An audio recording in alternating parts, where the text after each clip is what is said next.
Is gray, overcast Thursday. Trans-Perfect Music City Bowl, Tennessee and Purdue.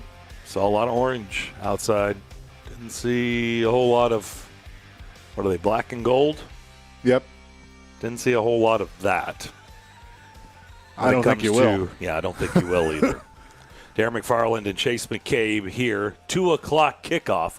We will take you up until kickoff today, and of course this will be the spot to hear the bowl game along with 94.9, along with 93.3 as I get a little bit choked up.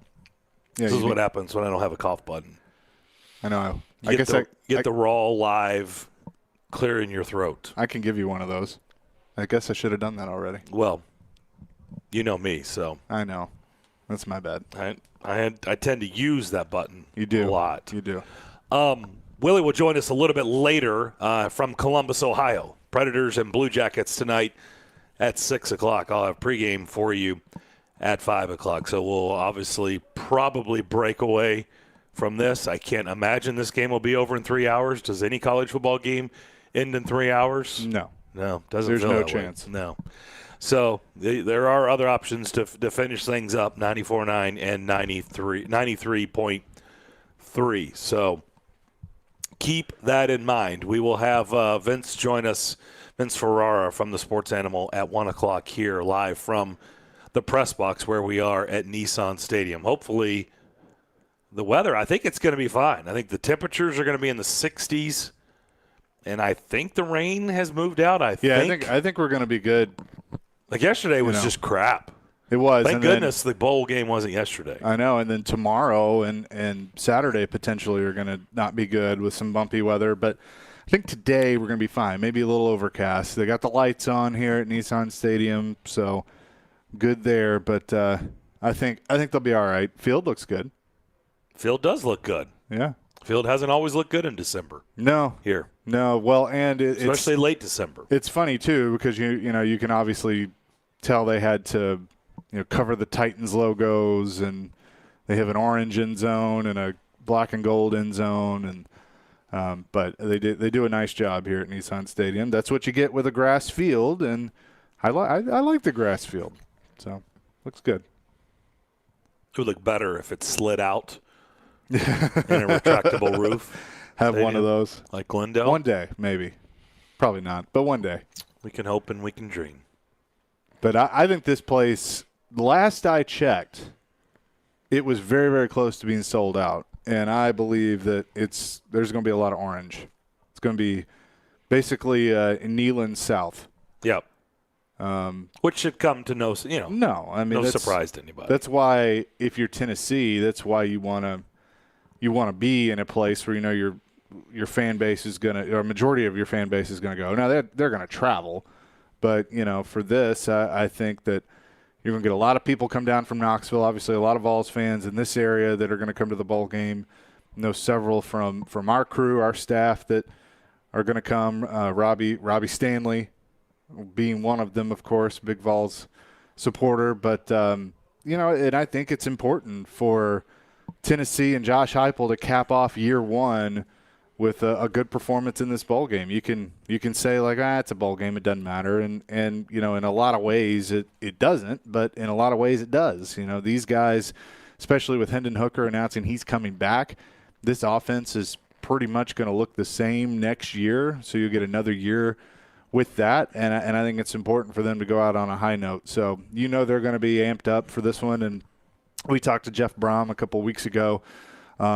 And I think his team is ready too. The problem there is he's got several key players that won't be playing today, and so that's a tough test against a Vols team that is going to be pretty good and wanting to put on a good show in front of the home crowd.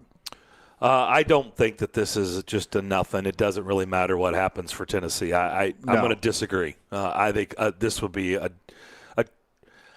travesty's a little bit over the top, but this would be really, really, really disappointing if they lose to this Purdue team. This Purdue team, even with a full team, Tennessee should be able to beat them, even though Purdue had a really, really nice season. But you start taking away their best player on defense, their best player on offense, and several other good players Oh, by the way, and we'll find out. We'll get a little update a little bit later. They may be without their left tackle. I mean, this is a Tennessee team, and they're not facing all that. Now, we know Cade Mays is not going to play today, but overall, Tennessee is not facing the problems that Purdue and Jeff Brom is facing. They're going to have to do things a little bit different than what they were doing during the regular season. And I just think this fan base is the reason we're talking about a game that's going to have that's going to be heavily attended by Tennessee fans is because they're on an uptick. Mm-hmm. They feel good. They feel like this is a good first season for Josh Heupel, and I disagree.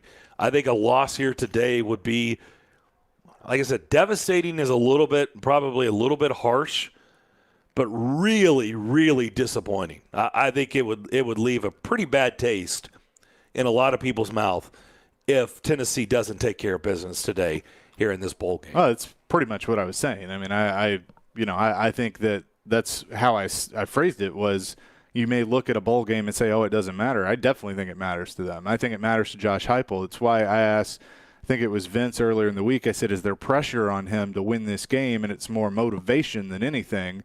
But I mean, they have to come here and show out. Now, I don't know what kind of dominating performance. Last I checked, I think the line was 5.5 on this one. I would expect Tennessee to cover that and then some. But you know, they need to control this game. They need to win this game, and I think they will. I mean, I think they should, especially with what you were saying with some of the players that are out for Purdue. Let's see what the current line is. I got it at -7.5. 7.5. Yeah, I was gonna say you that line didn't sound right when you said it. Well, last night it was 5.5. Well, that means it went down, and I would be surprised that the line was going down. Yeah, it's done nothing but go up. It's 7.5. I got 7.5 at DraftKings. Well, all right then. I still would take 7.5. Yeah, that's why I grabbed my phone when you said that, because I was like, that doesn't sound right. You're telling me the line's going down? Yeah, it's at 7.5. Maybe I looked at the wrong thing last night, but I saw 5.5, I thought. But anyway, 7.5, I would take that. What number pour were you on? I was not on a pour. No pour. No pour. 0 pours. Predators come back from their 12-day break, and they fall to Washington 5-3 last night. Bad first period. Matthias Ekholm set up to the game the first period. Probably cost him the game. Too much standing around watching. Gave up 3 goals, including a late goal in the period, which are always backbreakers. But the Predators responded, and they responded quickly with a nice second period to even it up at 3. They counter with 3 goals of their own, and I just thought they were on their heels most of the third period. Washington was the aggressor. Washington was dictating the pace. Washington was getting the big chances. UC Saros had some amazing saves, but you could just feel like, man, how long is he going to – at that point, the way it was going in the third, my feelings were if the Predators – if the worst-case scenario is they come away with a point, then to me – because I've said it, not all points are created equally. Not all wins are created equally. Not all losses are created equally. And if they would have lost in overtime or lost in a shootout, to me, that's a victory. Sure. That's the way I was looking at it. A point – would have been a victory. Now, obviously, it's okay to be greedy and to say, phew, can you imagine if they win this game? Because the third period just felt like the Capitals,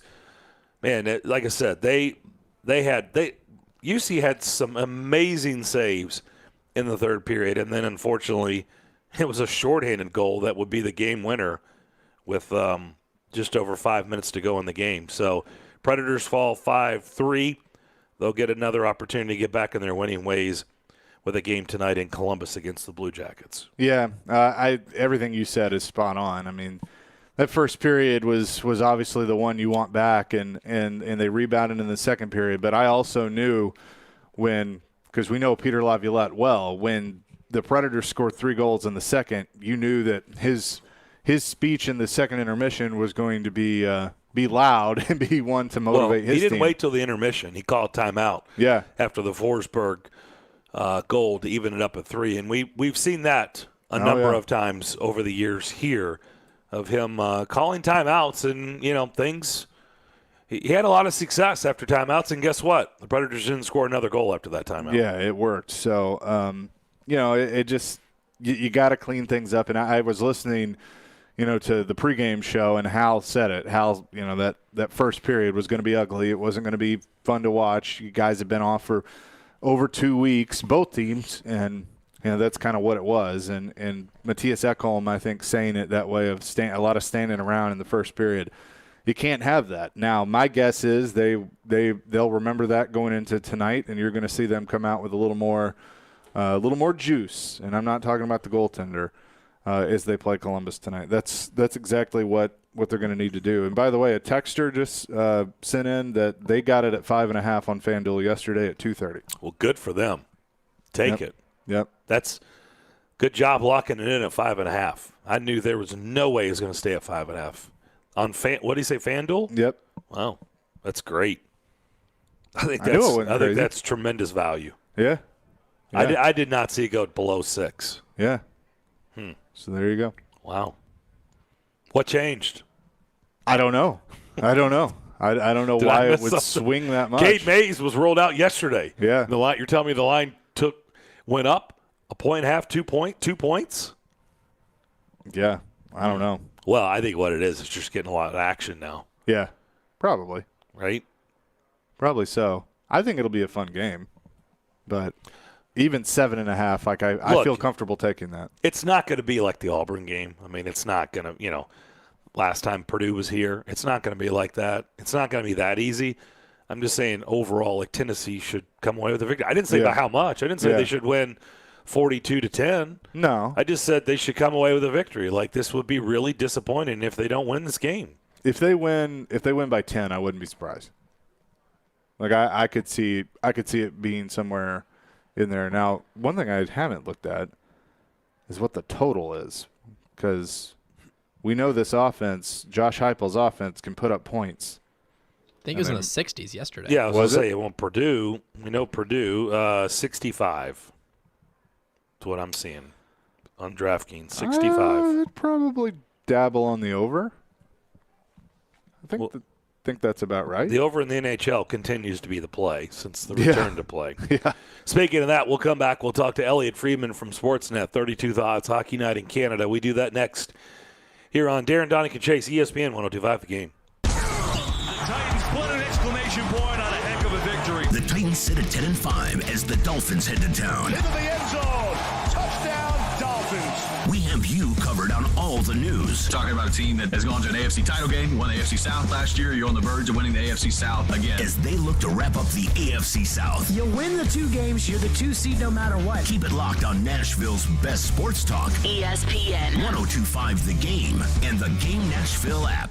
Here we are again, Finn, stocking up for the big day at Porvu. That's right, Jolly. 10,000 square feet of wine spirits and over 1,500 domestic import and craft beers with a massive array of canned cocktails. Porvu has an amazing selection. Porvu makes it easy to stock the sleigh with everything we'll need for our holiday parties and even last-minute gift ideas. But will it all fit in the sleigh? Not to worry, Finn. I placed our order on the online Porvu app, and I've arranged for curbside pickup at no charge. They even offer home delivery for the rest. What you getting for Trixie? Hard to find small batch, special selections, tequila? Yes, Trixie loves that tequila, just like Blitzen. That's how he got his name, huh? Ooh, party supplies. Everything for our elf soiree. And Porvu always gives us 10% off wine by the case. What are we getting the big guy? Well, after a long night of flying around the world, he likes to kick back with a good stogie. Porvu has a walk-in humidor full of fine cigars. Look, a tasting bar. Porvu, Indian Lake Boulevard in Hendersonville. Do you really want to go through another year with that awful joint pain? Well, don't do it. Resolve right now to get yourself moving again for 2022. Willie Daunic here. It's time to call the folks at QC Kinetics. Non-surgical, regenerative treatments for joint pain. We're talking lasting results using natural biologics. No surgery, no pain meds, no steroids, and no downtime. This is really exciting stuff. Regenerative, restorative treatments that actually encourage your body to heal itself using highly concentrated natural biologics. Patients rave about it for hip pain relief, knee pain relief, shoulder and back pain relief. Don't let them give you the steroids. Don't let them tell you your surgery is the only option. Get a free second opinion at QC Kinetics and do it now. And imagine life in 2022 without pain. Call the local medical professionals at QC Kinetics. 615-249-4024. That's 615-249-4024. That's 615-249-4024 for QC Kinetics. BetOnline.net has you covered as football season heads to the playoffs, plus pro and college hoops, NHL, boxing, UFC, even live scores of games. BetOnline.net, where the game starts. Hey, this is Jared, the owner of MTGRT.com. Has your lender discussed long-term and short-term total costs? Our goal with our clients is to ensure that they make the best decisions for their situation. Strong analysis ensures you're getting the right loan for you from the get-go. Let us help you make your dream home a reality. Text me on my personal cell today at 615-969-2257 or schedule a time for us to talk online at MTGRT.com. Tune in to Stillman and Company every Friday at 5 o'clock. I am glad to be on this show. To hear from Nashville sports media personality Chad Withrow of Outkick 360. He's 6'4", he's 260 pounds, he runs 21 miles per hour. Brought to you by Apple Collision Centers. This could be the best game of the weekend between these two teams. Withrow joins Stillman and Company Fridays at 5. Happy to join you guys every Friday. On Nashville's best sports talk. ESPN. 102.5 The Game and the Game Nashville app. Hey Nashville, this is Eli Gold, voice of the Alabama Crimson Tide, and you're listening to Nashville's best sports talk, ESPN 102.5 The Game.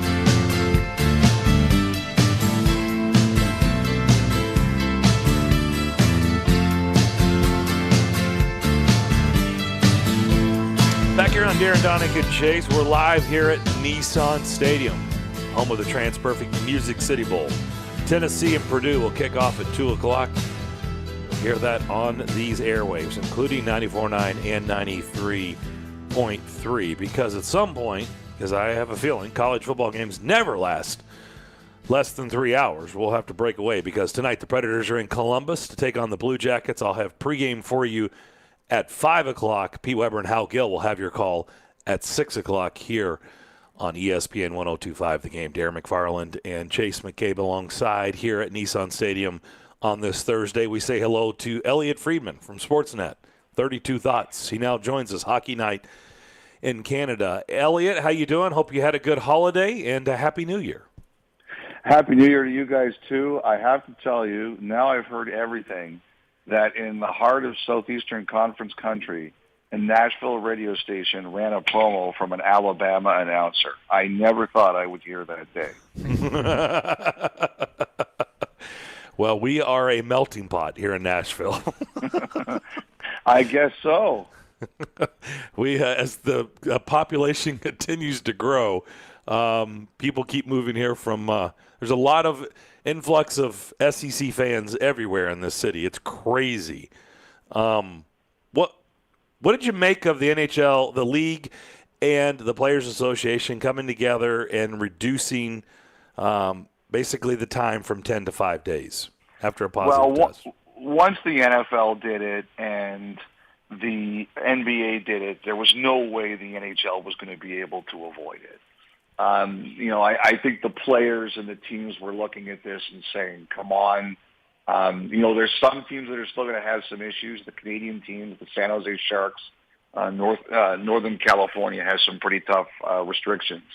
But I think a lot of the other teams were saying, look, geography is not our fault. And it's not our fault that, our governments are attacking this differently than some other ones. And, I think that I'm not surprised they did it. There was no way they were going to be able to avoid it, and I wouldn't be surprised if they don't mind it putting on the pressure on some other governments to ease up. And I did see an article today here in Canada that the various Canadian provinces are going to start discussing this too. Now that the CDC has done it, maybe we should do it as well. So we'll see where it goes. We watched the first 3 games on the return to play.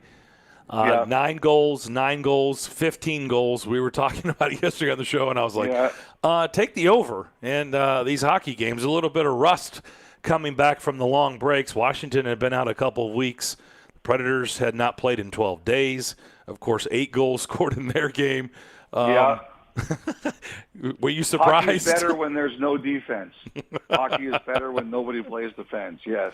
I guess I was a little bit surprised. It kind of reminded, Calgary's going to play tonight for the first time since their whole team basically got Omicron, and they have no idea what to expect.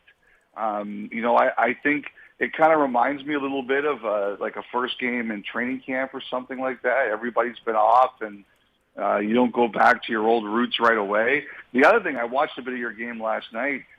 Players weren't exactly in the Christmas spirit either. They were kind of in ornery moods. So I thought it was entertaining. I'll tell you guys, like last night when Tampa, Montreal was the first game on, it was just nice to watch a game again. It really was. I missed it. And, I think the one thing that I'm kind of thinking here, I'm trying to put myself in the commissioner's shoes and figure out what he's doing. And I think what they've just decided to say is, look, we'll cancel some games now, and I do believe them and the Players Association are going over the new schedule as we speak. We'll cancel some games now, and we're going to try to make it up later so that in February, March, and April, when they're the 3 most important months of our regular season, we can try to set up a lot of impactful and meaningful games. And who knows if it'll work, because one thing we've learned right now is you plan and God laughs. But I think that that's what they're going to try to do, and I hope it works, because it could lead to a really entertaining race to the playoffs. I asked David Poyle this when he joined us on Tuesday. Mm-hmm. Do you think if these games continue to get postponed and they continue to stack up games, already there's a lot to make up, that they're in danger of not getting 82 in? What did he say?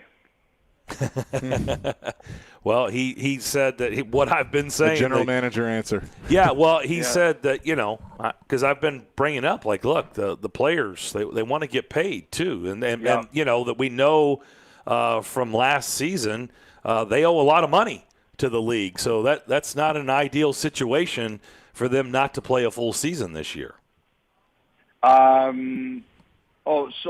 Basically, one thing I said to someone was, okay, what about this? And what about this? And could you do this? And finally the person just stopped me and said, look, Elliot, everything is on the table. Everything. First of all, they're going to do everything possible to get to 82 games. That's number one. Number two, they're going to try their best not to have to extend the regular season. That's going to be another thing that, they're going to look at. They want to keep the calendar the same because they want to start next year on time. So those are two things. Now, what I think that could end up meaning, guys, is, okay, do we have an unbalanced schedule? Like, one of the games that you guys have to make up, for example, is Calgary, okay? Are we going to have enough time and enough runway for Calgary to make another trip to Nashville? One of Toronto, for example, the three of the games that they had postponed were in Calgary, in Vancouver, and in Seattle. Are they going to have enough runway to make that trip? So what we're all kind of wondering here is, do we see an unbalanced schedule? Do we see the baseball-type schedule where maybe if you guys go to Dallas or Dallas comes to Nashville, it's back to, okay, you see more of the teams that are closer to you geographically, and you do the baseball-type schedule? Like, does Dallas stay there for 2 nights, or does St. Louis or Minnesota come and stay there for a couple of nights? Like, I think we're wondering if all this is going to come back. The other thing we're wondering about right now, and we've already seen some cancellations or postponements, in Canada because of the attendance restrictions. I have a feeling that these Canadian teams are going to be on the road for a while here, and they're going to get a heavy home schedule at the end of the year. Interesting. Dean Evison just got an extension, a multi-year extension with the Wild. Certainly we're familiar with Dean Evison and his body of work with the Predators organization, now doing good things with the Wild. Carl Taylor took over for John Hines, who was out right before the shutdown and was the head coach for 2 games. And the Predators won both games. And we've got to know Carl Taylor a little bit. In fact, he sat down with us in training camp before the season began. We had a really good conversation with him.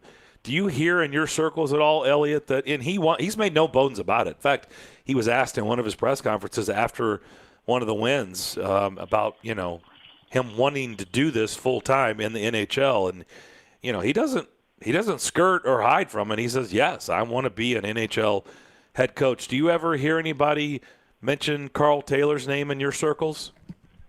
I have not until recently, and nobody should take that to mean that he's not a serious contender or anything like that.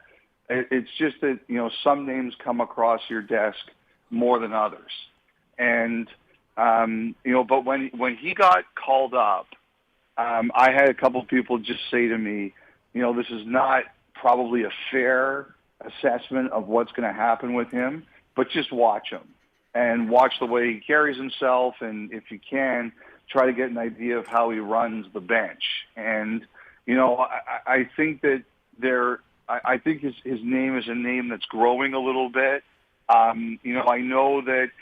know there's been some frustration up and down there with a young player like Tolvanen, but when you look at some of the younger players, even some of the defensemen who've kind of grown a little bit in Nashville that are going to play for you guys, I know Milwaukee gets credit for it, and Milwaukee is generally considered a pretty well-run organization.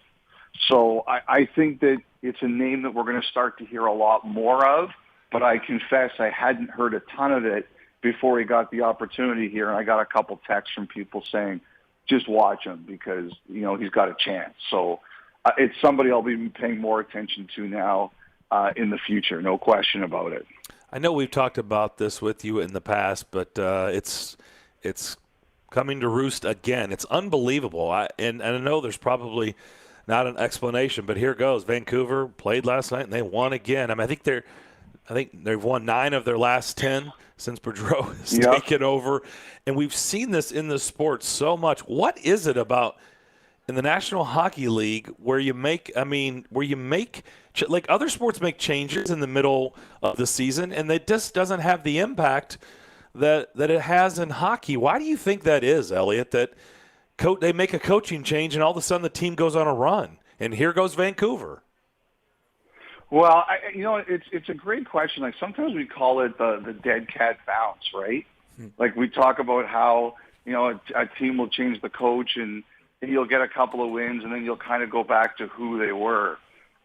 This Vancouver one has led to a lot of interesting theories.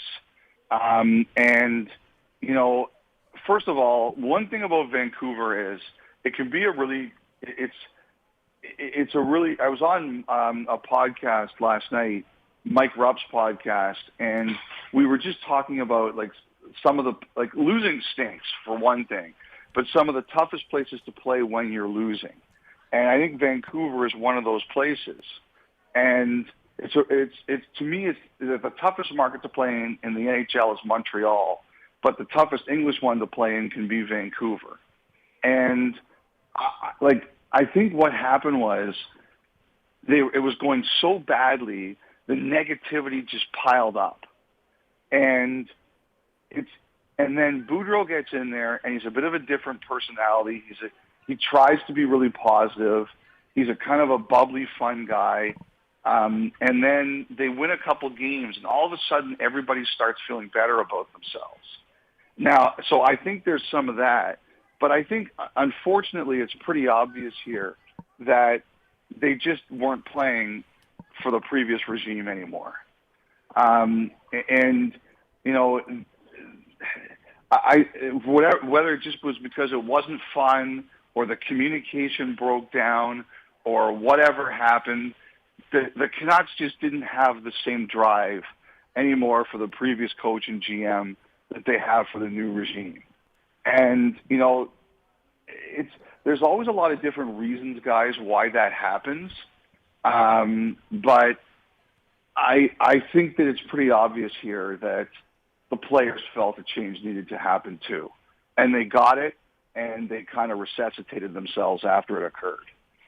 We're talking to Elliot Friedman of Sportsnet. Joins us usually at 1 o'clock on Thursdays. Thanks for moving up for us this week, Elliot. But no problem. I'm curious of how things are in your market, because we know, the cream usually rises to the top. So Tampa is a top of the Atlantic Division right now, but your team in Toronto is right behind them in second. And is there a sense of, okay, finally, this is a really good Toronto Maple Leafs team, and they got the roster that's put together to make a run at it? Or is there that sense of, we've seen this before and we get our hearts broken, and so there's a little bit of trepidation when it comes to the fan base? What's it like there right now in Toronto?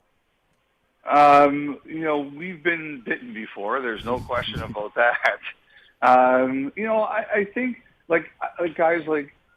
I think that I'm the kind of person, I try to be optimistic. I don't always succeed, but I try to be optimistic.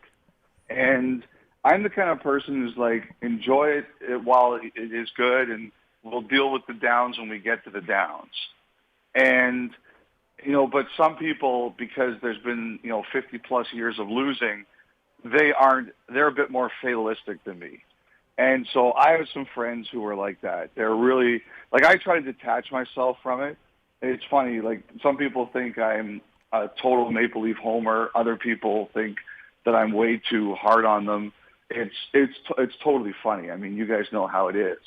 But I have some buddies right now, while Toronto's going really well, they're like, I'm trying to figure out the date where this is going to completely collapse. And I just laugh. Like I said, how can you live life like that? I'll tell you this. I think the goalie's much better than we all thought. Matthews is incredible. He's just an incredible player. I think they play really hard. The one thing about them, though, is last year proved to me that the biggest issue they have is mental. They had that Canadian team on the ropes, and they couldn't close it. And, for Game 7, it was very clear that Price, Weber, Perry, and those guys, they showed up like, we're going to win this. And the Maple Leafs, and Tavares was out, and Marner was really struggling. They showed up, and they're like, oh, God, I hope we win this. And, you guys know, and everybody listening to this knows, the mental game is so important. If you don't have the right attitude, you are not going to be successful. And sure, you need luck, and you need a champion, and you need breaks, and you need skill. But I think so much of life is about attitude.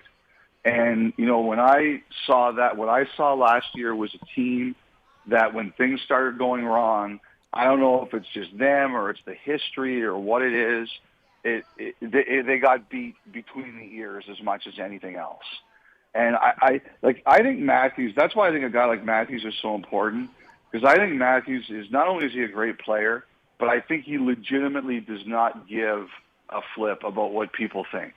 I think he's got that real special edge to himself that I think the best have to have.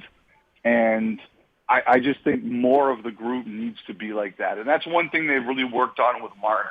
Marner is a guy, and some of it is the fault of the people around him, but also I just think he worries too much what is said about him. And they're trying to tell him, you have to let that go. And in the social media world, it's really hard. I think we all struggle with that from time to time. And there's times we're better than others, and there's other times we all let the noise in when we shouldn't. And but I think that's one thing that's affected them, and I know they've worked really hard this year to try to get their players on that. I also wanted to ask you, with the Predators playing the Capitals last night, obviously Peter Laviolette, the former head coach of the Predators, that did a lot of winning here, and but we had a conversation the last couple of days about how his time here is remembered, because Barry Trotz was here so long and was the first coach and built it from scratch and had such a relationship with the fan base that there's always kind of that fondness, that fond relationship with him. that it was different with Peter because he got here and he didn't have to do all that. He didn't have to build it from scratch, and he inherited the team at a really good time where he could build these young players, and we saw what happened. So from your point of view, how do you view Peter Laviolette's time in Nashville? Well, look, I think he was very successful. I mean, he got you guys to within 2 wins of a Stanley Cup, right? Right. I mean, I think a lot about with Paul Maurice. Like Paul Maurice is stepping down the other day, like a coach saying, "I'm not getting to these guys anymore." Now, I think he knew that the Jets might have to make a change, and I think he kind of took the bull. He jumped on the grenade for those guys, which I thought was a very admirable thing to do. But I remember Larry Bird saying once to everyone, he retired after 3 years as coach of the Pacers, and that was the third year they went to the NBA final. And the players were like, "Oh, you're a great coach, stay." And he's like, "Nope. After 3 years, players stop listening to a coach." So I think, any time, like the Trotz thing to me is basically a miracle. Like he's got, first of all, your GM deserves a lot of credit for staying with him. But secondly, Trotz obviously was adaptable to a point where, he could stay for a long time. Laviolette obviously didn't stay as long, but, he got you to 2 wins within a Stanley Cup. Like Laviolette's a really interesting guy. Like wherever he goes, there's a bump. Teams get better when he shows up there. And like every coach, he's got a shelf life. And unfortunately, it got to that point in Nashville. But if I was a fan of the team, I'd be looking at this guy who got us so close, and I'd be very appreciative. Do you think Paul Maurice is the next one that, does he coach again this year, or do you think that maybe takes the rest of the year off and then he's going to be one of the front runners for a job next season? I actually sent him a note after, his news conference just to make sure he was okay. And he said to me, he goes, "I'm going to take a nap for 3 months." So I don't think he's, the thing that Maurice talked about that I think is very true, guys, is that I think it's hard right now.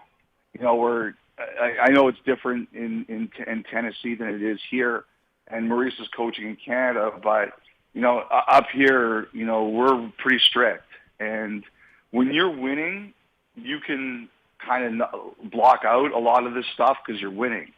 But when you're losing under these circumstances, the way the protocols are and things, it takes a huge toll on you, and I think he just needs time. I do. I'll put it this way. I could see it either way. I could see him, saying, "I've had enough," but I think that's normal when you're as emotional as he was. It's going to depend. Like, I would say this. I think he can afford to be a bit picky. Like, if he comes back, it's going to be somewhere where he has a relationship or he feels very comfortable with the situation. I'll tell you something. I've had some people wonder if he might join Vancouver like in a non-coaching role because he's got a long history with Jim Rutherford. Interesting. It was 76 here on Christmas Day. You going to the Winter Classic? It's going to be -9. No, you know what? I've got to work that night. We have a couple games, unfortunately, so I can't go. I went to the first 20 Winter Classics, and I loved them. I realized that it's not about the TV anymore. It's about the people who are there and the people who go enjoy it. There's a lot of debate now about whether or not this should happen. I hope that everybody goes and everybody has a great time because it's supposed to be a fun time in the middle of all this. But my goodness, I'm not unhappy to be missing that Minnesota winter. It looks like it's going to be brutal there. Coldest game ever for the Winter Classic. They actually said they're going to have to warm the ice. I had never heard of that before. Well, I'll tell you, the first one of the recent ones, I would be very curious to see which one was actually colder because I worked Montreal-Edmonton, the outdoor game in 2003 at the football stadium in Edmonton, which is known as Commonwealth Stadium. And that was as cold as I have ever been. And that was the test for a lot of things, right? And the event was a phenomenal success, but they didn't really know how to do ice at that time outdoors. That was their test. And I'll never forget this. The ice was so brittle right before the game, it looked like it was going to crack. And there was a gentleman, like they weren't sure they were going to play. And the Canadians players and the Oilers players got together and they said, look, this is not a chance that we can cancel this game. It's too big, but we're making an agreement. This one is going to be like a no-hitter. Nobody's going to hit anybody else. It was so cold and the ice was so bad, but they were going to play that game. And that's what's going to happen. Like, these guys are going to play, and it's not going to be comfortable, but there's too much on the line not to play. Elliot, good stuff as always. Thank you for doing this. Happy New Year, and look forward to talking to you in 2022. All right, guys, Happy New Year, and Happy New Year to all the great hockey fans in Nashville. Take care, everyone. All right, that is Elliot Friedman from Sportsnet. 32 Thoughts. Check that podcast out. It's fantastic. Hockey night in Canada as well. Dave Doeren, the head coach of NC State, is one of my new favorite head coaches. I'll tell you why. Ooh. To close out hour number one, Darren, Daunic, Chase, ESPN 102.5 The Game. Titans, Dolphins. And the Titans in business. The Titans look to continue their winning ways at home. Tune in Sunday at 9:30 for NFL pregame live from Boomba's in East Nashville with Jared Stillman. Can the defense carry the Titans today? Chris Sanders. They got to make the play, secure the ball. And Mark Howard. Listen, you cannot make mental mistakes. On Nashville's best sports talk. ESPN 102.5 The Game and the Game Nashville app. Titans on three. 1, 2, 3. Titans! From the Fox 17 News Code Red Weather Center. I'm Fox 17 News Code Red meteorologist Dan Guthrie. Patchy fog for us this morning with mild temperatures once again. Mid-50s on our way to highs in the mid-60s under partly cloudy skies. This weather report brought to you by Hiller Plumbing, Heating, Cooling, and Electrical. Call the Happy Face Truck today.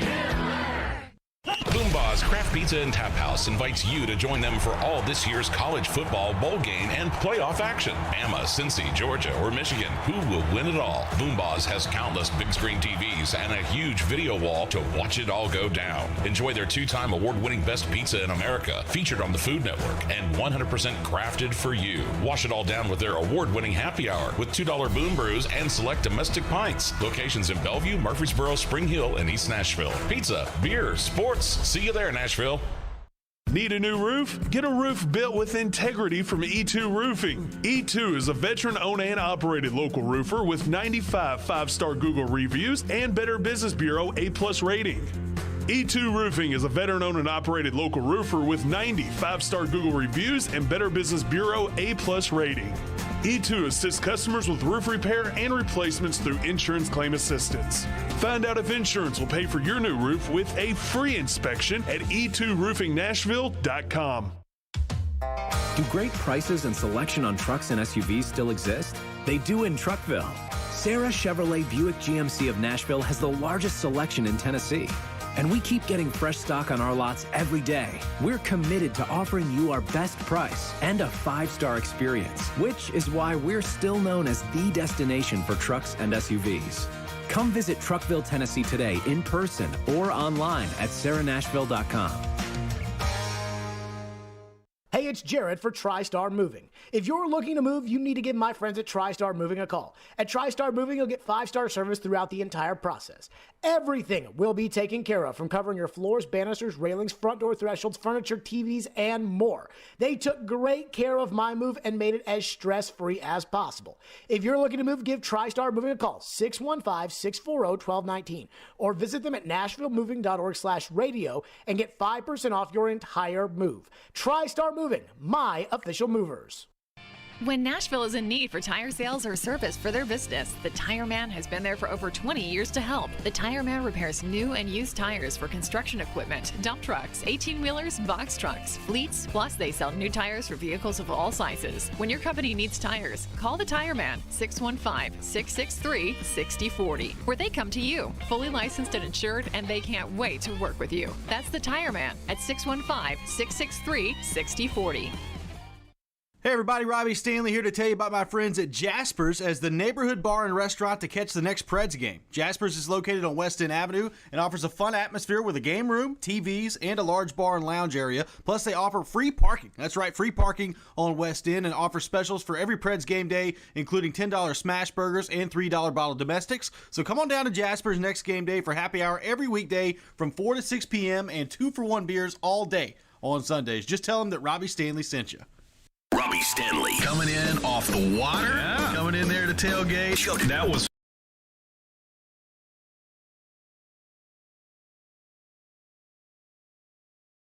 Tier State Bank on Nashville's best sports talk. ESPN. 102.5 The Game and the Game Nashville app. If you've missed any of today's show, just search Darren, Daunic, and Chase on Apple, Spotify, or on your favorite podcast platform.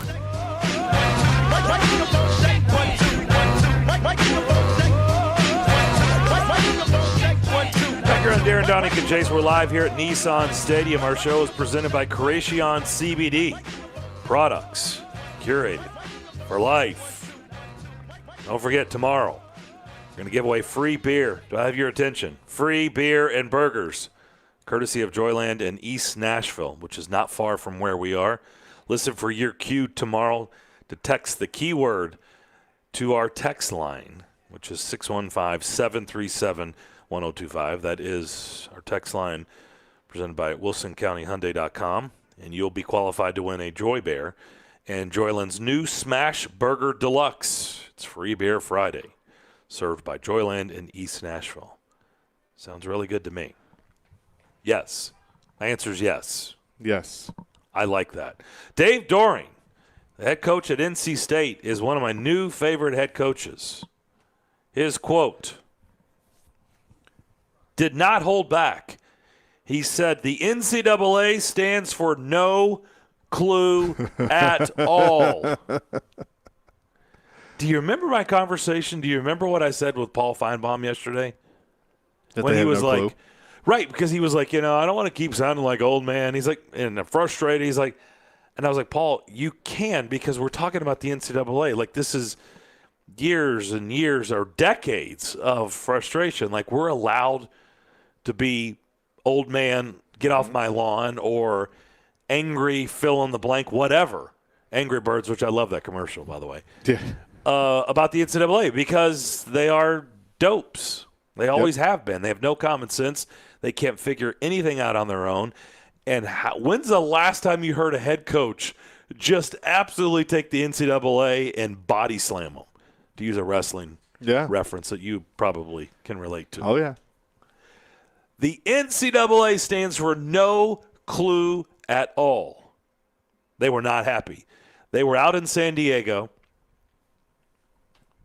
They're ready to go. That thing gets canceled, an hour before kickoff? Yeah, something like that.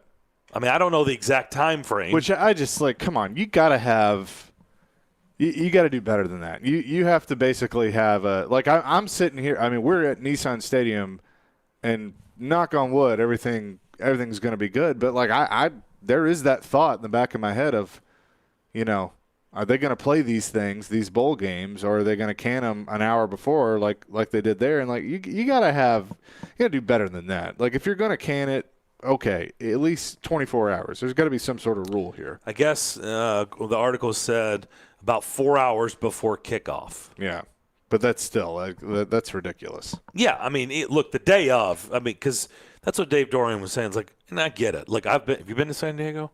I've not. There are worse places to be. No, right? Yeah. I mean, I if you're gonna get stuck somewhere, San Diego is not a bad place to be. So take that for what it's worth. But sure. Look, they were out there to play a bowl game against UCLA. But he said, We got out here. We've been practicing every day. We've been doing everything right. And, basically they had no heads up that any of this was going on. And then 4 hours before kickoff, you don't have a game.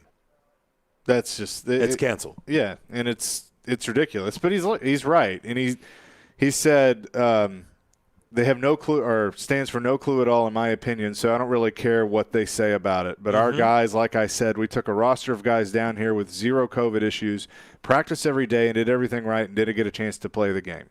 As far as I'm concerned, we beat them.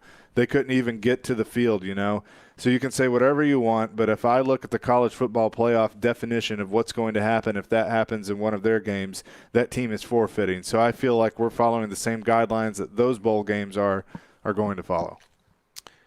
His frustration is there was a big-time lack of communication. Man, imagine that. Imagine that.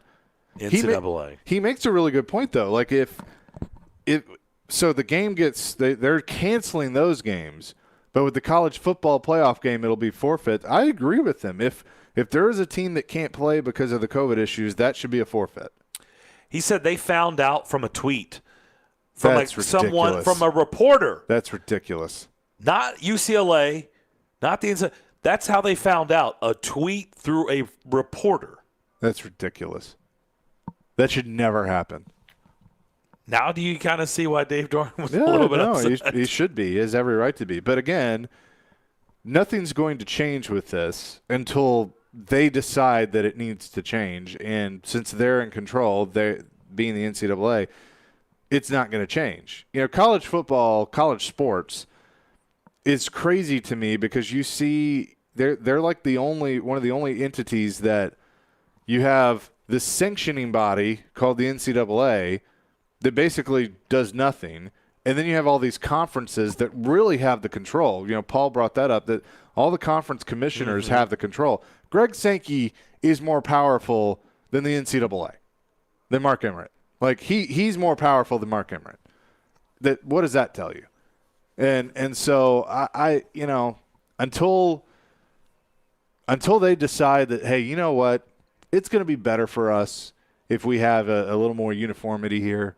If we have a little bit bigger of a sanctioning body, better sanctioning body, and they're not going to do that because they're making billions of dollars with how they're doing it now, so why change? But you're going to keep getting ridiculous things like this until that happens. I mean, it's why I've brought up before, does there need to be a college football commissioner? Do the conferences need to get together, the Power Five, and say, let's do our own thing and have one person that's kind of our Roger Goodell and answers to the conferences, but runs things as more of a uniform deal.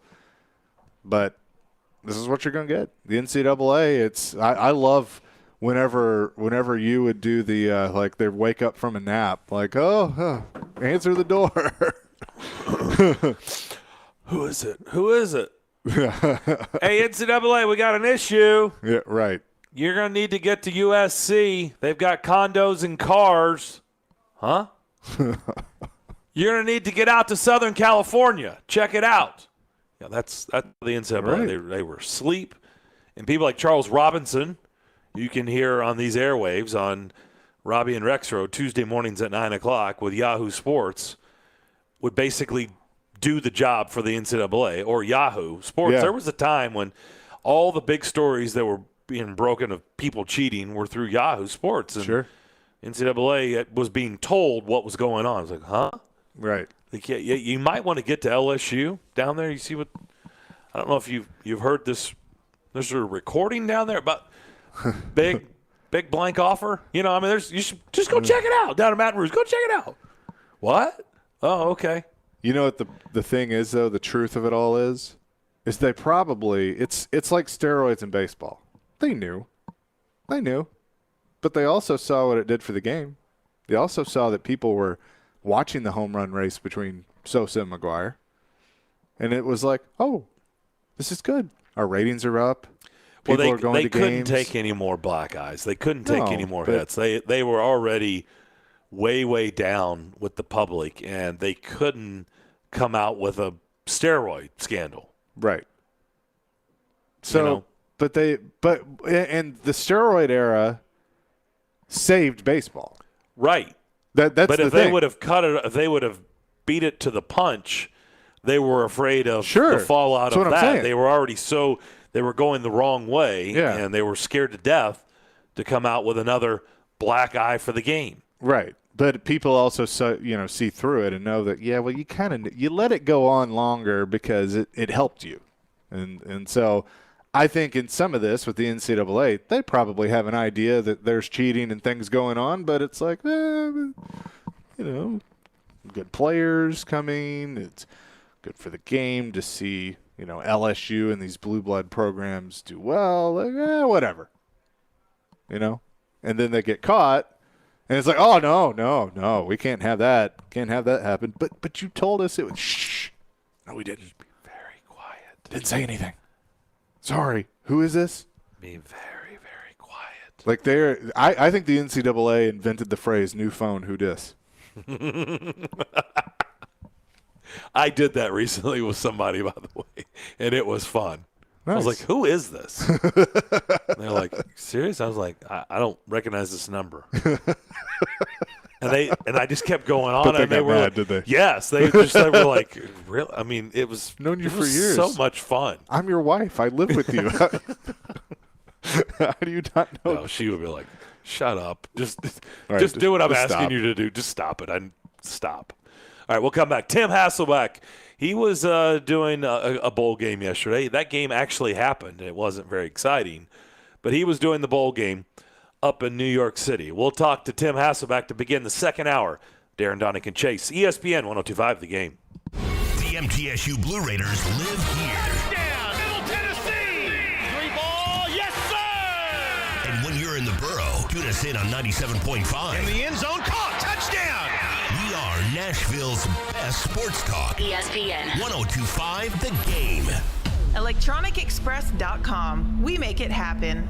Did you not get everything on your Christmas list? Well, shop at Social Furniture for their half off after Christmas sale. Head down to Social Furniture on the west side today for half off on selective items. First come, first served on the best selection of furniture. Social Furniture has truckloads after truckloads of all your furniture needs. Their showroom is packed, wall to wall with great merchandise. If you're looking for that new living room set you didn't get, it's here. Thousands of combinations to choose from. A new dining room, a new bedroom. No matter what, you will find it here at Social Furniture. Come down to Social Furniture at 5412 Charlotte Avenue to see what you can save today. The best part is there's no waiting. Take home your new furniture today, or with Social Furniture's same-day delivery. They have 12 months same as cash. Hurry up and come down to Social Furniture today for their half-off after Christmas sale before it's gone. That's right, half-off select items. Visit Social Furniture on the west side at 5412 Charlotte Avenue or on the web at mysocialfurniture.com. Are you suffering from chronic joint pain like Heather? I have terrible arthritis and have had it for quite a while, and I've gone to all kinds of doctors trying to figure out what to do, and everybody just said surgery, and surgery was months of rehab, and I didn't want to do that. But then Heather discovered QC Kinetics, local medical professionals who specialize in natural biologic treatments, non-invasive solutions designed to repair and restore damaged tissue in your joints. And she absolutely loves the results. I like to tell anybody who's suffering that there are options that are not steroids, that are not surgery. You owe it to yourself to find out about QC Kinetics and find out what they can do for you. No surgery, no drugs, no downtime. Discover QC Kinetics and learn more about natural biologic treatments with lasting results. Call QC Kinetics, 615-249-4024. That's 615-249-4024. Don't wait. Call today. QC Kinetics, 615-249-4024. 312 Pizza Company is home to Southeastern Carolines with Caroline Fenton. Make Smoke Token the only stop for your holiday shopping, offering the largest selection of smoking products and accessories. We are the only place you need to go. Located in Nashville and Murfreesboro, Smoke Token is here and ready to help. Mention this commercial for 15% off your purchase.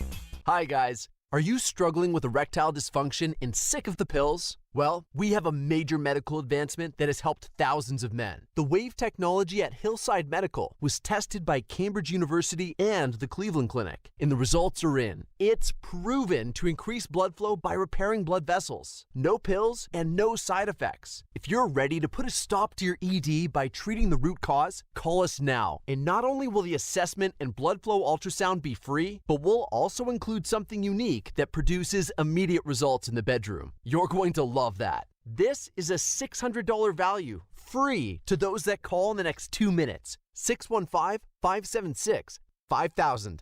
That's 615-576-5000. Guys, put a stop to your erectile dysfunction today and get your love life back just in time for the holidays. Call Hillside Medical now to qualify. 615-576-5000. Nashville's best sports talk, locally owned, home of our Nashville Predators. WPRT-FM Pegram, 97.5 Murfreesboro, WBUZ HD2 Laverne, online at thegamenashville.com. We are ESPN 102.5 The Game. Live from the Game Nashville studios, it's time for Darren, Daunic, and Chase. With hosts Darren McFarland, Willie Daunic, and Chase McCabe. On Nashville's best sports talk, ESPN 102.5 The Game. I'm bringing Hassel back. The mother boys don't know how to act. Get your sexy on.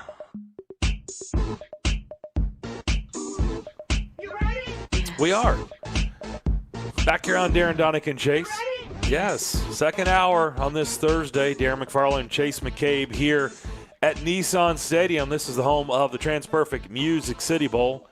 About 3 hours away from kickoff, Tennessee and Purdue. Speaking of kickoff, there was a bowl game yesterday, Pinstripe Bowl, Yankee Stadium. And our man Tim Hasselbeck was in the booth. We saw him. That game took place. And unfortunately, it wasn't much of a game. All Maryland. It was a rout. Tim, how you doing? Doing great. How you guys doing? Did you have your blowout material ready? Did it sound like it? You weren't still watching fourth quarter? I punted. Kind of like Virginia Tech. Yeah, that was one of those situations where Virginia Tech, because of opt-outs, because of some COVID, because of the transfer portal, coaching change, they really were kind of on the fringe of actually being ready to play a football game. Mm-hmm. And then Maryland, has kind of heading the other direction. Had a coach in place that's done a nice job, recruited some good players.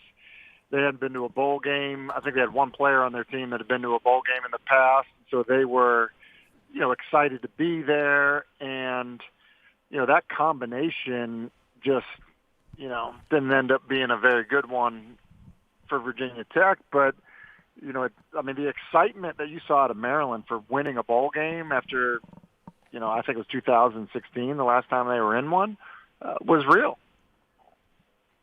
I told Chase and our listeners last hour, Dave Doring is now one of my new favorite head coaches at NC State. He said the NCAA stands for no clue at all. And you don't normally hear coaches go after the NCAA and say things like that. But unfortunately, they didn't get to play their bowl game out in San Diego against UCLA. Now, there are worse places to be than San Diego and stuck without playing your game, but still, nonetheless, very frustrated. They found out through Twitter, and they found out through a reporter on Twitter.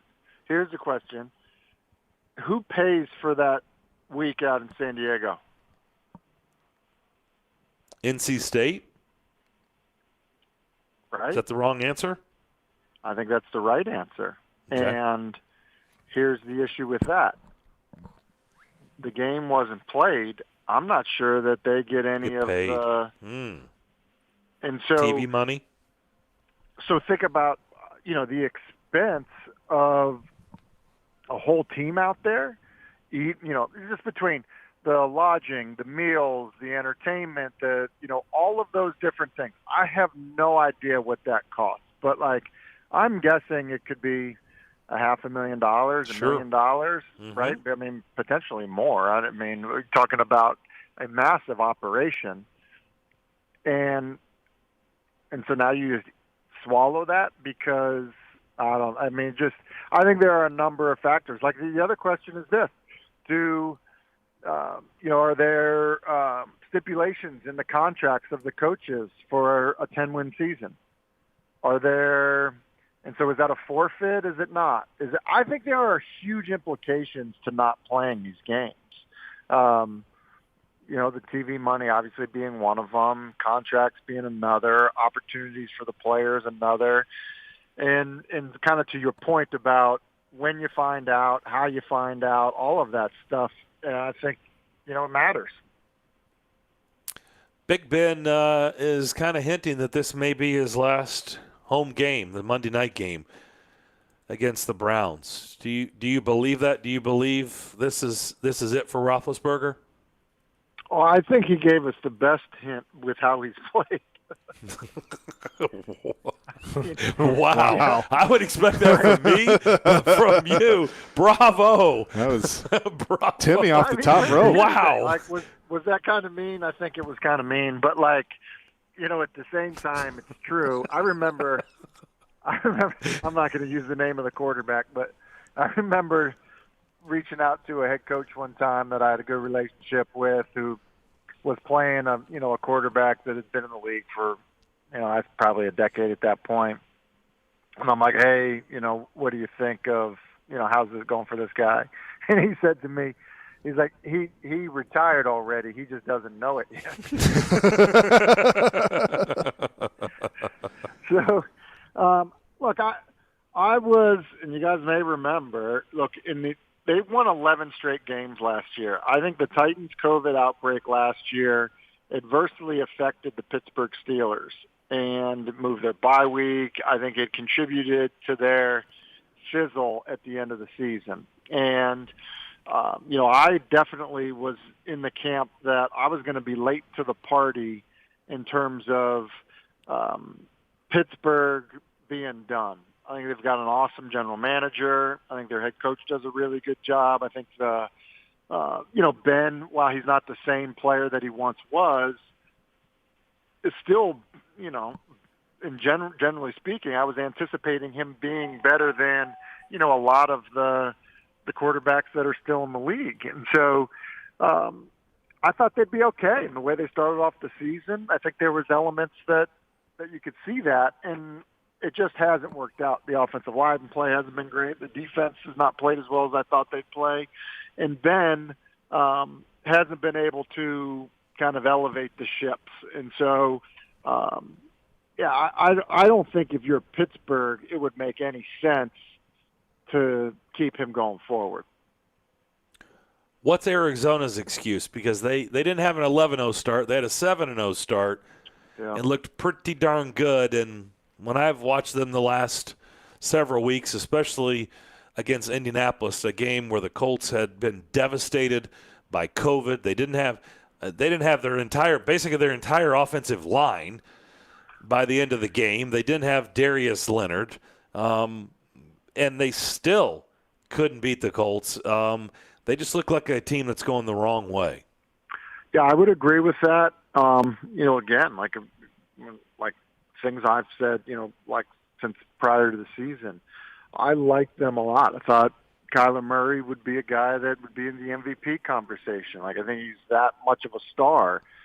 My big concern, in terms of what they could do was, all right, well, how about the head coach? I think when you're a head coach in the National Football League, and I've said this to you guys all season long as well, it's a marathon. Just think about the various things that you go through in a season and how you have to manage it in order to kind of weather the storms that you face. Just think about what the Titans have gone through in terms of, all right, you lose your best offensive player. You have, guys at wide receiver have issues. You have COVID issues on the offensive line. You have injuries on the offensive line. There are just constantly things that you're trying to manage. And so I do think there's part of it with Cliff Kingsbury where you can be like, all right, look, yeah, their offense is fun. We get it. air raid principles and that creativity and all of that stuff is great.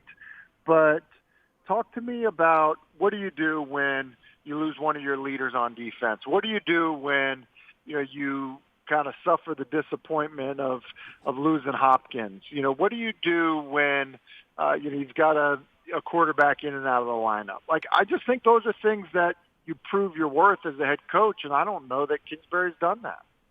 I was reading an interesting article yesterday after the show, and it was basically talking about Cliff Kingsbury's record. Like, he's always been good. This is going back to college. Mm-hmm. That he was very good the first half of the season, and the second half of the season, not so much. And the theory is, or at least not the theory, people talking to others that are, in and around the program or in and around him, or people that follow the sport understand how this works, is the book is that Kingsbury's very good about scripting plays and coming up with a game. He's not so good at adversity. He's not good at, you know how this works. I mean, you've played a high level in college and in the pros, and you understand you have to make adjustments, and adjustments are just part of the game. And they're saying this is where Kingsbury, like, he gets flying colors, big thumbs up on scripted plays, coming up with a game plan to beat somebody. But when it comes to adjustments, he gets a failing grade. He's not very good at adjustments. What do you make of that? Do you buy into that? Do you think, where do you stand on hearing something like that? Do you think there's some truth to that? Yeah, and so like how do you define adjustments? The way I would describe it would be, and this, I would say this about being around the coaches that I've been around before that have had success.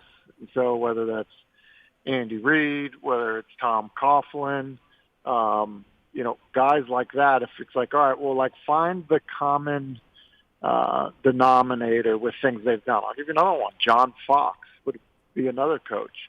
So to me, if you are a detailed oriented coach, right? So like the very little things matter to you all the time. I think there's a discipline with that is hard to maintain for your players. Coughlin would always talk about, his job was getting guys to do the little things that they didn't feel like doing. And so I think it's just like, yeah, we're good. Like, he's supposed to get to 12 yards on that route, but he kind of got to 10, and we're fine with it. We won the game, and we're okay, and we're going to let it go. Like, there are coaches that are like that. And, plenty of them have had some success. But I think the guys that have had sustained success, even in the wins and even in the victories, have a way to be like, hey, look, like, I'm showing this to the entire team. Like, we got away with this here, but 12 yards is 12 yards for a reason. And it didn't get us here, but it may get us sometime. And so even though you want to roll your eyes that I'm correcting you on something that happened that was not a negative play, like, you need to trust me that this is going to matter, and we're going to fix it even when it doesn't feel like it needs to be fixed. And so whether that's, a protection adjustment, a blitz thing, a timing thing, whatever it is, like, always being on that stuff. I think that stuff matters, and I think the really, really great coaches, Harbaugh, Belichick, like, I think those guys are doing that stuff. Talking to Tim Hasselbeck, ESPN NFL analyst, joins us every week. So when you watch Tua play quarterback for Miami, the Titans' next opponent, what have you seen from him this year that makes you think, okay, there's something to work with? I think moving forward he's going to be fine. Or when you watch him, do you just see that he is what he is and they're going to just have to deal with that? Yeah, I think he's going to be fine. I think that there are, unrealistic expectations sometimes on guys in terms of what they're supposed to be immediately. It hasn't been as great for him as it has been for other guys. Their wins recently are definitely against teams that, are not necessarily the most impressive. That being said, look, you still have to win them, and good teams have lost to bad teams. And so I think you have to give them credit for all that stuff. And here's what I would say about Tua. Tua has a suddenness about him, like kind of a compact suddenness nature to how he plays that I do think is special. And it's one of the reasons that, when you get into the run-pass option game, which is becoming more and more prevalent, and it's becoming more and more of what Miami is doing, he's really, really special at it. I mean, he is. Like, he's done a lot of it throughout his career. He's outstanding at it. And I think it's, it helps create plays against good looks, which, everyone's always trying to get. So, look, you guys had some change. He was coming off of a huge injury going into his rookie season. And so I think in some ways he's been unfairly judged. And I think he can be a good player. So, yeah, I think that anybody playing them right now has challenges in terms of defending some of the stuff they're doing offensively. You mentioned the opponents, but as you said, they've won 7 in a row, which is pretty darn impressive. How much credit do you give Brian Flores for that run? Because when he was hired, I know a lot of people really liked that move and liked what he could be as a head coach. Yeah, I mean, I think I've told you this, so I'll say it again for full disclosure on this. He's a college teammate, and I like him a lot. And I think he's got a great makeup to be a head coach. In terms of the job that he's done, people were calling for his job. And I think in many respects, people thought that he was going to be let go. So I've been impressed with the result. Just like we were talking about Kingsbury and the ability to adjust or focus on the details, I think that when you look at what has happened in Miami, I think you have to go, wait a second. They started off how? There was this type of pressure. There was, criticism of the quarterback. He's not the guy. The head coach is going to get fired. There have been coordinator changes after, the previous season. Like, I think there was a lot of heat in Miami, and I think he's done a remarkable job of weathering that storm. Yeah, no doubt about that. This weekend, I have predicted Cincinnati, barring any more COVID issues, that I think that they'll beat Kansas City. Do you think I'm crazy, or do you think that's actually got a chance of happening? I think it has a chance of happening. I think the issue for Cincinnati is that their weak link is their offensive line play. And one of the things that's gone on with Kansas City recently is they've rushed the passer really well. So, as good as they've been offensively, and honestly, as good as they've been on defense, I think the problem ends up being they're going to have a hard time protecting. And Burrow makes a lot of plays outside of the design of the offense, but ultimately I think Kansas City's pass rush ends up becoming an issue for the Bengals. Does Burrow show you enough to make you think that he can become one of the elite quarterbacks in this league, or is it still too early? I think you've seen enough. I really do. He now, in for full context on it, you'd be hard-pressed to find, a better supporting cast in terms of running back, tight end, receivers. But that being said, you need to make it happen at the quarterback position. And I think what we've seen from him is clutch moments. We've seen big plays. We've seen him create things on his own when it's not been perfect. But there's also something I think is remarkable when you see a guy play with a ton of courage in the pocket, which is no doubt something that he does. So I think that he can be a superstar. I think there are elements of what he's done that if you kind of continue this type of talent around him, that he could end up being a league MVP type of player. Who gets the number 1 seed in the AFC? Does Kansas City beat Cincinnati this weekend? Are they going to be the 1 seed? Yeah, I like so much about Kansas City. You guys know I'm a massive Andy Reid fan. I think he just does such a good job. Their quarterback is the best in the conference. Their defense has played really well. I mean, I don't have the numbers in front of me right now, but like they essentially, they had a stretch where they were giving up around 10 points a game. Like, and I want to say for like 5 weeks or something, they were averaging that. And some of it was, going back to the Green Bay game and playing Jordan Love. And so that could look different if Aaron's playing and stuff. But, again, like you're talking about in pro football, holding teams to around 10 points. And then, oh, by the way, you're good enough offensively that even without Travis Kelce, 9 guys can catch the football and you can, and score, in the 30s. Like, to me, I don't know, that says a lot about your football team. All right, last thing. We've had this conversation many times, especially last year with Derrick Henry's season. Let's remove the quarterbacks. And let's just say there was a, however, pick a name, a great, and call it the quarterback award, which is the MVP of the league. Kind of like in baseball. Do your Cy Young for your pitchers. So there's a quarterback award, so they're excluded from this. The NFL MVP this season is whom? So you're excluding quarterbacks. Okay. Cooper Kupp, maybe? Interesting. Okay. That's an interesting answer. I like that. That's – I mean, we were kind of batting this around. I mean, obviously Jonathan Taylor, I think, needs to be on the list. Cooper Kupp's got to be on there. I'll give you my number 2 guy. What about T.J. Watt? Nope. My number 2 guy would be on the defensive side of the ball, but it would be Micah Parsons. Micah Parsons. Okay, what about Diggs? Does Diggs belong in that discussion? Yeah, I mean, I think like he could be in the discussion. Micah Parsons, you just go back to the beginning part of the year.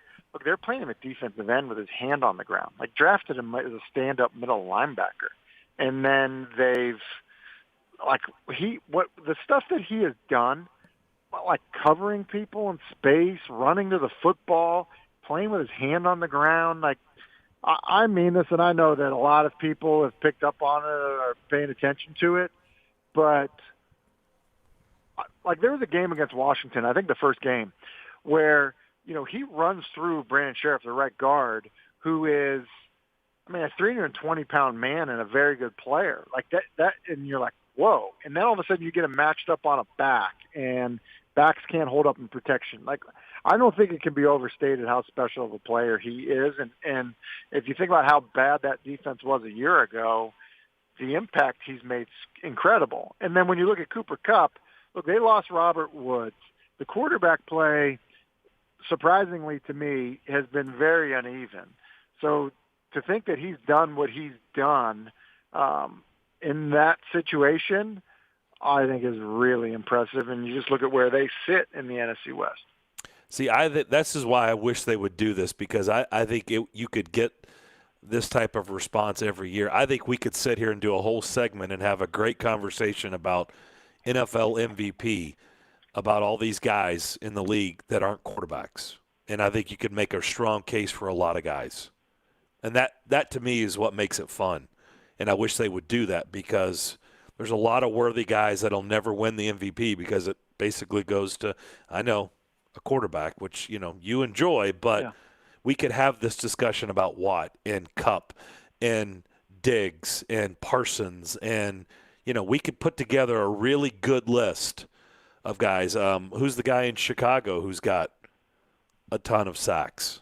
Quinn's got, 17 and a half sacks? Yeah. I mean, here's what I would say. Here's what I would say. I was asked about this. I said, what would it take for a non-quarterback to win the MVP again? And I think there are a couple factors. You would have to have a year where a quarterback did not have an absolutely absurd year. So you would need, something to happen where it's like, oh, the guy's had a good year, but that was a dud against the Saints like Brady had, or Kyler Murray missed a few games. So I think you would have to have that happen. And unfortunately, I think, and then you would have to have a record-breaking type season. So like you're saying, 22 sacks or, rushing yard record. 2,000 yards, right. All those different things, Yep. right? You have to have those things. But here's the other factor that I think plays into it. That player that has the record-breaking season, his market and his primetime games matter. And, teams like the Titans or, the Cardinals and, things like, teams like that, one don't like to hear it, but it's true. Look, I just, if a quarterback in Chicago has a really, really good year, but a running back in Tennessee has a record-breaking year, the quarterback in Chicago is going to win the award. It's just going to happen. Yep. To me, I would stand up. My case would be for Jonathan Taylor. This is all I'm going to say. They're 9-6. 9 times this year he's gone over 100 yards. 6 hasn't. When he goes over 100, they win. When he doesn't, they lose. MVP of the league. I mean, can you say any more about the importance of that guy to the Colts? I mean, that's a pretty compelling stat, is it not? Well, I mean, don't you think you could build that same stat for Cooper Kupp? Or don't you think you could build that same, similar type stats for Micah Parsons and then compare last year? Well, I would say it's a little bit different because typically if you're behind, you're throwing, you're not running. So if you're behind, you may compile a lot of stats through receivers because all you're doing is slinging the ball around. Typically when you're behind, you shut down the run, you abandon the run. You know what I mean? So sometimes the receivers. What if you have 11 wins and you've got 130 catches? Which is what he's going to have an absurd amount of catches, for sure. I know. No, I'm not going to argue against Cooper Kupp. He's had an unbelievable year. Tim, you've had an unbelievable year with us. Happy New Year, and we look forward to talking to you in 2022.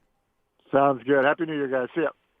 Tim Hasselbeck every week joins us. We enjoy our chats with him. He's brought to you by Red Spirits and Wine in Bellevue. We'll come back more of the DDC here from Nissan Stadium next. Can the Titans take care of business in a key AFC matchup against the Dolphins? End zone throw open, and Hobbs has a Dolphin touchdown. Or will Miami play spoiler at Nissan Stadium? Bring it on, chop. Let's go. Tune in all day Monday for full reaction to Titans Dolphins. Talking Titans on Nashville's best sports talk. ESPN 102.5 The Game and the Game Nashville app. Joe Rexrode here for FanDuel Sportsbook on the college football playoffs where every win means more. And FanDuel hooking new customers up with 30-1 enhanced odds on any team to win their semifinal game. That's right. It means you can bet $5, win $150 on any of these teams to make it to the final. I would go Georgia, Alabama myself, but you choose whatever you want to choose. Just make sure you sign up for FanDuel using promo code Joe102. Make a deposit. Claim your 30-1 enhanced odds. There's no better place to bet the college football playoffs than America's #1 sportsbook, which is easy to use, safe, and get you paid in as little as 2 hours. Also, if you're already on FanDuel, you get $50 when you refer a friend, and your friend can also get $50. So don't miss your chance. Win $150 off a $5 bet in the college football playoffs. Download the FanDuel Sportsbook app or head to sportsbook.fanduel.com. Sign up using promo code Joe102 and get 30-1 odds on any playoff team to win. You must be 21 or older and present in Tennessee. New users only. $10 first deposit required. Must wager in designated offer market. Max bonus $150. Bonus for Tennessee users fulfilled in site credit within 72 hours. Tennessee site credit expires 14 days after receipt. Restrictions apply. See full terms at sportsbook.fanduel.com. Gambling problem? Call the Tennessee Red Line 800-889-9789. Gary Ashton here. Most people in Nashville know me as the don't sell without the intel and the guaranteed offer guy. But despite my accent, I'm also 100% guaranteed Nashville. I'm a guaranteed musician, a guaranteed dog lover, and you're also guaranteed to see me at every Titans and Preds game. Guaranteed offer means the Gary Ashton team with RE/MAX Advantage will sell your house for top dollar with no cleaning, staging, showings, or open houses, and give you up to 90 days to close. So there's plenty of time to find your next home. Guaranteed Nashville means my team lives here and loves it here. We've served Nashville for over 20 years, and we're passionate about helping the people we call neighbors and friends, which is why we've had a long-standing tradition of donating to the Vanderbilt Children's Hospital. If you're thinking about a guaranteed offer, get the only one that's guaranteed Nashville. Request a no-obligation offer by calling 615-301-1650 or go to GaryAshton.com today. Remember, Gary Ashton, guaranteed Nashville.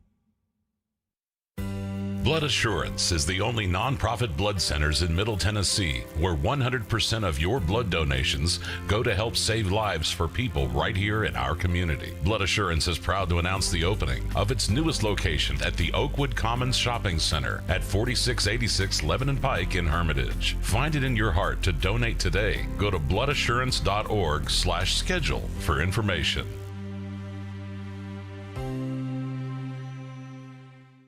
Touchdown, Boilermakers! Witness tomorrow's NFL stars this month at the TransPerfect Music City Bowl. First down, handoff, tailback, right up the middle to the 30. He's out of here. 20 to the 10, crank up Rocky Top.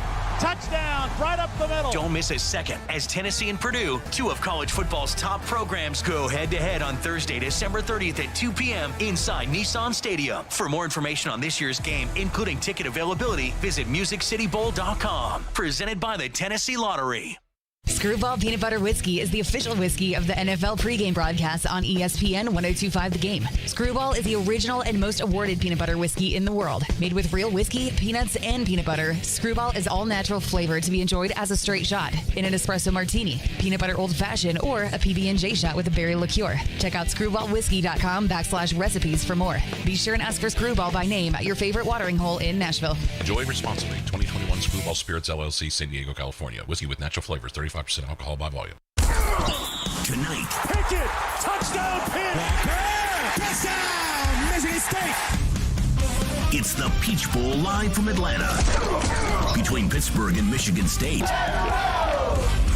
We'll join after the TransPerfect Music City Bowl On ESPN 94.9 and the Game Nashville app.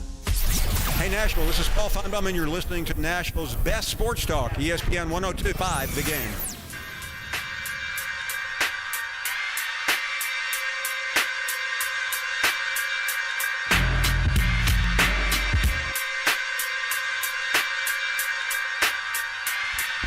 Go to theGameNashville.com/deals.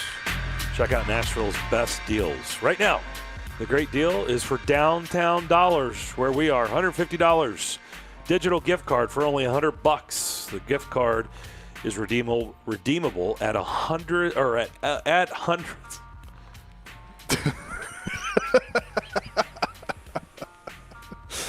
You all right there? Are we back in Gallatin? Am I having a stroke on the air again? I don't know. What is it? Listen, I'm just joining the show here, guys, but I'm wondering what's been going on in the press box there. Oh, boy. Bill Blur is back. You know, I thought it was straight eggnog that we've been drinking that they put out, but I don't think it's straight eggnog. They may have a little bit extra kick. All right, let's try this again. The gift card is redeemable for hundreds of downtown Nashville shops, restaurants, and more. With the Downtown Dollars, you can spend at maybe your old favorite spots or all the new spots that are open down here. End of the year blowout is also going on our website. 75% off Bad Axe Throwing, which is in Nashville, Nashville Armory, and the Beanbag Coffee and Tea Shop. You can check out other deals from the Woodhouse Spa, Brooklyn Bowl. I was on a roll until then. Seafood Sensation and more. Check out those deals at theGameNashville.com/deals. You made it. Was there something about a Haas in there? Oh, Haas. Hey, I think listen he's here, dead. Haas. Listen here. Haas Cartwright? Yeah, he's definitely dead. Old Haas Radbourne, great pitcher from the Hall of Fame. Back in the day. One of the first World Series winners. Yes, old Haas. A great Twitter follow, by the way, old Haas Radbourne. He is old school. Named my fantasy baseball team after him this year. Elite mustache. Back here on Darren, Daunic, and Chase. Now the crew, the gang is all here together. Darren McFarland and Chase McCabe at Nissan Stadium. Elijah Campbell manning things at our Hillside Medical Game Studio. Willie Daunic in Columbus, Ohio. Predators and Blue Jackets tonight at 6 o'clock. I'll have pregame at 5. Willie and his crew will have their pregame on Bally Sports at 5:30. Good conversation there with Tim Hasselback. I do think if the league, this falls under common sense, and the NFL is obviously, I'm not going to compare them to the NCAA. They're much more progressive, more outside the box thinking than the NCAA. They have a clue than the NCAA. But why not give the quarterbacks their award, and then let everybody else fight for an MVP award. And I do think that, Derrick Henry would have won it last year. This year, let's ask Willie. I don't even know if he heard the conversation. Let's not tell him who Tim said.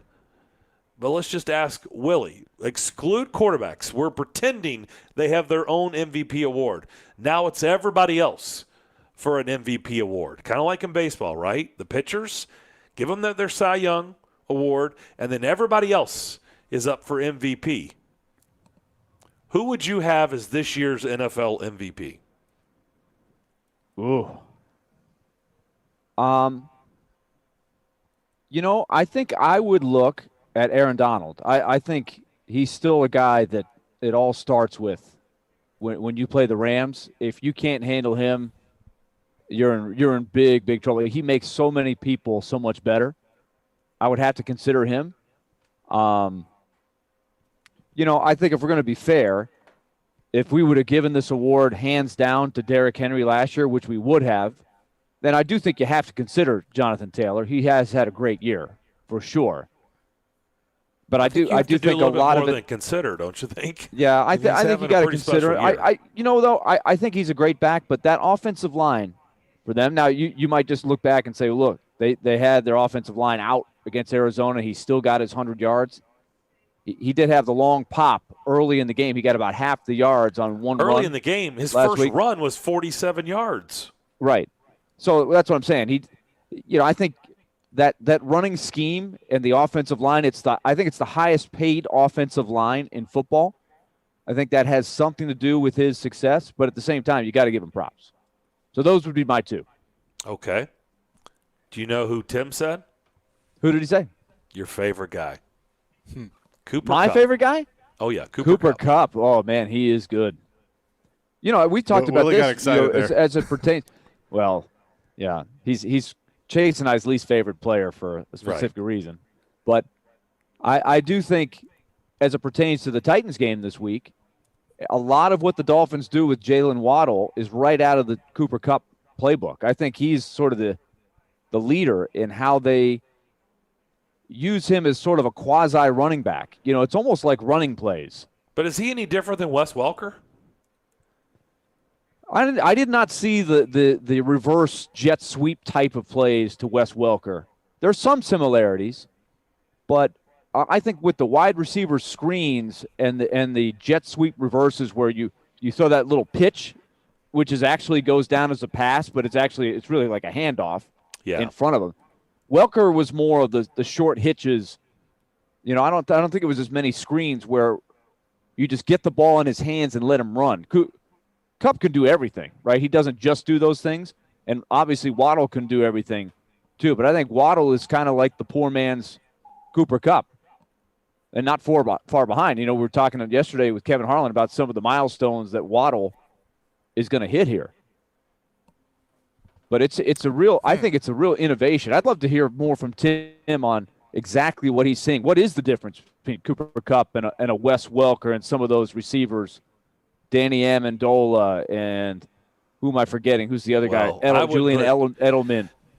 Edelman and Welker, I think I wouldn't put Amendola in there because I don't think he's at the level of these guys. I'm just thinking of the type, those possession type guys that would catch short passes. They're not really run at after catch guys. Cooper Kupp and Jalen Waddle are just get the ball in their hands with blockers, creative ways, and let them run. They can get around the end on a sweep.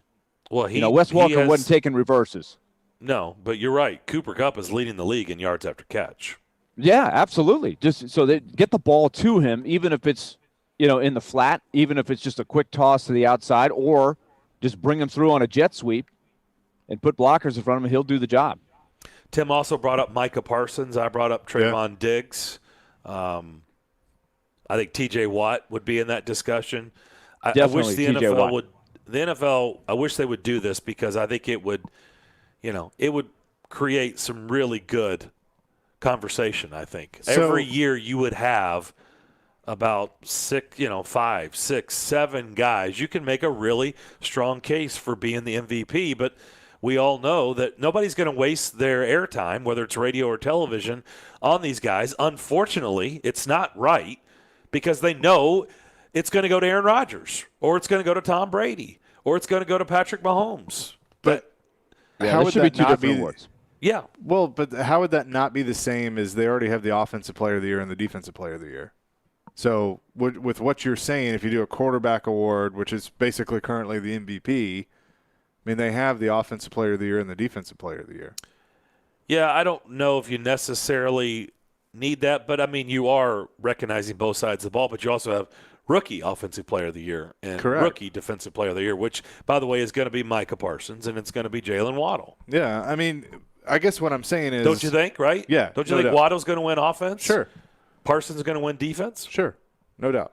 But I guess what I'm saying is with what you're throwing out there, they kind of already do but that. But those awards aren't viewed prestigious, are they? Okay, so how do you change right? Because we don't – do we get I mean, do we really view that – what do we talk about? We talk about the MVP, and that's it. Right, but, I mean, even if you do it the way that you're talking about where you change what is currently the MVP to a quarterback-only award, and then you have another MVP. You're just basically doing exactly what baseball, but you can win both, by the way. You can win both. Right. That's okay. But, I mean, you're basically just changing the names of what's already there is what I'm saying. Like, except for you're adding the caveat of you could win. But, I mean, Derrick Henry won the Offensive Player of the Year. He could have won MVP. And how excited did that get people, and how much talk was there? You know what I mean? It just I know, but it I mean, doesn't have the same oomph as the MVP. Doesn't make it right. Yeah. I'm just saying it just doesn't have the same oomph. Like how many we've got all these debate shows now. How many times do you hear them debating who's going to be the offensive MVP and the defensive MVP on their airwaves? I get that. But and I guess it's always been like I viewed it as, okay, if Aaron Rodgers wins the MVP, Aaron Rodgers' offense, why if he's winning the MVP, why wouldn't he also win Offensive Player of the Year? Which they've made it separate awards, but it's kind of like you sit there and you go with the way that it's all phrased is, well, wouldn't the most valuable player also be the best on offense? Right. Well, Exactly. I think that's a really interesting debate because, first of all, I think you have to organize your awards. One thing that you like is the tradition of the baseball and the hockey awards. It's very clear cut. They got special names. It's the Cy Young. It's the Rookie of the Year, and it works really well. In hockey, you've got each one of them has a name and a heart. Right. Yep. You've got a specific category, and you try to make each one prestigious. Football's never really had that. You know, you've got the Sporting News used to have their award, and then you got the NFL's got this, but it doesn't have the same organization. That's really strange, given how prestigious football is in general. But I think it would be great to have the quarterback award. And then, this is where you'd have to draw the line. Or you go on offense and defense. And because I think it'd be great to recognize the best offensive player who's not a quarterback. Because that's where you can have the debate of Cooper Kupp versus Jonathan Taylor versus Jalen Waddle, whoever. Are you saying do then two also MVPs, like an offensive MVP and a defensive MVP? Well, maybe you just take out the word MVP and you say maybe you do it like hockey and you give them a name. Each one have a category, and then if you want to have an MVP on top of all of it, then you do that. But you have like that quarterback award, the Joe Montana award. I'm just throwing the out Joe Montana award. Yeah, Joe Montana, Johnny Unitas. Pick Johnny one. Unitas. Right. You can just pick a name, a great, and call it that. And then you have something for offense, the Walter Payton. You don't go by position, but you just take the rest of the offense. Mm-hmm.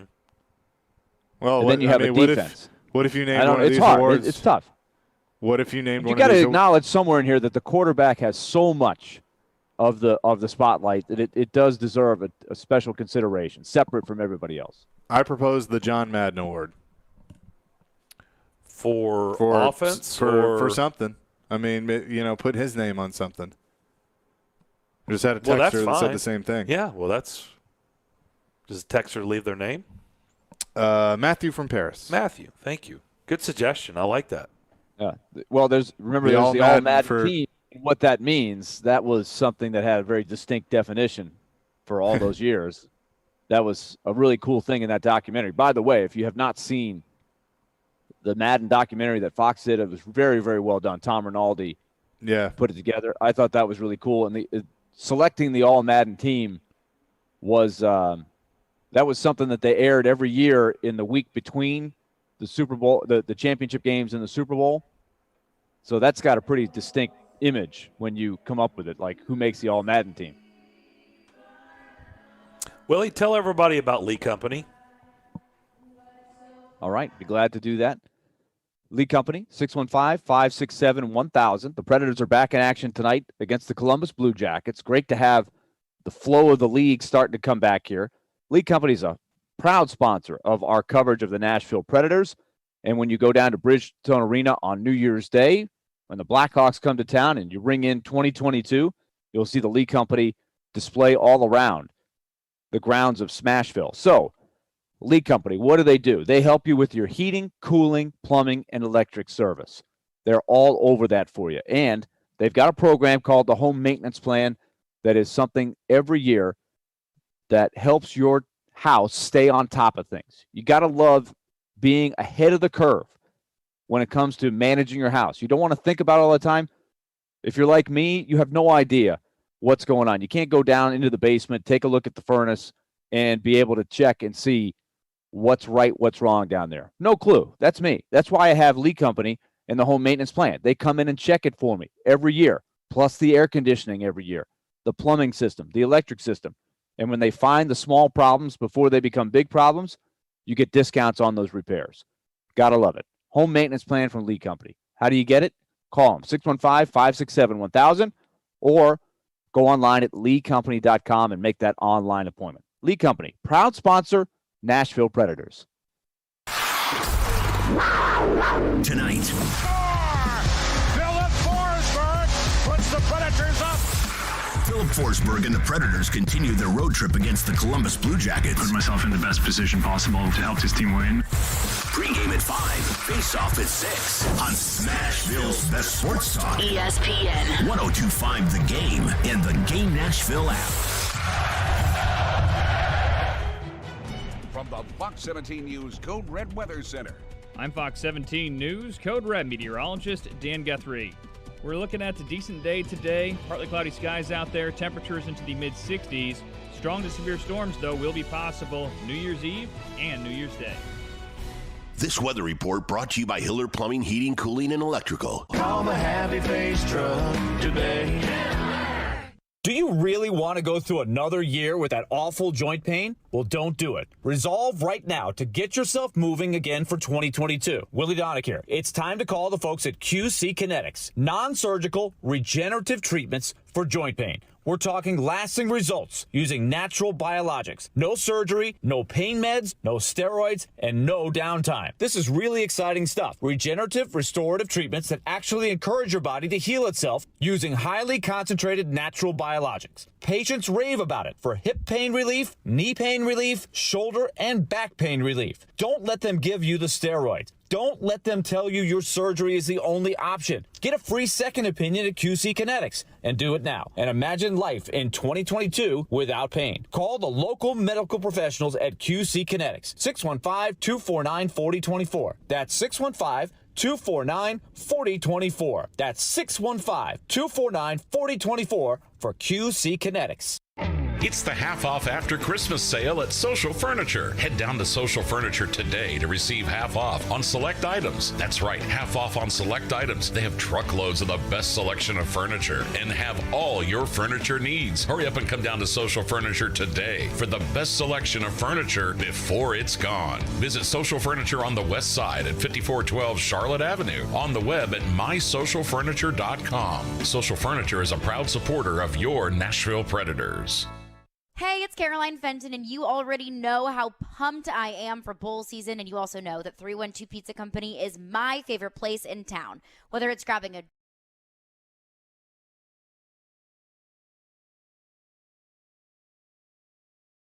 my go-to spot.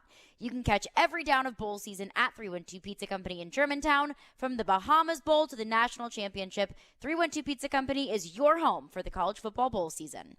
Hi, guys. Are you struggling with erectile dysfunction and sick of the pills? Well, we have a major medical advancement that has helped thousands of men. The WAVE technology at Hillside Medical was tested by Cambridge University and the Cleveland Clinic, and the results are in. It's proven to increase blood flow by repairing blood vessels. No pills and no side effects. If you're ready to put a stop to your ED by treating the root cause, call us now. And not only will the assessment and blood flow ultrasound be free, but we'll also include something unique that produces immediate results in the bedroom. You're going to love that. This is a $600 value, free to those that call in the next 2 minutes. 615-576-5000.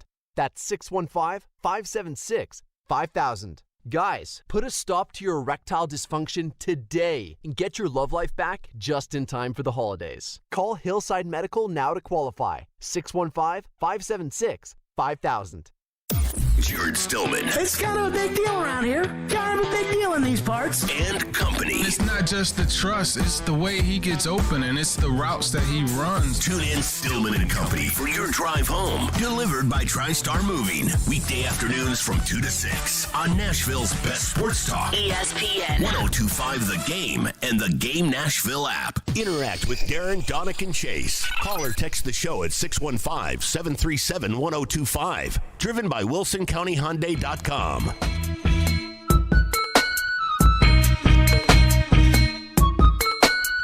Nissan Stadium.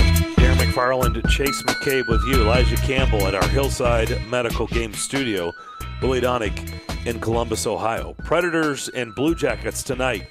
6 o'clock puck drop. 5 o'clock pregame here on these airwaves. If you're looking for a place to hang and watch, how about the Predators Bud Light Watch Party at Headquarters Beercade tonight? Yes, they'll have drink specials. Plus, you can be entered to win Predators tickets and watch the game tonight. It's the Preds Bud Light Watch Party at Headquarters Beercade that's located at 114 2nd Avenue South, downtown. So keep that in mind. Back-to-back situation for the Predators after the loss last night in Washington. Do we think UC Saros gets the night off, or John Hines has been known to just roll with UC Saros? So I don't know. What will we see there? What were your overall thoughts of last night's game? Number one, just to answer your question, they did go with UC Saros in the back-to-backs when they had the depleted lineup right before the break. But in this case, you take a look, he did have obviously a long rest. The Predators hadn't played since December 17th, but they do play again Saturday afternoon, January 1st against the Blackhawks. So I think there's a good chance you'd see Riddick tonight in goal. Last night, I think you have to look at the start of the game.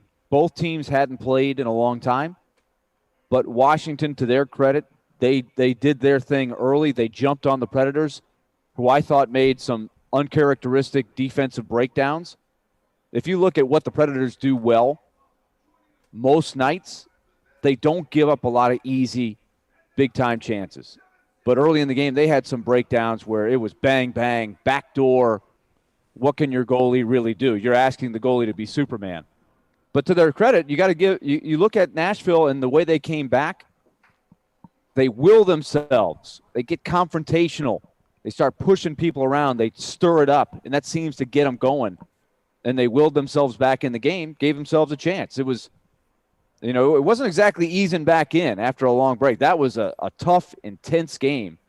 So I thought it was good. And what you have to hope for is that it serves you well tonight, because the Blue Jackets will be in the position that the Predators were in last night, haven't played in a long time. So I'm wondering about the start tonight.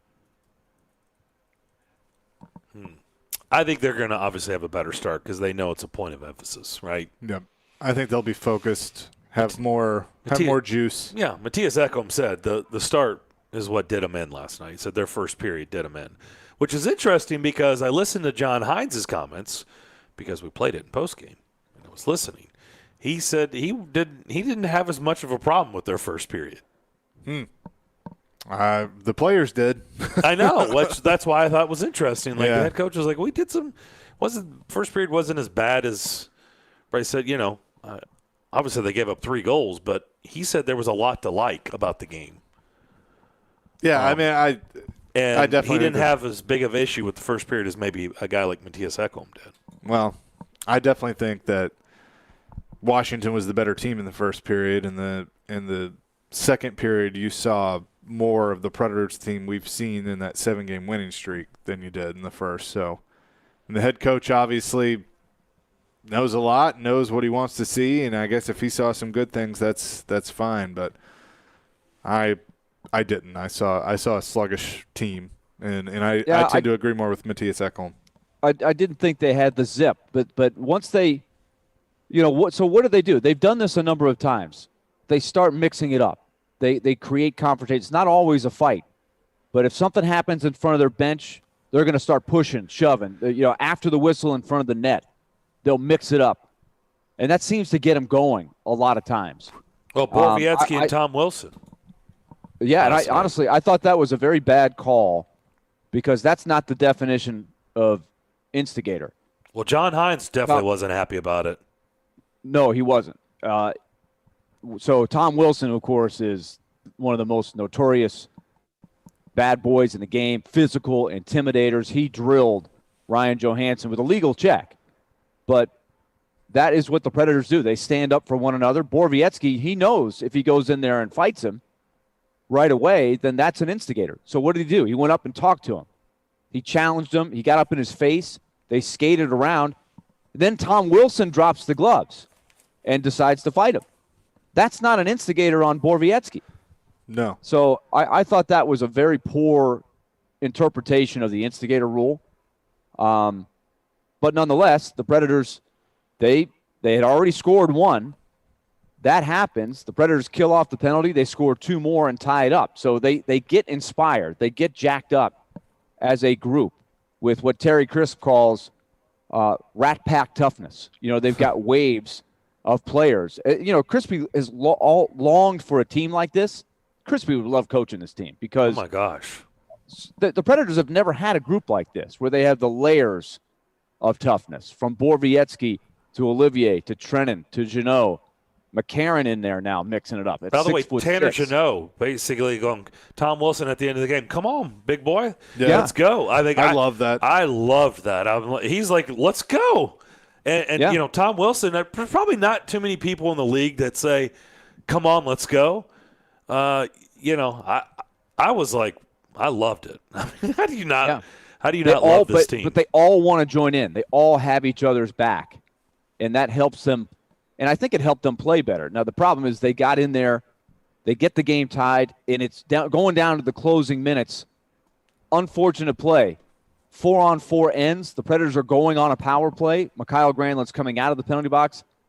Evgeny Kuznetsov makes a great play, comes out of the corner and makes a perfect shot into that upper corner. Hats off to him. But good hockey game. You put that effort in there every night, you're going to win your share.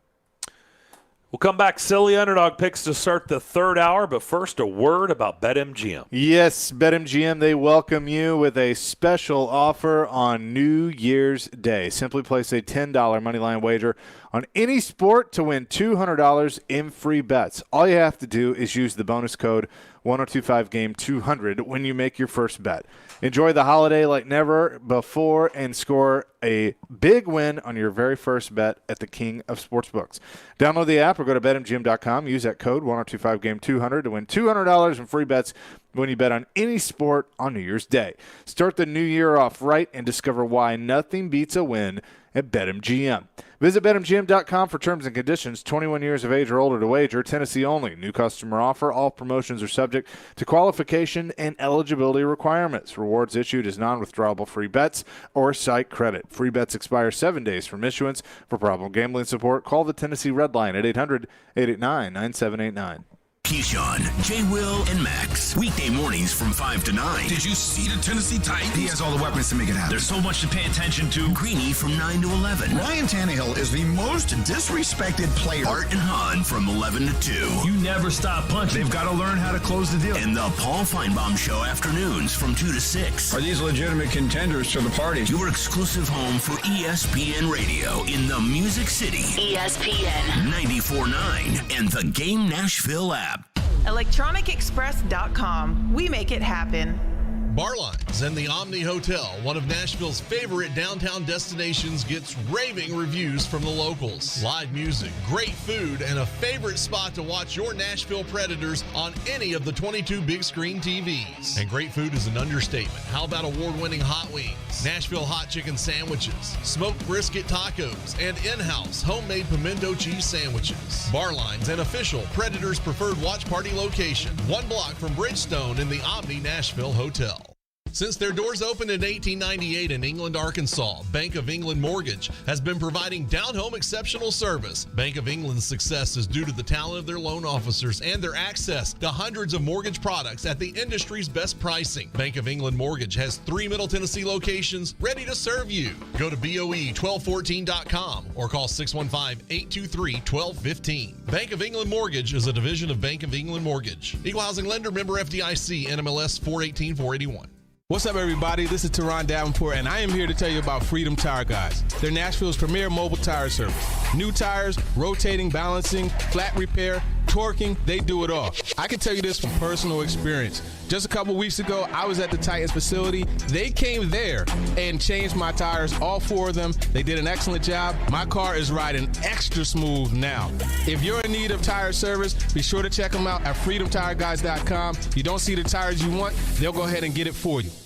Tune in every Monday at 8 a.m. and Friday at 3:15 to hear News 2's Corey Curtis take on all things Nashville sports, including the week's NFL games. All brought to you by Invigorate Health in Mount Juliet. Look and feel your best with IV therapy, medical weight loss, testosterone, body shaping, and more.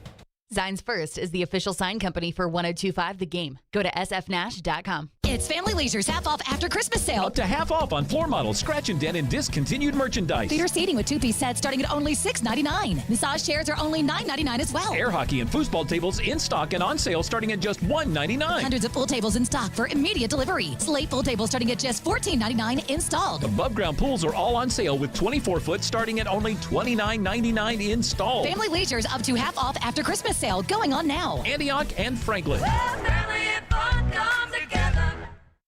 Nashville's best sports talk, locally owned, home of our Nashville Predators. WPRT-FM Pegram, 97.5 Murfreesboro, WBUZ HD2 Laverne, online at thegamenashville.com.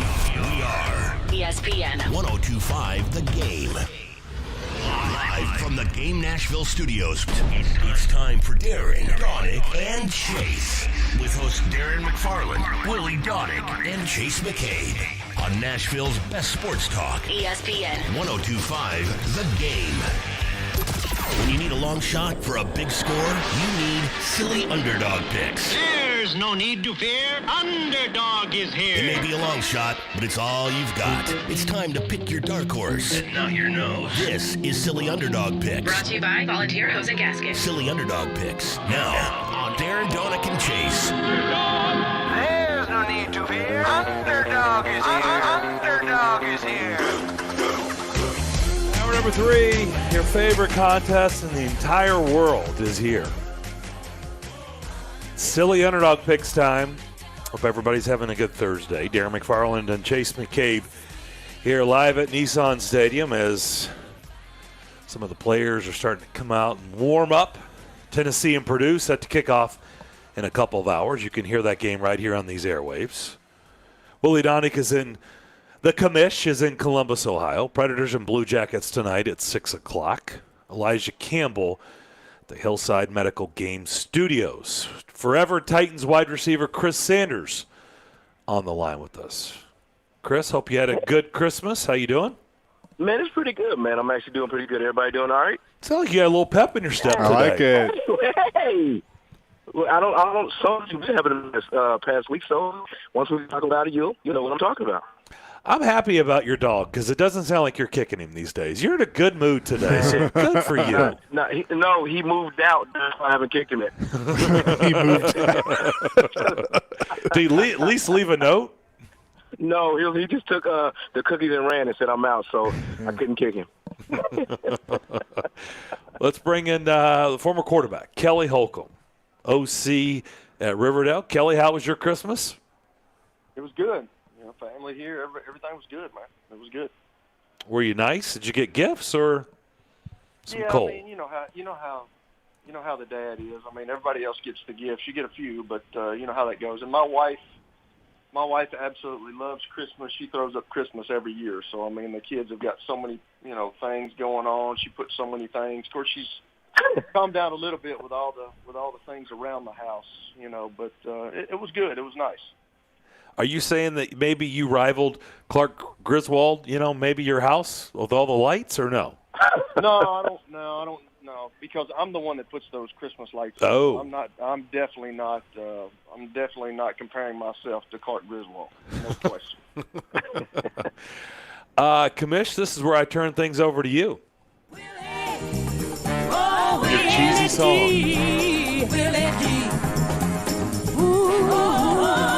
Ladies and gentlemen, from the great state of Ohio, where This is your commissioner. both Chris Sanders and Kelly Holcomb have spent many a day, an hour, of course, right here in Columbus, not far at all from the Horseshoe, where Chris Sanders once roamed for The Ohio State University. Is there a statue or anything of Chris, anything that says he existed in Columbus at one point in his life?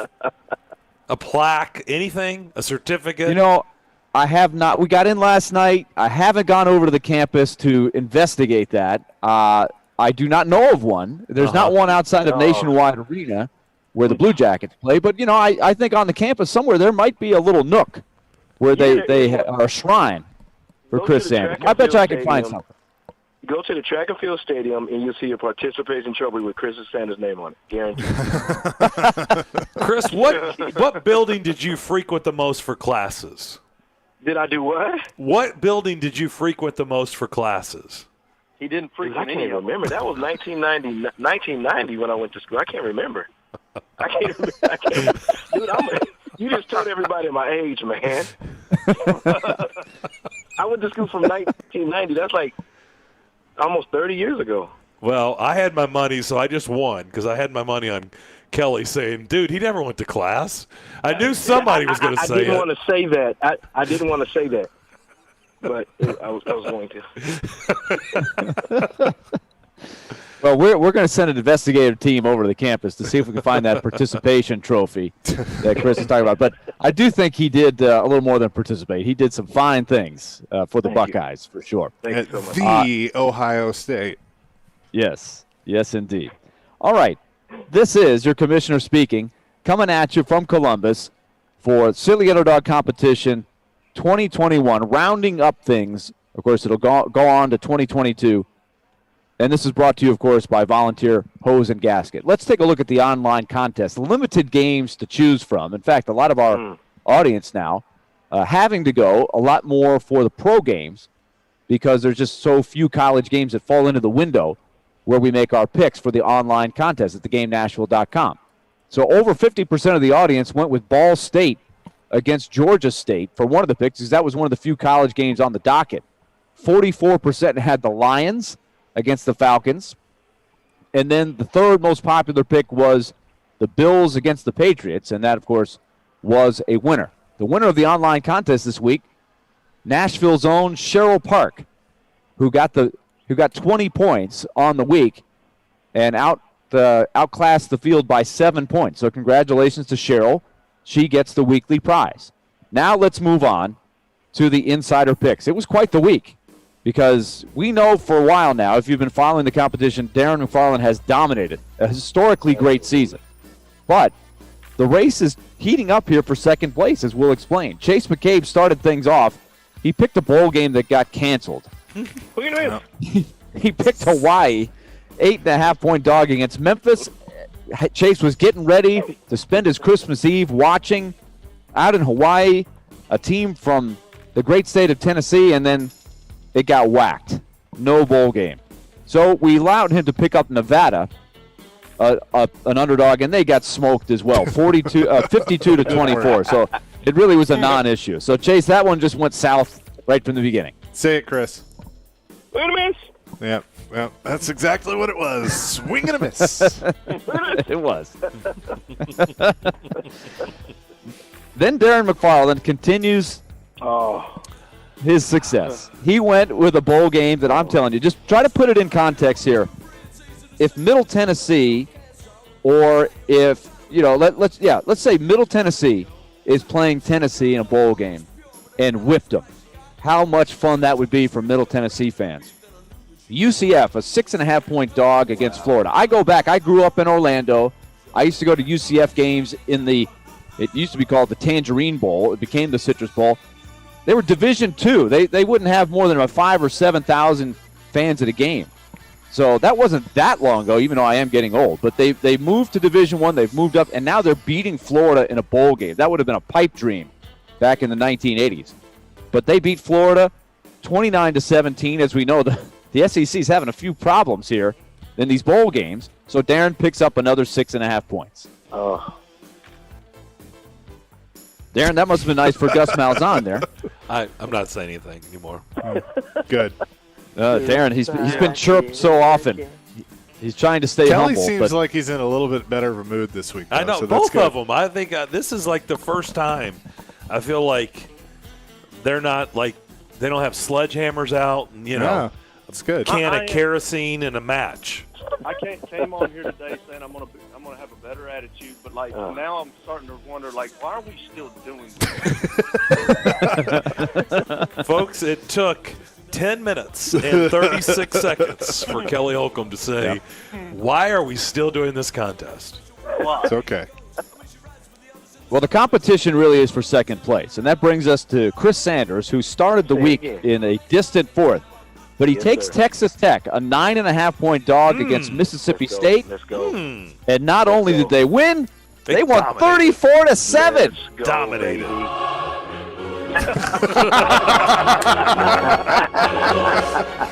It's a Christmas miracle. Oh, that's why Chris is in a good mood. Hey, I'm going to get second, man. Chris Sanders picks up 9.5, a late charge. So Good congratulations pipes, to the Red Raiders. Good pipes. Nice singing. Good job. So Mike Leach for Mississippi State, you talk about all or nothing. I think I saw the stat. They're 8-9 in bowl games, but they've had some huge eggs laid in some of these bowl games. So that was not a great way to end the season for Mississippi State. That put the SEC at the time 0-4 in bowl games. Kelly Holcomb then picked next. He went with West Virginia, a 5-point dog against Minnesota, kind of a dud bowl game. 18-6 was the final. The Golden Gophers win. 6 points? What happened? Yeah, I don't know. I started watching it, and then I turned it off because I'm like, yeah, they have no shot. Recognizing a bad pick, but Kelly did come back strong with the Titans in his pro pick. A 3-point dog against the Niners. We know the story. A great second-half surge. The last-second kick by Randy Bullock. 2017 win over the 49ers. So Kelly does pick up 3, and that's going to be important when we go over the standings here. Yep. Mm-hmm. Great job. Now we come. Offensive linemen, you know what I'm saying? Great job. Yeah, that was a nice job. They survived. Then we get to Chris Sanders. He selected the Texans, as he has many times this season. He did it again. And Texans pull off the win. A 10-point dog against the Chargers. Hallelujah. So that's why he's in a good mood. Amazing. Oh, I love to Sing win. it, Chris. Sing it. Don't sing it. Hear I that? sound like a gerbil, man. You I'm hear about to that? do That was the sound of everybody turning their radio off. Click, click, click. Oh, click, boy. click, click, Yes. click. So that'll allow me, Chris, to cross off the choir as any place where I might find your statue here on the campus of Ohio State. Yeah, I guess you were not in the choir. Whew, I feel good. Okay. I love to win. But Chris picks up 2 big wins, 19.5 points. And so that has changed his outlook. Then we go to Darren. He went with the Lions, trying to take advantage of this little mini surge that Dan Campbell and the crew is going on. They were right in it against the Falcons, but lost the contest. They were a 5.5-point dog in Atlanta. Arthur Smith got the win. You were on the right track there, Darren, but you can't win them all. Covered. They did cover. No points for a cover, but that is noteworthy. And then finally, Chase Depends McCabe. on where you're talking about. Some you do get points for a cover some places. Just Yes, not you this do. contest. Not in this competition. But Chase then had the final pick. He went with the Dolphins, a 3-point dog against the Saints, and the misfortune of having his bowl game canceled, he made up for it with the fact that half of the Saints were out with COVID. 22 players not available. Dolphins took full advantage in one of the toughest games to watch on the season, honestly. It was the Saints just had, they had the proverbial knife at the gunfight. Dolphins win it. Chase picks up 3. So here are the standings, guys. Darren, 119.5, continues his great victory, his 20th win. But how about this? Chase maintains second place with that win with the Dolphins, 42.5. Kelly remains in third. He picks up 3 points to get to 40.5 with 10 wins. And Chris now back with second place in sight. He more than doubles his output with the 2 wins. He's 4-30 on the year, but he's got 33.5 points. Oh, so, my folks, gosh. we got a race for second place. He's only 9 points out of second. You are never going to live this down. If he catches you, if he catches me, I'm retiring. Oh my God! If I come back and get y'all and get second, I'm calling the station every day. I know you are. No, I have no doubt about that. We believe you. Hey, look, I'm not trying to be negative. I've already told you, but I don't care. You will care if you don't get he finishes second. No, I'm getting second. Ooh, it's gonna feel good. Love to win. Kelly's back to his salty self again. I don't care. At this point, I do not care. I mean, you got 119 points. Nobody cares about second place. Man, I do.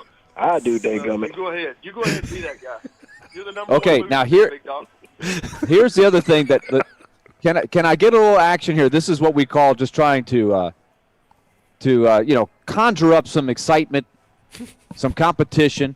Right now, Darren has 119 points. The rest of the field has 116.5. Do we have a little side bet that the 3 of you will overtake Darren before the season is over, combined? No. That's unbelievable. I don't think that's ever happened. A player has lapped the field like Darren. He has a chance to have more points than the other 3 competitors combined. But that was a big surge. You guys all scored big. Chris with 19.5. This could be a good race down the stretch. We'll find out when we make the picks in the next segment. Week 18 is coming up. We've got a limited slate of bowl games plus another week of pro games. Stay tuned. This is Silly Underdog Competition brought to you by Volunteer Hose and Gasket here on ESPN 102.5 The Game. The Titans put an exclamation point on a heck of a victory. The Titans sit at 10-5 as the Dolphins head to town. Into the end zone.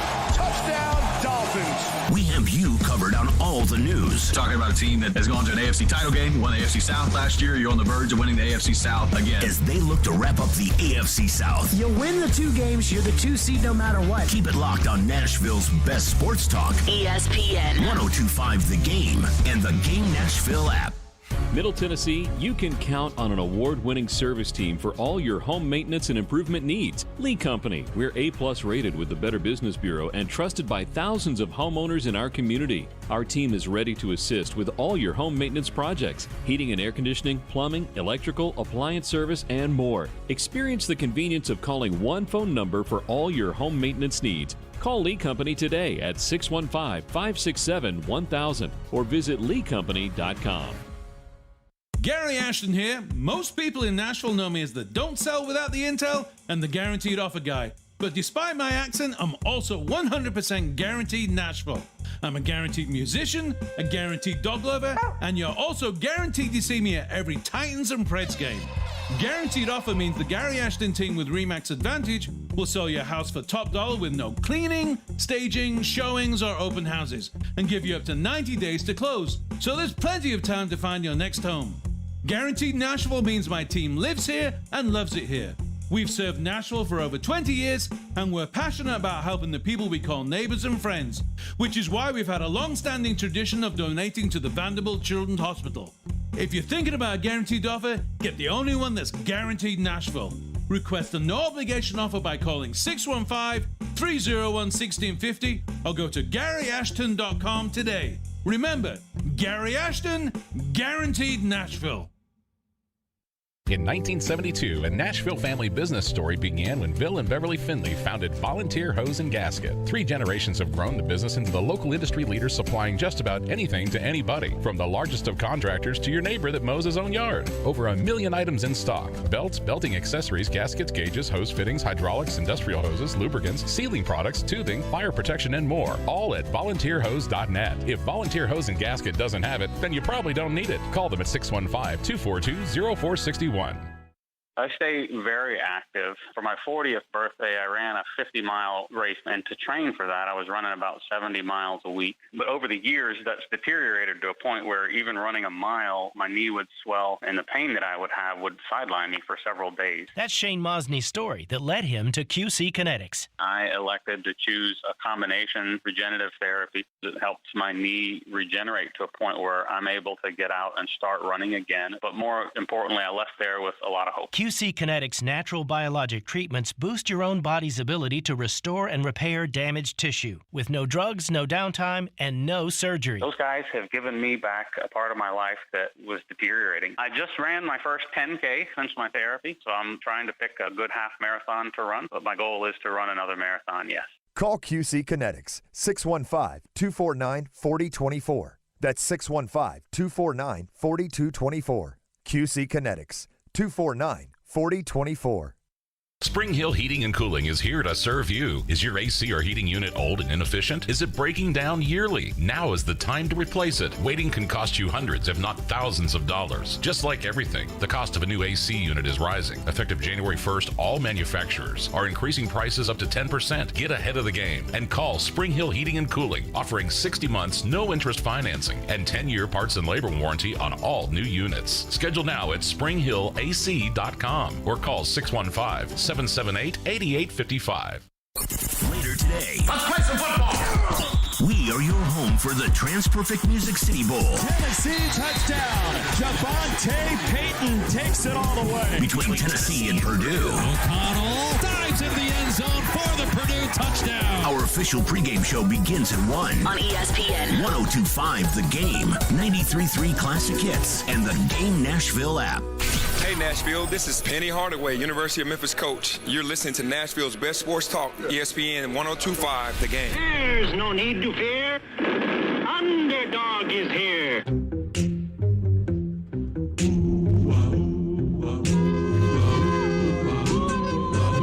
When criminals in this world appear and break the laws that they should fear. All right, it is time to make the picks for Week 18. Silly Underdog Picks, brought to you by Volunteer Hose and Gasket. As we covered in the last segment, Darren McFarland, 119.5 points.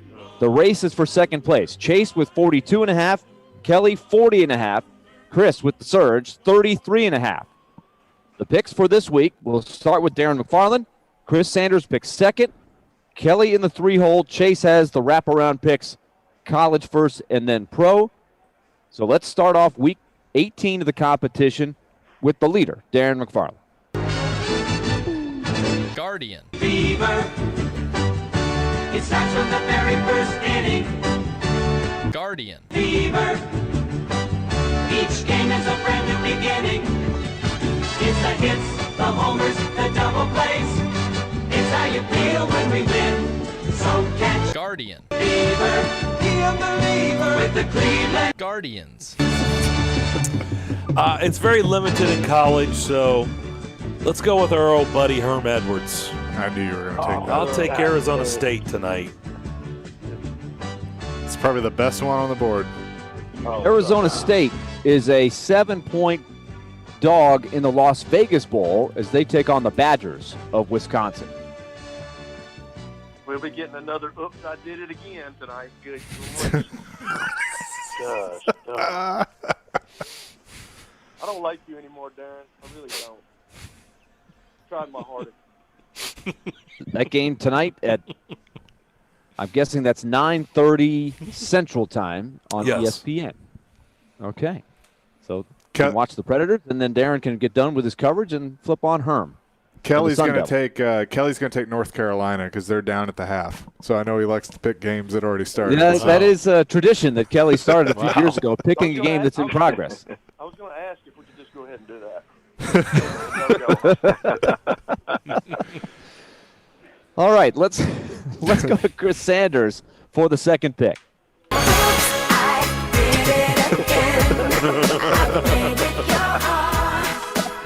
my big song, baby. Here we go. This is my pick. I'm going with. Oh, no. He's cutting out. Oh, what'd I do? You cut out. You took Rutgers? No, I took Purdue over Tennessee. You? I love you. How can I count the ways? Purdue over Tennessee. Purdue is a 7.5-point dog against Tennessee today in the Music City Bowl. Now, we have talked about this a lot. Purdue's got some key guys that have elected not to play. Why is the line only 7.5? I thought it might be a little higher there. No? Based on what's as happened? we were talking about the beginning of the show, it was 5.5 last night. Yep. It's moved. So it's moved, but I still would have thought it would start more like it's 7.5 and go more like 9.5. But I know. Y'all don't know about the Big Ten, baby. Okay, Chris, counting on the Boilermakers, and certainly they'd like to do better than the last time they played the Music City Bowl, where they got absolutely undressed by Auburn. All right, that brings us to Kelly Holcomb. Chris has the pick. He's going to try to keep the surge going. Kelly, meanwhile, trying to get back into second. We can skin a buck and run a trot line, and a country boy can survive. Country folks can survive. Country boy can survive. Country folks can survive.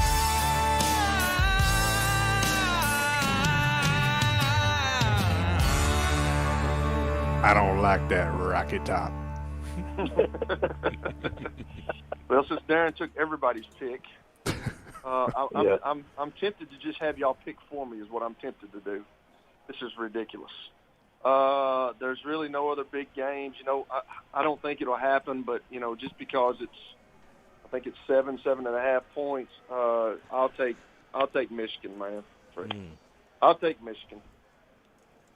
Michigan, as everybody knows, is in the Orange Bowl in one of the semifinals. It's the second game of the doubleheaders. They take on Georgia. The Wolverines are a 7.5-point dog against the Bulldogs, even though they're number 2 and Georgia's number 3. Yeah, let's go Big Blue. Good luck. Yeah, exactly. That's what I think. It's only 7.5. That's another one where it's like on paper you're thinking Georgia might be what people would perceive to be a bigger favorite than that, but we'll see. All right, back-to-back picks coming for Chase. All right. My picks, back-to-back, the answer is the same. Cincinnati. Give me the Bearcats, give me the Bengals. Oh, wow. Why not? All right. Chase McCabe trying to hang on to second place. He's got a 2-point lead, trying to get the silver medal in the competition. Would that be your highest finish of all time? Yes. It would Yes, be. it would. You've never had a silver before. No, All because right, I think the first year I finished third, and I think last year I was last. Cincinnati, the Bearcats, in the first semifinal, Friday afternoon, a 13.5-point dog against Alabama. Cincinnati undefeated on the season. Can they hang with the Tide? We will find out. And then he'll stay in the city of Cincinnati, and he'll take the 9-6 Bengals, a 5-point home dog with the Chiefs coming to town. Very intriguing game, and a game of interest to teams like the Titans, who are trying to catch the Chiefs. If everything falls right, the number 1 seed could be in play, especially if the Bengals win that game. All right, we move on to Kelly Holcomb for his pro pick. Since this is not relevant anymore, it really doesn't matter. I'm just going to say something before I hang up on you guys is, can we get the commission? Can we start finding him maybe next year for how many times he says, "This is your commissioner"? I already know you're the commissioner, big dog. Okay? Okay, Yes. I already know. Okay, so I'm going to say that the Cardinals beat the Cowboys. Who do you pick? All right. Arizona. The Arizona Cardinals are a 6-point dog as they travel to Dallas to take on the Cowboys. Arizona trying to turn their season back in the right direction here. They have been reeling. The Cowboys at 11-4. That would be a nice turnaround if they can get that. All right, moving on. Chris Sanders, red hot. He's already picked Purdue. What has he got up his sleeve for the pros? They say lightning don't strike in the same place, but I don't believe that. So I'm going with the Houston Texans 13 over the 49ers. Let's go, baby boy. You know it, too. Let's go get that second-place trophy. That don't even sound right, but I'm going to get it anyway. The Texans are a 12.5-point dog. Oh, 12. As they take on the 49ers out in San Fran. Now, if they pull off that one, that would be something. Of course, the Texans played the Titans in the last game of the season. The Texans have got a little something going here. Davis Mills has been playing well. All right, we move on to Darren McFarland for the final pick of Week 18. Steelers.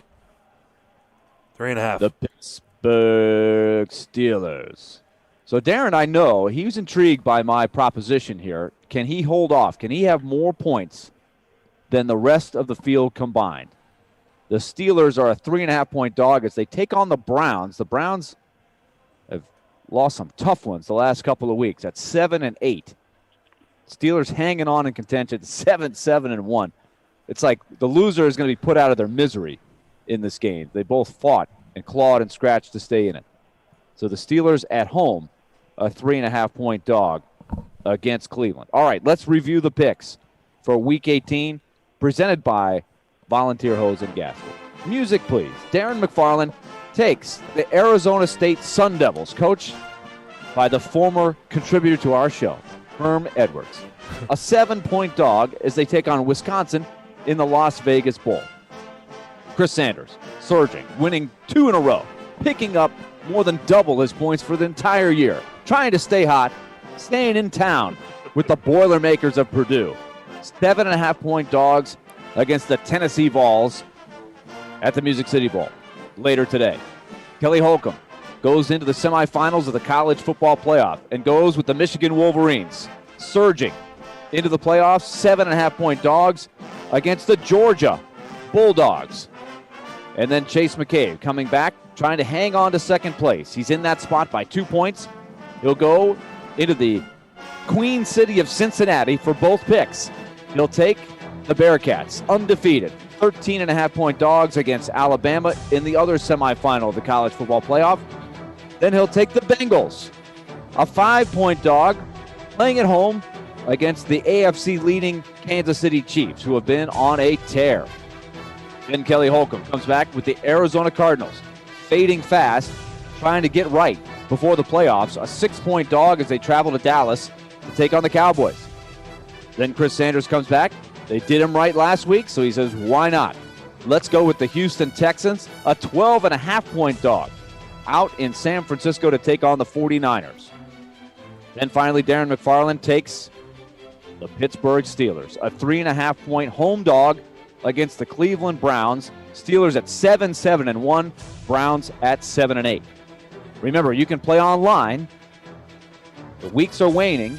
Try to win that weekly prize by going to theGameNashville.com and make your picks Saturday before 10 a.m. Those are our picks for the Silly Underdog Contest presented by Volunteer Hose and Gasket. Gentlemen, good luck.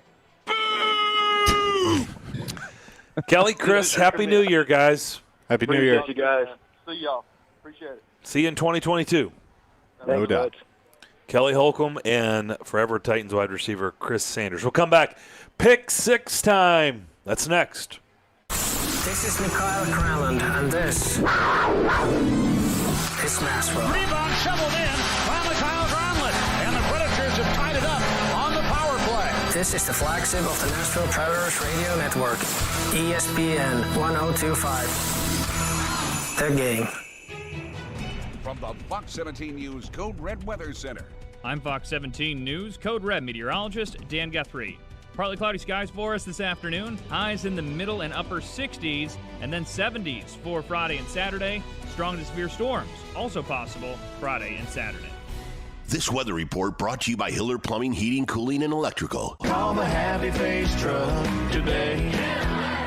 Joe Rexrode here for FanDuel Sportsbook on the college football playoffs, where every win means more. And FanDuel hooking new customers up with 30-1 enhanced odds on any team to win their semifinal game. That's right. It means you can bet $5, win $150 on any of these teams to make it to the final. I would go Georgia, Alabama myself, but you choose whatever you want to choose. Just make sure you sign up for FanDuel using promo code Joe102. Make a deposit. Claim your 30-1 enhanced odds. There's no better place to bet the college football playoffs than America's #1 sportsbook, which is easy to use, safe, and get you paid in as little as 2 hours. Also, if you're already on FanDuel, you get $50 when you refer a friend, and your friend can also get $50. So don't miss your chance. Win $150 off a $5 bet in the college football playoffs. Download the FanDuel Sportsbook app or head to sportsbook.fanduel.com.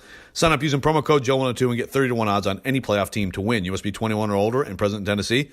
New users only. $10 first deposit required. Must wager in designated offer market. Max bonus $150. Bonus for Tennessee users fulfilled in site credit within 72 hours. Tennessee site credit expires 14 days after receipt. Restrictions apply. See full terms at sportsbook.fanduel.com. Gambling problem? Call the Tennessee Red Line 800-889-9789. It's the official Bud Light Preds watch party as the Predators take on the Columbus Blue Jackets today. Puck drops at 6, but the party starts at 5:30 with all kinds of specials. See you at Headquarters Beercade downtown Nashville on 2nd Avenue. Go Preds!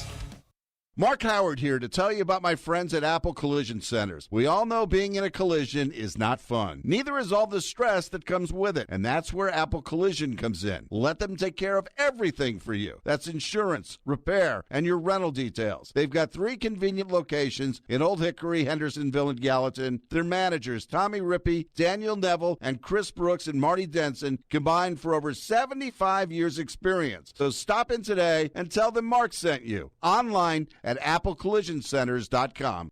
Music City Man Cave Luxury Men's Grooming is not your everyday nail salon. They specialize in custom hand and foot treatments for men only. As Nashville's first and only all-male hand and foot spa, they curate healthy, solution-oriented manicures and pedicures designed especially for men. From their comfortable environment, aromas, and overall focus on your self-care, everything is designed to make men feel comfortable. Book your appointment today by calling 615-975-2201 or online at musiccitymancave.com. Refining the confidence in men. Luxury grooming, man cave feeling. Hi guys, are you struggling with erectile dysfunction and sick of the pills? Well, we have a major medical advancement that has helped thousands of men. The Wave technology at Hillside Medical was tested by Cambridge University and the Cleveland Clinic, and the results are in. It's proven to increase blood flow by repairing blood vessels. No pills and no side effects. If you're ready to put a stop to your ED by treating the root cause, call us now. And not only will the assessment and blood flow ultrasound be free, but we'll also include something unique that produces immediate results in the bedroom. You're going to love that.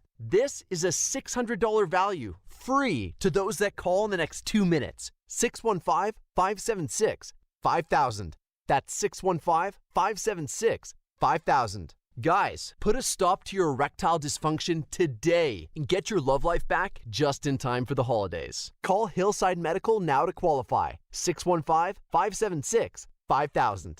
Robbie Stanley. Maybe it doesn't hurt their bottom line this year. I don't know. I don't know what's going to happen on that front. Joe Rexrode. 5 guys who are on the roster are not going to be on the roster. Get your morning started with Robbie and Rexrode every weekday from 6 to 10. Presented by Volunteer State Bank on Nashville's best sports talk. ESPN 102.5 The Game and the Game Nashville app. If you've missed any of today's show, just search Darren, Daunic, and Chase on Apple, Spotify, or on your favorite podcast platform. It's time to be a winner. I have come here to chew bubblegum and kick ass.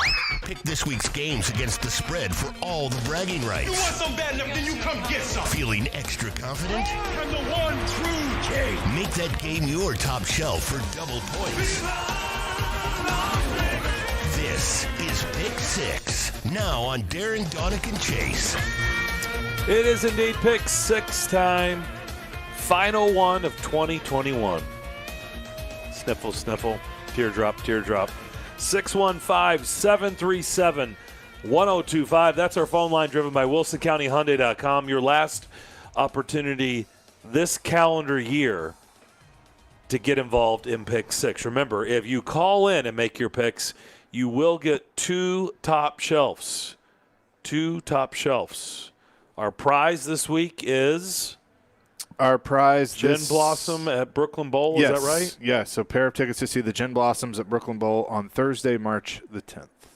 Okay. A little 90s action there. Yeah, nothing wrong with that. Nothing wrong with that at all. So jump in there. By the way, you can still play along at theGameNashville.com, but an opportunity for you to get a couple top shelves in there if you call in via the phone. Our time is limited the rest of this hour, so jump in there and we'll get to you quickly. With that being said, let's go to our Hillside Medical Game studio. Elijah Campbell is standing by for the review.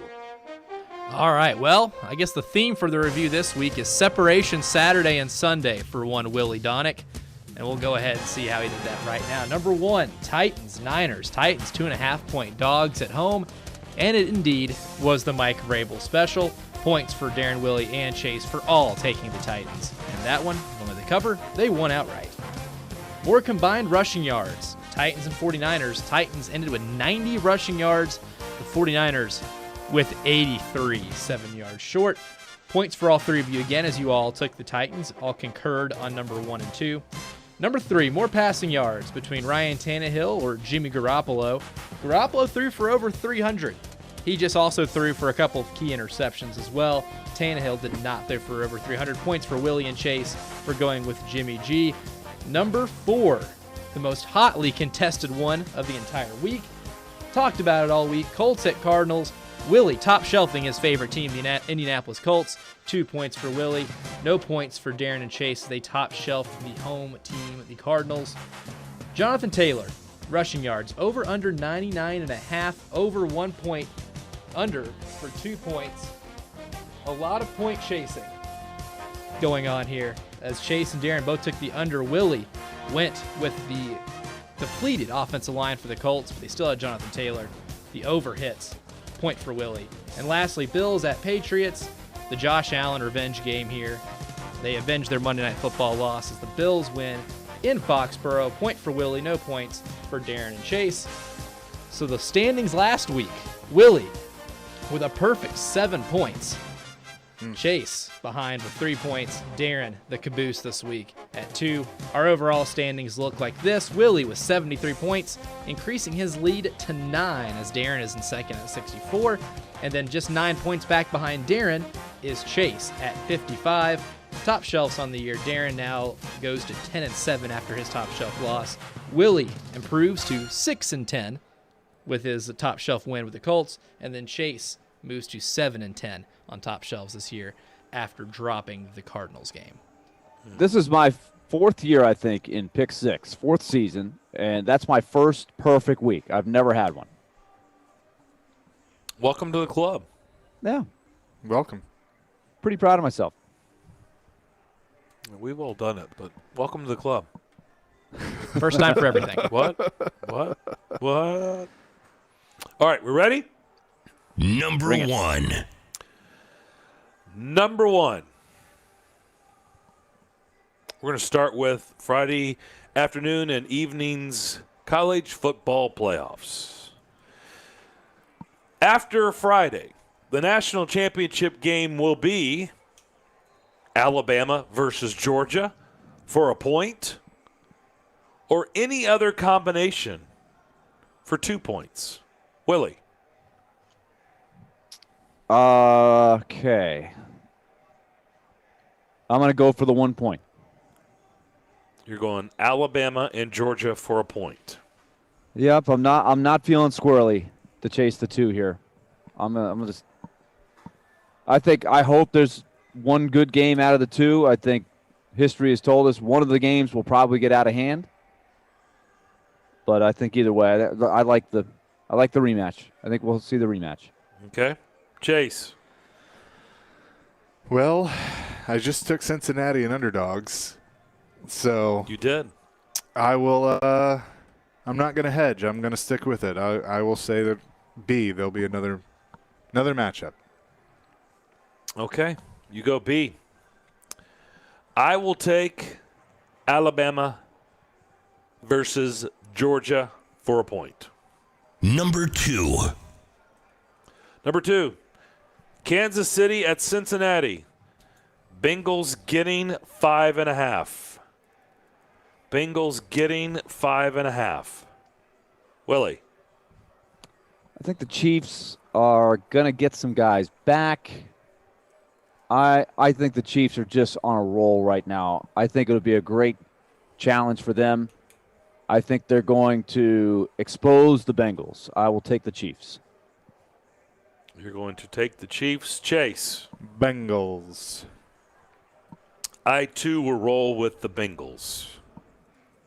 Number plus the 3. 5.5. The game here, where we are at Nissan Stadium. Dolphins, Titans. Need the game total for the listeners. Titans favored by 4.5. Do we have any up-to-the-minute COVID updates? Is anybody coming off of the list? Do we know? Not been decided. There's been stuff going on, but we were busy, so I haven't seen. I know that I think the coordinator spoke today, but it's not till later in the day that you get sometimes the real scoop. Yeah, I haven't seen anything. David Long looks like he might come back, which would be nice. There's a lot of hints about David Long. They just keep saying it's good to have him back practicing. But they seem to be talking about him a lot. I kind of feel like I feel like he could be in there. There's a real chance David Long's in there on Sunday. I just think this is a get it done, Titans will find a way kind of game. I'm going to take the Titans. Shane Bowen said the Titans will decide David Long's role in the next couple of days. Okay. So I still, once again, haven't seen any real news. So Willie, who did you say you're taking? Titans. Titans minus 4.5. Chase. Titans. I too will take the Titans minus 4.5. Number 4. More receptions. A, A.J. Brown. B, Jalen Waddle. Chase. I will go with A.J. Brown. A.J. Brown. I will go with. Boy, this one's tough. I'm going to go with Waddle. Willie. I'll take Jalen Waddle, and I'll take top shelf. Ready. Alrighty. Number 5. Jalen Waddle's going to get 3 just by running jet sweeps. They're going to throw him the ball a ton. Waddle will get it. Willie confident. All right. Yep. First touchdown of the game. Will it be from A, either a quarterback or a running back for a point, B, a wide receiver or tight end for a point, or C, a defensive or special teams touchdown for 2 points? I will start it, and I will go with the quarterback or running back. Group A. Chase. I will go with Group B, receiver, tight end. Willie. I will take Group B. Number 6. Nobody going for the 2. Yep. Browns and Steelers could be Big Ben's last ever home game at Heinz Field. Monday night. Pittsburgh getting 2.5. Pittsburgh getting 2.5. I'll start it. I'll go Steelers, and I'll go top shelf. Chase. I'll take the Brownies. Willie. Boy, I would not. If you'd have told me the Steelers were favored, I would not have blinked an eye. I'm surprised the Browns are favored here, but I like Nick Chubb running against the Steelers. I'm going to take the Browns. My top shelf will be the Titans. Okay. There you go. Willie, do you need to roll? I do need to skedaddle. And so, guys, I'll be watching the Music City Bowl as it unfolds here very soon, and talk to you tonight from Nationwide Arena. Sounds good. Happy New Year. All right, Happy New Year to you guys. Happy New Year. We will not have our normal scheduled program tomorrow. That's why we're doing Pick Six today. Elijah and Caroline filling in for us tomorrow.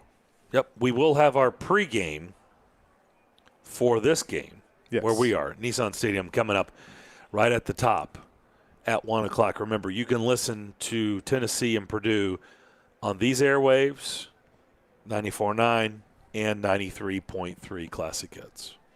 Correct. You probably won't hear the ending, my guess, on these airwaves because college football games never go just 3 hours. No, we'll have to turn things over to Pred's pregame at 5. So that's why we gave you the options of, that was one of my first things I did as program director. I said, hey, I'm gonna take 3 of our stations and put a football game on. So, pretty big deal. Good crowd forming right now as we're a little bit more than an hour away from kickoff. And they are filling up all the way to the top. So I suspect this thing's got a real shot of selling out or at least getting really darn close. How close do they have to be to call it that? Like to just say, hey, it's close enough. So no, I don't think you're either sold out or you're not sold out. Yeah. So I think it'll be sold out. 69, whatever. I see Scott Ramsey down there on the field. Yep. He is currently counting. He's just look at him counting 556, 557, 558. See the is that the coaches meeting at center field, or just representatives from both teams? That does not look like the coaches. No. I have not. I've been looking for Josh Heupel, but I haven't seen him. And Jeff Brom. Kickers are out, so should be fun. Still got a little over an hour until kickoff. But I was telling you earlier, the quarterbacks were out in their hoodies and everything doing warm ups, and Joe Milton came out earlier, was getting a little extra time as he was warming up. But yeah, I'm excited about this one. It'll be good to see a college football game in person because I thought about that this morning. I have not been to a college football game in a couple of years because of everything. So obviously done the Titans, but I haven't seen UT play probably since the last time they were in this stadium. Well, that's a really good point. Yeah, I think I'm right there with you. Tennessee decked out in the all-white with the orange socks, so I always like that look of going with the full white get up. South Carolina right now leading the Mayo Bowl over North Carolina, 32-21 with about a minute to go in the third quarter. Now, did I see this correctly? Was that a joke or was that real that Mac Brown and Beamer said the winner or the loser gets mayonnaise dumped all over them? The winner gets mayonnaise dumped on them. The winner gets mayonnaise. Wouldn't that be why would the winner want to get I understand it's the Mayo Bowl, but shouldn't that go to the loser? Is that an honor to be dumped in mayo? I don't know. I'm sure the eligible pool of mayonnaise baths is really, really small, but that might be the saddest mayo bath you've ever had that's ever existed on this planet if you take one after a loss to a 6-6 team in a bowl game. Yeah. So was that real or was that just them having fun? Oh, it's happening. Yeah. Oh, it's real. Duke's Mayo Bowl Twitter account has been tweeting about it. They've been practicing the mayo dump. I forgot how many gallons are going to be in this. It's going to be involved. Is it like a bucket? Is it a tub? It's going to be like a bucket, and I've heard they're watering it down a little bit. I was just saying, that's where I was going with because this. it's so thick. Yes. Yeah. Does mayo? Can you? I mean, how long do you have to sit there and wait as they shake and shake and shake and shake to get it to? I mean, it's not like it's, ketchup would be one thing, but mayo is much thicker. There's a scientific process behind it, and I'm sure Duke's crack staff has completely figured this out. All I do know is that they are watering it down a little bit to help with the flow of mayonnaise. Ooh. I know Mike Golick Jr. dipped an Oreo in some mayo during the broadcast. Yuck. Which sounds like a felony. I don't know for sure. Yeah, why ruin a great item like an Oreo? But there's a lot of mayonnaise involved in this game. A whole lot of mayonnaise. One of the sideline judges doing his stretches. I don't think I've ever seen that before. Yeah, I would pass on the mayo because that just ruins your day. Like any of the post-game stuff, I mean, you're just well, gonna that's why I was stink asking. The winner wants that? Yeah, no, I would. I would think that's – I guess you can't insult the sponsor, right? No, by saying, I know. I think the loser deserves the mayo back. And here's the thing. Somebody from Duke's Mayo thought it was a really good idea to do that, and it's like, nah, it's really not. It's not at all. But whatever. We don't have to worry about that here. Yeah, it's not our problem. At the Trends Perfect Music City Bowl. So 32-21, South Carolina. Wasn't North Carolina the pretty heavy favorite? 10 points at kickoff. Well. Well, it's closing time for the third hour. We are going to exit stage left for the third hour and for the normal Darren, Daunic, and Chase show because we're going to kind of keep things rolling here with us. But you're going to hear from Jeff Brom. Vince Ferrara is going to stop in here. We're going to get the Tennessee perspective, any late scratches. A lot more coming. You never know who's going to pop in. I know. You just never know. So we will come back with our pregame show for the Music City Bowl. We will do that next here on ESPN 102.5 The Game. Take us wherever you may go. There are two guys on my untouchable list. Tune us in anywhere, anytime. Every team's got those. That's my point. Just search The Game Nashville in your app store and download today. And keep it locked on Nashville's best sports talk. ESPN 102.5 The Game. ElectronicExpress.com. We make it happen. Barlines and the Omni Hotel, one of Nashville's favorite downtown destinations, gets raving reviews from the locals. Live music, great food, and a favorite spot to watch your Nashville Predators on any of the 22 big screen TVs. And great food is an understatement. How about award-winning hot wings, Nashville hot chicken sandwiches, smoked brisket tacos, and in-house homemade pimento cheese sandwiches. Barlines, an official Predators preferred watch party location, 1 block from Bridgestone in the Omni Nashville Hotel. Hey, it's Jared Stillman. Guys, are you tired of feeling old? You know that feeling. You don't have any energy. You're gaining pounds. Well, guess what? My friends at Invigorate Health are the ones to help you. They don't just focus on one area of the aging body. They take care of all of it with so many different therapies that can restore your vitality and are designed with you specifically in mind. So give them a try. Invigorate Health if you want to feel young again. Out in Mount Juliet at 615-288-4777 or InvigorateHealthTN.com. Gary Ashton here. Most people in Nashville know me as the don't sell without the intel and the guaranteed offer guy. But despite my accent, I'm also 100% guaranteed Nashville.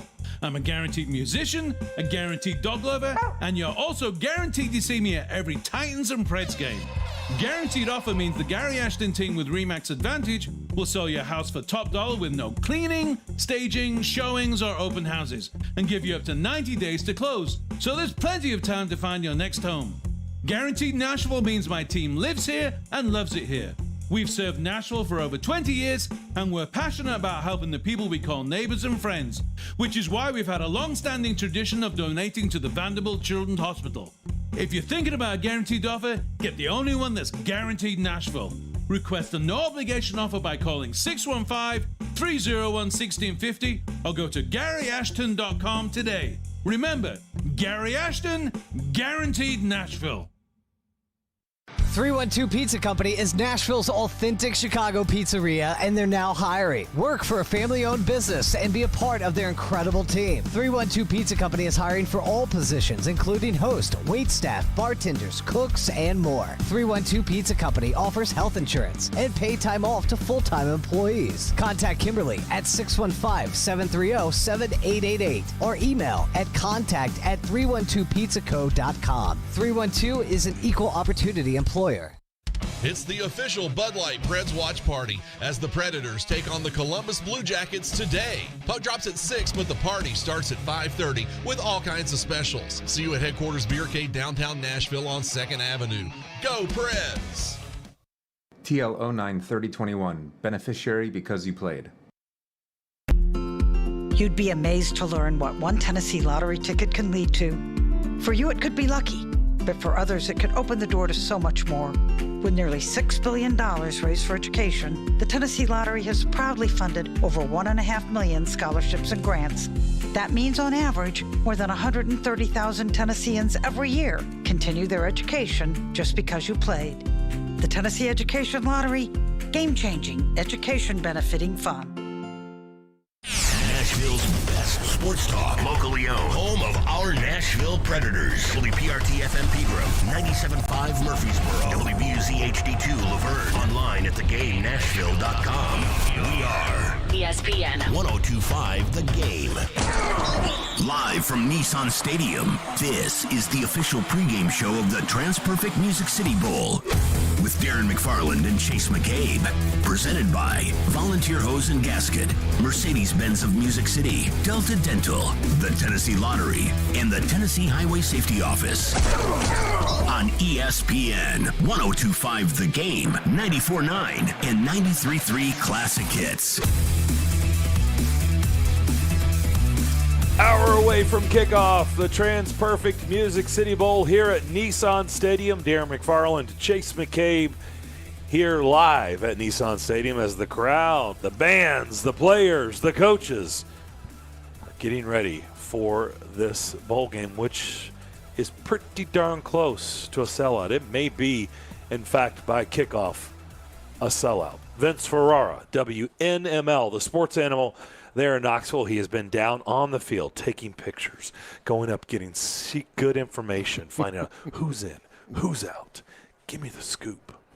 He's found all that information out there. We're going to pass along. By the way, a little bit later, before we get out of here this hour, we will hear from Purdue head coach Jeff Brom. You're going to want to hear that conversation as well. The last time Tennessee was here, it was against Nebraska, and the Vols came away with a 38-24 victory in 2016. The time before that, it was North Carolina and Tennessee in a double overtime thriller that Vince and I were here for the very, very end of that game. Mm-hmm. We stayed.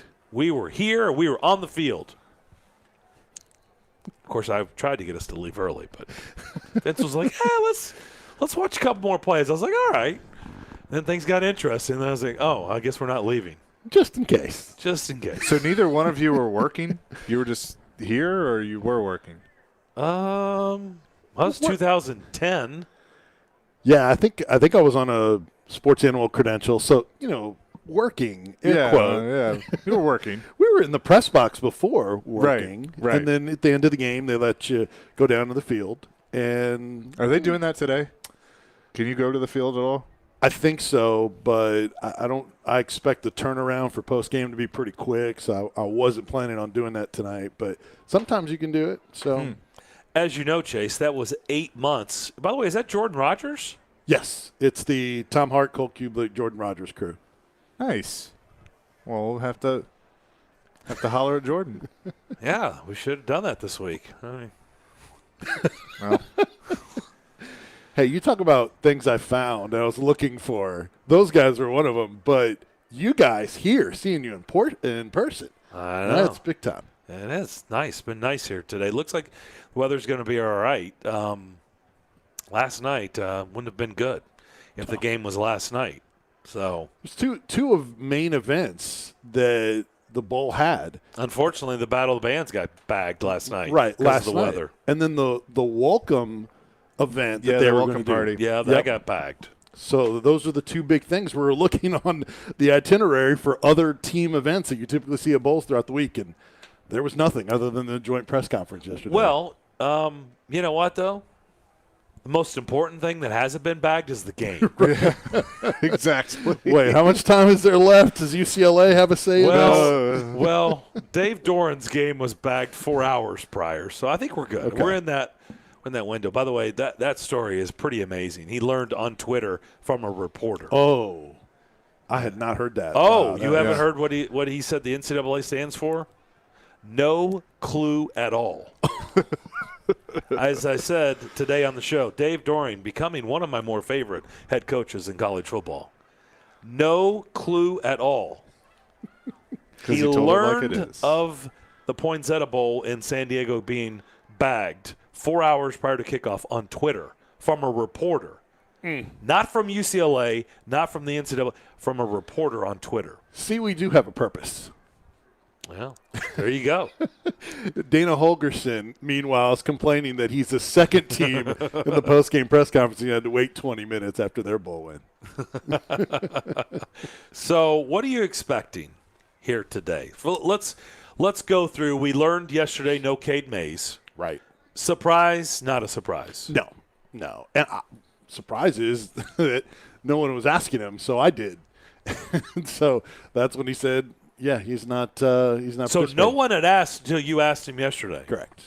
That's when it got out. He wasn't playing. Correct.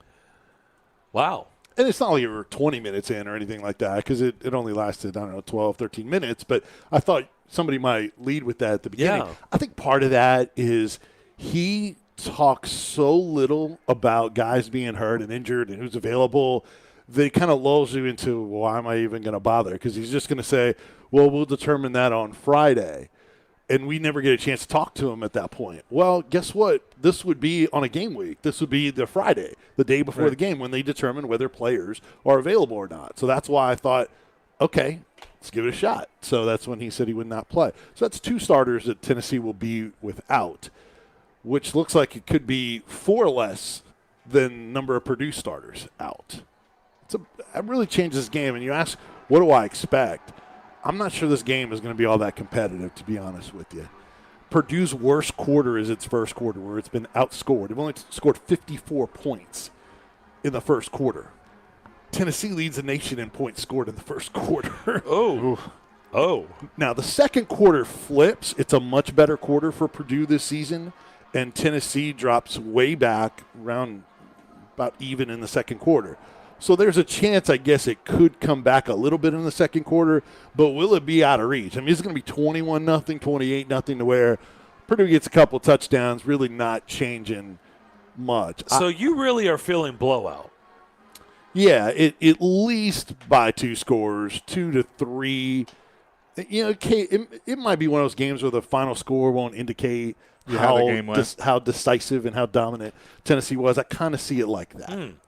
Well, and I think Tennessee, too, like I asked you earlier in the week, is their pressure. It's more, you said, more motivation to win this game, but there could be a little bit of that. Let's pour it on, Let's flex our muscles a little bit just because they have this confidence on how the season went. Definitely. Getting to 8 wins. I mean, so many of the guys talked about how you want to carry momentum in the next year. They're feeling good.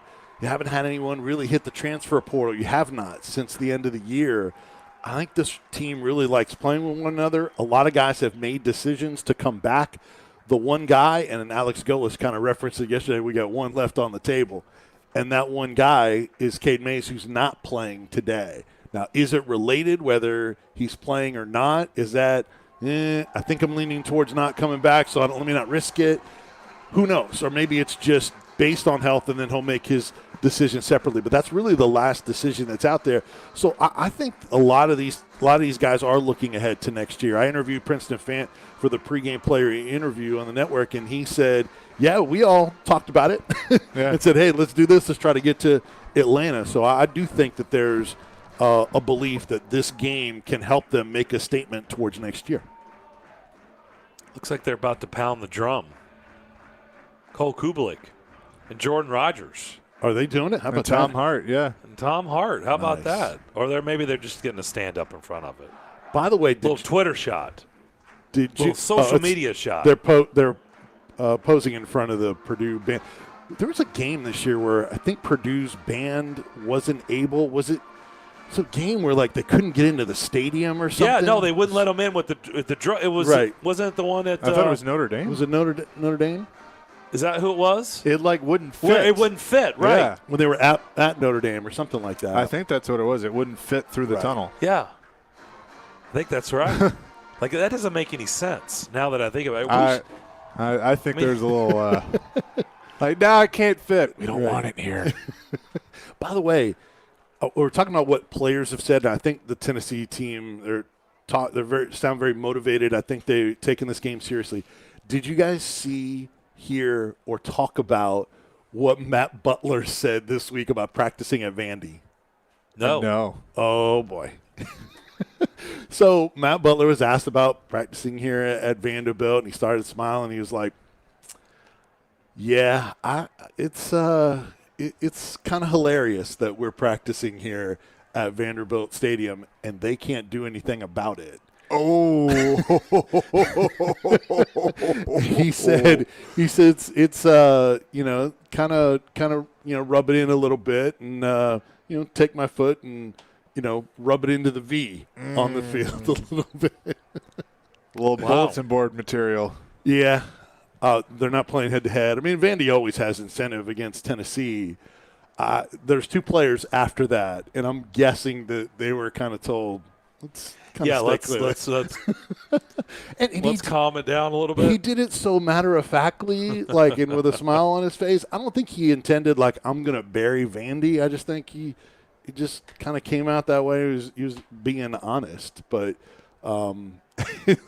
it was drew a laugh from all of us. Wow, that's pretty savage. Yeah, coaches, this is why they cringe when the players start talking. And he's one of your senior leaders. He's going to get drafted. He's incredibly intelligent. So maybe a little bit surprised that he would go there, but I mean, it's not like they're playing Vandy today and they're going to turn around and do something about it. So. Well, what was it, the Iowa player? What exactly did he say about Kentucky? Because, they're playing Kentucky. Is it tomorrow? I think tomorrow or Saturday. Saturday, Citrus Bowl. Yeah, what did he say? I know that they haven't been to a bowl game in a while or something like that, and they were going, it's just not Kentucky true. is right. They were going, well, what? And then now you see on social media all these Kentucky players or formers they've got all the bowl rings on their fingers and they're taking pictures at him on Twitter. Yeah, right. Oh, that's awesome. So we need to look that up exactly. I think he said we know Kentucky's going to be hungry. They haven't been to a bowl game in a long time, and everybody was going. Actually, that's not true. I'm sure there'll be a little extra motivation to remind him. I'm sure come Saturday. So you think that is a good key to watch. First quarter, Tennessee, their best quarter has been the first quarter. Purdue's worst quarter has been the first quarter. Purdue has scored 54 points in all of their games this year in the first quarter. Opponents have scored 63 against them in the first quarter. Purdue has scored 125 in the second quarter. And Tennessee's about the best first quarter team in the country. So it's very different in the starts for these two teams. So I think that is a big part of this game. Even though Purdue, they throw the ball almost every down anyway. It's like they don't even care about the run. They don't really have good enough backs, I think, anyway. But so if they were to fall behind, sure, they're going to throw the ball. That's what they do anyway, so they could come from behind. But I think for Tennessee, if they're out of character in any way, that's where I wonder. It's been a while since they haven't had a really good start, and they've been way behind in the first quarter. Even those games, Alabama, Georgia, I mean, they didn't run away from those teams, obviously, and it kind of got away from them in the fourth quarter, but it was close throughout. It's not like they've had this big deficit to have to overcome. Tennessee's outscored opponents 169-44 in the first quarter.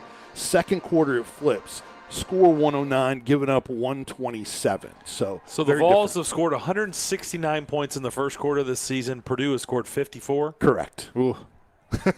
What's the over-under in the first quarter of this game? First quarter over-under, that's exactly right.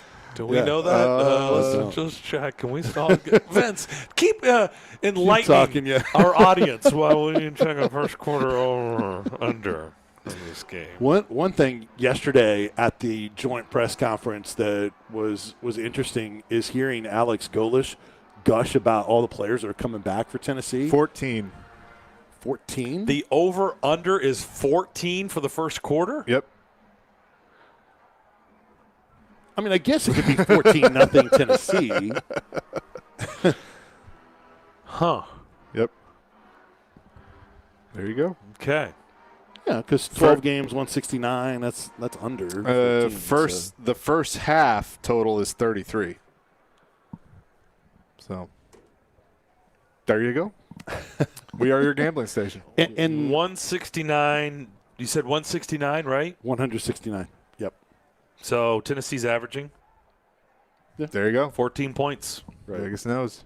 Every first quarter, 14 points on the button. And at least Purdue is averaging more than a point a quarter, so that would put you over the over. Well, that would put it, they just need to get a point, right? Which is what they're averaging for the first quarter of the season, just over. Alex Golish, I was mentioned to that point. Alex Golish yesterday was asked, okay, so why have you guys been so good to start games? And he said it's pretty simple. It's so difficult to prepare for their tempo. Mm-hmm. And which is one of the fastest in the country. Yep. And plays per minute, I think it's 3 plays per minute. And so, in all seriousness, Purdue's not going to. I mean, Big Ten is known. They're known for running the football. It's much slower. This is going to be a real challenge because they don't see. I mean, Ohio State. And they routed them, yeah. Who else? I mean, yes, I remember that game. Yeah. Purdue could not keep up with Ohio State. And every time they tried to get a little bit closer, Ohio State would pop 2 touchdowns on them like that. What did Ohio State put? I was going to say they put 60 on them, didn't they? 59. Yeah. Yeah.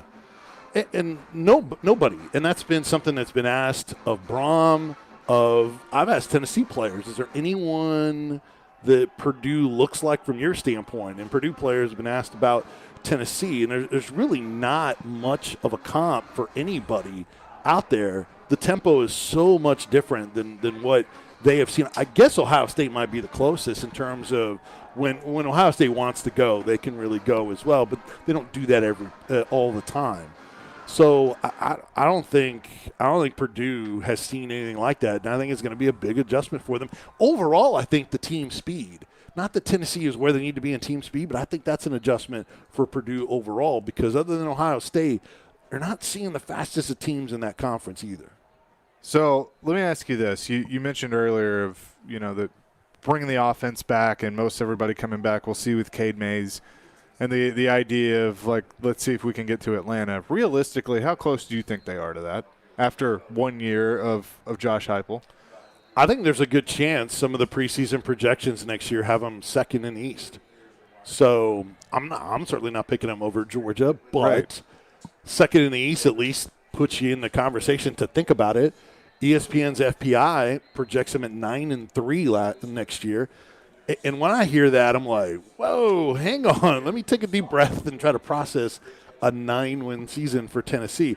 And I know a couple of years under Butch Jones, there were some of those situations. But when you sit there and look game by game, who they play, where they play, and with Florida having slipped back in first year under Billy Napier, there are plenty of games where you're like, okay, I think I would go with Tennessee.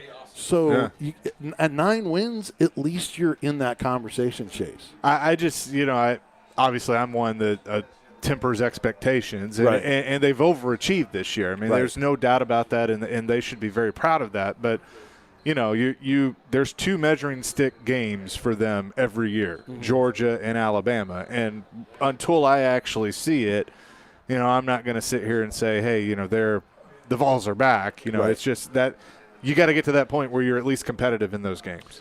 I agree, but then there was times under Butch Jones where they beat Georgia, they beat Florida, and they screwed up after that. So even if you get those measuring stick games, if you're not locked in, if you don't have the right staff and culture, you can still slip back. And, yeah, you're right. In order for them to get to Atlanta, they're going to have to beat Georgia, in my opinion. Because they're Florida. You mentioned Florida. That's very true. Yeah, and maybe next year is the year to get Florida. But then again, that's happened for Tennessee before, where they've had those opportunities against bad teams, bad offenses, and they still haven't beaten them. So I think it is still – it's not going to be easy. We got to see what the transfer portal brings, if it's going to bring other difference makers, help at the line of scrimmage, help on defense for sure, how good some of the guys in the signing class are, no one else leaving. I mean, it's got – I think for them to be there, it's got to be a really good offseason. But so far so good, and at least it's a positive that they have all these stars on offense back. If Cade Mays does decide to come back – I'm not certain he will. It's in the 50-50 range to me. Some think he won't come back, but I think he should. But if he does, they're bringing back their entire starting offensive line. You got Tillman, you got Hooker back, which is the key to everything. Yeah. And then 2 of your tight ends decide to come back and build off of it. You lose Velus Jones, you lose Peyton. So there's a lot that I think with the numbers they've had on offense, people are going to be really excited about and elevate Tennessee because of what they bring back, especially offensively. Yeah, no doubt about that. Real quick, who are some players that, if this goes the way that we think it might, that we could see play today for Tennessee that maybe are some names that Vols fans aren't that familiar with yet? Well, I think one guy that can have a big day is Byron Young, their defensive end, who had a lot of preseason expectations coming in. He, due to academic reasons, missed the first couple and has had some good games, 5.5 sacks, but been a little bit up and down. If Purdue, especially if they don't have their starting left tackle and Greg Long, I think you can see him be really effective off the edge. Their quarterback, Aiden O'Connell, was very accurate, but he's not very mobile. So that's one. Another one would be the corners opposite Warren Burrell in Haddon and Turnage. If one of those guys plays well on the outside, I think that could be a big key towards victory. And then any number of those receivers, because Tennessee's got a lot of them, and they've all had big moments at times this year. And, those are some of the ones outside of Hendon Hooker, of course, is going to be massive. Yeah, no doubt about that. Vinny, good to see you. Good to see you, my man. Yeah, Appreciate always good to be in person. I think it was Media Days last time we saw each other. That's right. So yeah, good to have Vince Ferrara up here with us, Darren. Vinny, Happy New Year, buddy. How'd that first quarter over bet go? Is that in? Is it locked in? I neither can confirm nor deny. Since you've been kind of quiet for a little bit. I mean, that's a pretty good stat. Just saying. Good job. So I'm here. Appreciate you. Good to see you. Good to see you. Enjoy the game. Well, you too. All right, we will come back. Big Joe is in the house. Joe Dubin. We will talk to him. We'll keep this thing rolling. Also, Jeff Brom, Purdue head coach, before we get out of here this hour. Tennessee and Purdue here. Music City Bowl at Nissan Stadium. This place is starting to fill up. We'll be back here next on ESPN 102.5 The Game. Can the Titans take care of business in a key AFC matchup against the Dolphins? End zone throw open, and Hollins has a Dolphin touchdown. Or will Miami play spoiler at Nissan Stadium? Bring it on, chump. Let's go. Tune in all day Monday for full reaction to Titans Dolphins. Talking Titans on Nashville's best sports talk. ESPN 102.5 The Game and the Game Nashville app. Attention Cash 3 and Cash 4 players. Crazy fun is here with the addition of Wild Ball. Here's how it works. Start by adding Wild Ball to your next play. The Wild Ball number is drawn following every Cash 3 and Cash 4 drawing. It can be used to replace any number that is drawn by the lottery, giving you more winning combinations. So add Wild Ball to your Cash 3 and Cash 4 plays today. And remember, the Wild Ball replaces a number drawn by the lottery, not a number on your ticket. The Tennessee Lottery. Game-changing fun. Please play responsibly. Didn't get what you wanted for Christmas this year? Never fear. Hi-Fi Buys is here, and we have it in stock. We plan months in advance for our legendary After Christmas sale, and this year is no exception. We made special purchases ahead of supply chain shortages and huge price increases. Of course, some prices have risen, but we made sure you can still get the quality you want at a price you can live with. Come see the incredible After Christmas deals on 4K, 8K, OLED TVs and projectors, special event pricing on surround receivers, speakers, soundbars, subwoofers, wireless streaming components, and much more. High-quality brands such as Sony, Denon, Klipsch, Definitive Technology, Golden Ear, and more. High-performance brands, Macintosh, Wilson Audio, Bowers & Wilkins, Martin Logan. Get over to Hi-Fi Buy's After Christmas sale. Showroom on Nolansville Road, or visit HiFiBuysNashville.com. Manufacturers that prohibit discounting excluded. Hey, this is Jared, the owner of MTGRT.com. Have you heard about those pesky appraisal gaps? We have too. That's why for our buyers, we create a custom appraisal gap analysis. You know what? A strong appraisal gap analysis from mtgrt.com helps prepare your offer for what could be. Let us help you make your dream home a reality. Text me on my cell today at 615-969-2257 or schedule time for us to talk online at mtgrt.com. ESPN's Turon Davenport breaks down the Titans like no other. On the field chemistry, I don't think it's going to be a problem. It's just going to be a process. Catch TD Mondays at 11, Thursdays at 3, and Fridays at 8. Plus, the Talking with TD podcast drops every Wednesday. When you draft players, it's not just for one season, it's for a career. Presented by FreedomTireGuys.com, Nashville's premier mobile tire company, and Craneworks and Rental Works, your source for crane and equipment rental. Visit Craneworks.com. Nashville's best sports talk. ESPN 102.5 The Game and the Game Nashville app. We interrupt this broadcast for a presentation of the Nashville Predators Radio Network. You can hear the conclusion of the TransPerfect Music City Bowl on ESPN 94.9 and 93.3 Classic Hits. All right, it is our time to tell you how to stay safe this time of year. Obviously, New Year's Eve, New Year's Day, a lot of parties going on and people having a good time, and we want you to have a good time, but we want you to be safe as well. So we say hello to Joe Waldrum. He is the Assistant Director of the Tennessee Highway Safety Office, who has been nice enough to join us. And as I said, Joe, it is that time of year where, unfortunately, alcohol-related crashes, they happen, and they happen too often. How can we prevent that from happening? That's right, Chase. I mean, you said it. You said the folks are going to be out there having a good time, and we're not out there to impede that. The main thing we want them to do is to stay safe out there on the roadways of Tennessee. And one of the main ways they can do that is plan ahead with planning ahead with getting a safe ride, designating a sober driver, or taking public transportation. Any number of ways, and everyone has a friend or loved one they can call as well. Yeah, and listen, 1 out of every 4 deaths on Tennessee roads are from drunk driving related crashes, and that is one too many. I mean, we have to get that number down. And as you said, you can plan ahead, but there have been times I've had a good time. I've left my car downtown and I've called a friend or I've Ubered home. It's really simple to do, and there should be no excuse not to.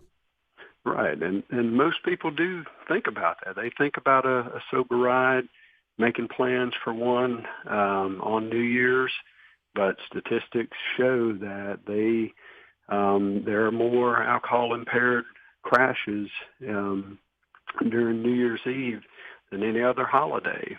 And it's last year, or between 2019 and 2021, we had 34 alcohol-impaired crashes in New Year's Eve.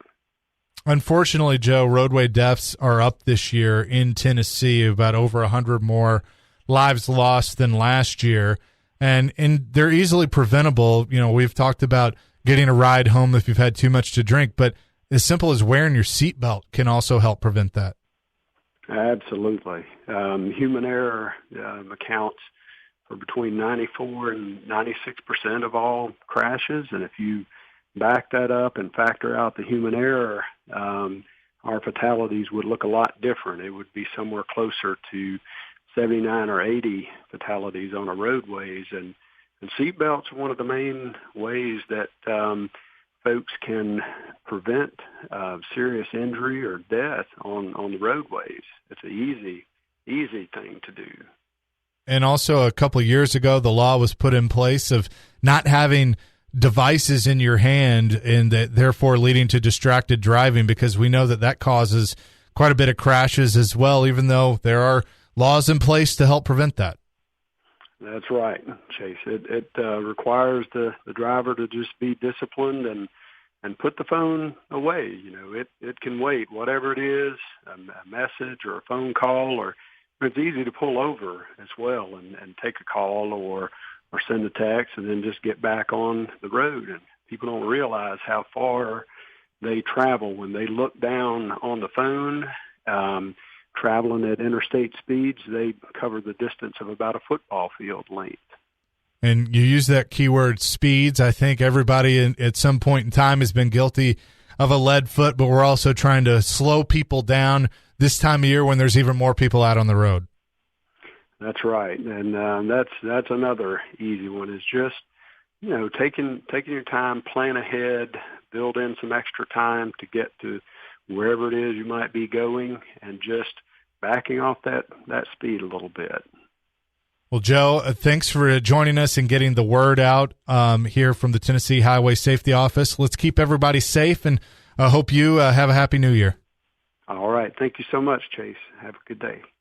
That's Joe Waldron of the Tennessee Highway Safety Office, keeping you safe this new year. From Joe to Joe, Big Joe on the go. Hey, boys. Is in the house, in the box. Along with a lot of Tennessee fans. Look at that, all up and down. You see that. That's amazing. Vince told us Purdue has 5 sections. That's it.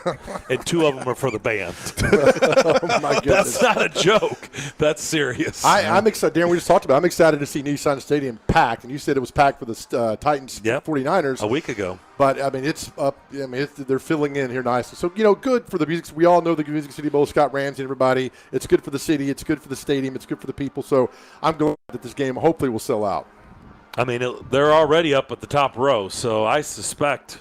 You ever been up there? No, I have. It's scary. Let me tell you what. It's 3 days by yak. I mean, it takes you forever to get up there. By the time you get up there, we got to come back. So, yeah. So, God bless those that sit up there. Were you doing like a piece or something? Why would you go up there? I think my brother, I got great tickets for a game years ago and ended up being up there. And in the Light Tower? He made it like halfway. He ended up sitting down here by Logan's and having a beer the whole game. I'm by myself up there. Never again. So, God bless those who make the trek up there. Yeah, that's a no. I'm not sitting against the fence on the last row. That's not happening. So Vince felt pretty confident about Tennessee not only winning the game, but pretty much in dominant fashion. Do you agree? I totally agree. When we talk about this, teams that want to be here, I think Tennessee wants to be here. Yep. I think a few years ago, maybe not so much, but I think Tennessee really wants to, because they had a season nobody thought would happen. I don't follow Purdue, so I don't know if they really want to be here or not, but for Tennessee, they were excited about this bowl. Very few opt-outs, if any. So I think they're excited to be here. Plus, I mean, it's a Neyland West game with the crowd here today. So I think they want to be here, and Heupel wants to finish what he started. And it's crazy, guys. Can you think about a year ago when Pruitt was leaving and the mess there and all the players that left the program, and now to see him out here. If you're a Tennessee fan, you've got to be more excited about what you're seeing right now than you have in years. And I'm going back to probably 14 or 15, Butch's first and second year. They go down and win the Gator Bowl. They win the Outback Bowl. They're rolling. Things are good after 2015. Let's hope that does. If you're a Tennessee fan, the next 2 years aren't what happened with Butch. Heupel rides his train, keeps going. We don't. Basically, it just kept going the wrong direction. Right. It started off way up and then just kept going down, down, down. Yeah, and you give it to credit for Butch. You don't want to peak too soon. Hey, Butch, they went 3-0 bowl games. I mean, you want to win the bowl game, and Butch did that. Evidently, the problem was in 2017, it all went off the tracks. They had no quarterback there. You had Dormandy and Garantano, and it just didn't work out for them. So I think they're excited to be here today, and I think they should roll big time over Purdue. I mean, Purdue was here 3 years ago and got destroyed by Auburn. Was it like 49-0 at half? It was 28 to. We went to the bathroom after we were done. Right. And it was 28-0 when we got back from the bathroom. So yeah, I know you can compare and contrast 3 years ago what happened there, but I think Tennessee is here, and that's why I brought the media guy up for the bowl games. And it's important for Tennessee in the bowl games. They played Purdue in the Bluebonnet Bowl in 1979, and Tennessee lost that game 27-22. Quarterback for Purdue that day was Mark Herman. That was in the Astrodome. So what you see there, and you fast forward, you go to the 1986 Sugar Bowl, and this is where programs were made. They played Miami down the Sugar Bowl. It was like this. I mean, all Tennessee crowd. Nobody thought Tennessee was going to win, and Michael Irvin scores the first touchdown of the game. Tennessee's behind 7-0, and they just destroy Miami. So these bowl games where they want to be here and play, and they're the underdog sometimes. You take the underdog, and you really want to be here. And Tennessee is not the underdog. They want to be here. And these games like the Sugar Bowl, Tennessee rolls 35-7. Then the very next year, they go to the Liberty Bowl, and they play Minnesota. They didn't want to be there, all expectations, and they end up winning that game, and it springboards them for another good year in 87. They win the Peach Bowl over Indiana, bad year in 88. But here's what I'm getting at. So they go to 1989, the season. Tennessee had an awful year in 88. 89, they really good. They go to the Cotton Bowl. They beat a very good Arkansas team. The next year, they win the Sugar Bowl. They're co-SEC champions. They beat Virginia in a great game. So bowl games like this, what I'm trying to say, springboard you, if done correctly, to the next year and really get it going. Butch did not do it good from 16 to 17, but he did it good from 14 to 15, 15 to 16. So this game is much more than this, hey, we're going to Nashville, having a good time, going to have fun out there. But you look at what it is. It's a good springboard to the next year. And I'm going to go real quickly in this. We're going to go to the Citrus Bowl. Remember they beat Eddie George in 96, Tennessee did? And they bounced off that the next year. They beat Northwestern in the Citrus Bowl. And then Nebraska got him in the Orange Bowl. Peyton Manning's last game at UT. Yeah. But it really infuriated a lot of the Tennessee players at the time, I remember, because Nebraska took it to them. I mean, they just up and down the field, pushed them around, and Tennessee was inspired the next year. What happened the next year? National championship. So you can, all these teaching moments you can take away from there and go. And then the 2000s, they had some really bad runs. Clemson beat them in the games. They ended up getting to the SEC championship game in 07. LSU beat them. That's the last time Tennessee's been there. So it's more than, we love it. It's a bowl game. But for Heupel and the program, these kids, it's their national championship today. That makes sense. Yeah, I think that's important too, to your point, because this offense, especially, they're going to bring just about everybody back. There's a couple that they may not. Cade Mays still has to decide, but you can springboard, like you said. Yeah, and that's the thing is, if you're a recruit, if I'm Heupel Day, I'm calling these recruits, not the 2022 class, the 23 and 24 class. Say, hey, listen, watch us on TV today. Watch this offense. Watch how we do things. There's a lot of excitement on the program. I'm not going anywhere. I'm staying here. And what we have, there's a lot of springboard from this game today if you're Heupel. So you got a crowd. And, I think Chase, you said the other day on the radio was, for Heupel, this is a game that's so important because it's in Nashville and putting your dominance in a city, in an area that you have not recruited well in the last 4 to 5 years. But now you want to really put your foot down here in Nashville and get these guys, and this is where it starts today. You know what? You brought up Butch Jones a couple of times. It's pretty scary when you turn on an NFL game and you see how many players Butch Jones had on that roster that are playing in the NFL today. Well, Marquez Callaway was, I thought, an outstanding receiver. The fact he went undrafted, he's one. And Kamara, and I saw Ethan Wolf playing for the Saints. Although he didn't do anything, but he's still on the NFL roster. And you go on and on and on. And so there was a lot of talent, that came through here that is playing. And in fact, where was the disconnect from the Saturday to the Sunday? And, in Tennessee in 2016, they beat Georgia. I think they were 6-0. They go to A&M. They lose that game, which was a tough environment. Then they lost the South Carolina game the next week, and that's the one where Hurd wasn't good. Jalen Hurd was out that game. Everything. Dobbs was up all night studying for an exam that he had going on. All these extracurricular things that were going on, and the program just kind of went down after that. Then they come here and play Vanderbilt. They beat Vanderbilt. They go to the Sugar Bowl. That's going to be a $12 million payday. I'll never forget, it was like 4th and 10. They threw a screen pass to Kamara. He steps out of bounds, 10 yards from the marker, game over, and then you move on from there. So all that, if you're a Tennessee fan, push behind you and just think about what you got now, because I tell you right now, nobody in this stadium, in this booth right here, thought the Tennessee Vols would be sitting here today in the Music City Bowl. No, terrible. After what Pruitt did to them, terrible. Yeah. And now, like you said, they're looking to springboard things. What's your overall thoughts on Josh Heupel and what he's done, whether it's recruiting or working with the pieces that he already had? I listened to the players and what they say in those kind of raw interviews. They all love him. Yeah. They all love him, and he's a coach. He is a player's coach. Butch was a player's coach. I think Heupel is a player's coach for the fact that they really can trust in him, and he's got their best interests at heart. And, he defends them. He promotes them. He loves them. He yells at them. He's everything a coach should be. And, we get lost this day in the Kirby Smarts and the Nick Sabans and all the Ryan Days and all those guys. And you got great coaches like Heupel at these schools who are building good programs. And I like him. I think it's good. Whether you're a Tennessee football fan or not, and you can't stand him, that's fine. But as far as a player and a coach and what he's doing and this offense, and if you've not seen this offense today, just how fast they go. And let me tell you what, you go to a 7-on-7 for high schools, you see they go fast. These kids like the 7-on-7 of what the game is going, the way it's evolving now, and you're throwing the ball, and having Hendon Hooker come back next year. I tell you what, man, there's some good things ahead for this program. Yeah, I agree with that. You better, or else. I try. I know people in the city. I do. There you go, boys. There it is. So good to see you, JoJo. Enjoy everything. And Chase, I'm not going to say it, but I'm going to say it. Go Big Orange. Well, there you go. GBO. That's right, man. There Thanks, you go. boys. Thanks, Joe. Happy New Year. You too, man. Joe Dubin, Main Street Media, joining us here on the Was it pregame time to show. go? Can I still It hang is. out? No, Okay, get out of it's here. time to go. I just don't know what's happening here.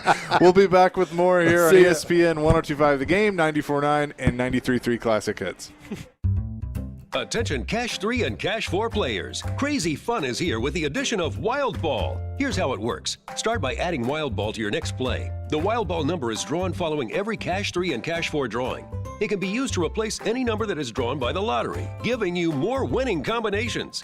So add Wild Ball to your Cash 3 and Cash 4 plays today. And remember, the Wild Ball replaces a number drawn by the lottery, not a number on your ticket. The Tennessee Lottery. Game-changing fun. Please play responsibly.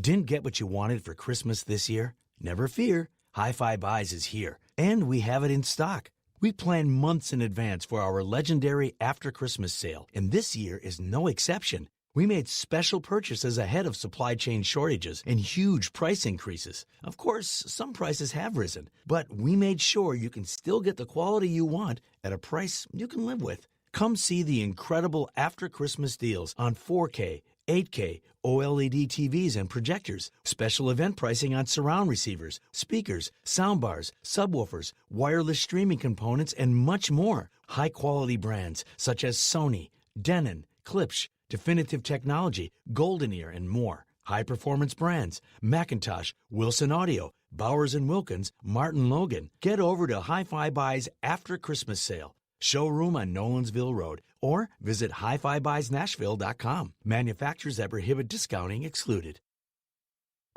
Are you suffering from bad gift giving? Look for the signs. Do people avoid eye contact when opening your gifts? When your friends say, you really shouldn't have, do they really mean you really shouldn't have? On more than one occasion, have you been re-gifted the same gift you gifted that person the year before? If so, the new Holiday Instant Games from the Tennessee Lottery might be right for you. Available now at your local retailer. The Tennessee Lottery. Game-changing fun. Please play responsibly. Side effects include invitations to more parties and less awkward looks at gift exchanges. Hey, this is Jared, the owner of MTGRT.com. Have you heard about those pesky appraisal gaps? We have too. That's why for our buyers, we create a custom appraisal gap analysis. You know what? A strong appraisal gap analysis from MTGRT.com helps prepare your offer for what could be. Let us help you make your dream home a reality. Text me on my cell today at 615-969-2257 or schedule time for us to talk online at MTGRT.com. Watch it! Did that guy even see that girl on her bike? Just like looking for other cars before switching lanes, drivers should keep their eyes out for those traveling on bikes. When a crash occurs between a vehicle and a bike, it's the cyclist who is most likely to be injured. Give cyclists room and do not pass too closely. Riders have the same rights and responsibilities as those behind the wheel. Be aware, be alert. Brought to you by THSO, the Tennessee Highway Safety Office. As we move right along here on our Trans Perfect Music City Bowl pregame show here on ESPN 102.5 The Game and 93.3 Classic Hits, Chase McCabe here with you, welcoming Rebecca Paul, the president and CEO of the Tennessee Education Lottery. Rebecca, how you doing?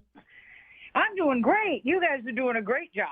Oh, we're having fun. That is for sure. So you're someone you certainly know about creating excitement for everybody, for students, colleges, universities right here in Tennessee. So how do you keep it exciting and innovative for players year after year? Well, we continue to enter new games, to introduce new games. The first Tuesday of every month, we introduce 4 to 5 new instant tickets. In the last few months, we've added a Monday Powerball drawing with an added feature called Double Play. We've added popular features to Cash 3 and Cash 4, which are Wild Ball, which gives you more chances to win. So we just keep changing it up and giving players what they tell us they want.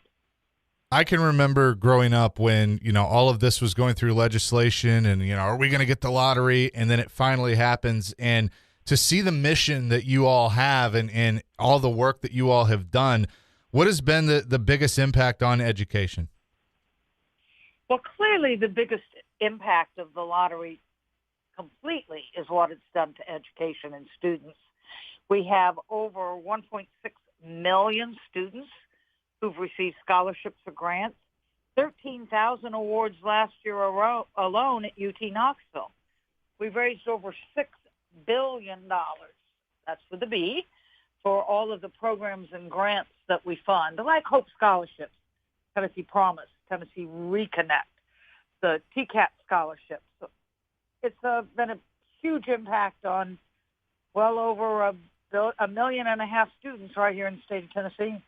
That is fantastic. And all right, we know that you can play. You just named off a lot of different ways that you can play, but it's also great to win. And it feels like that I'm always hearing about people winning in the state of Tennessee. Well, a lot of people don't realize this, but we pay out $3 million a day, every day, on average. Players in Tennessee win $3 million every day. We've in total paid out nearly $17 billion since we started.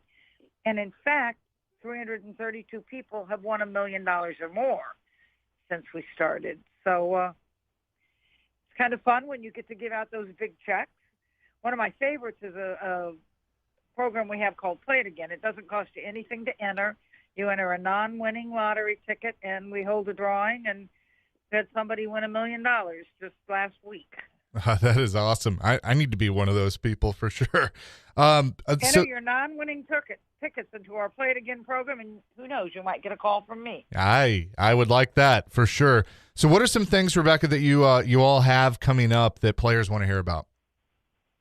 Well, part of our VIP rewards program, we're going to kickstart the new year by giving one lucky player $100,000, and that'll be announced on New Year's Eve. There's still time to enter. You just go to our VIP rewards program and enter, and we may draw your name for $100,000 New Year's Eve. I love it. If you're not a member, yeah, that's fun. If you're not a member, register, download the app, and off you go. That is a great way to start the new year if you can be so lucky to do that. Rebecca, thanks so much for joining us here on the show, and it should be a lot of fun today.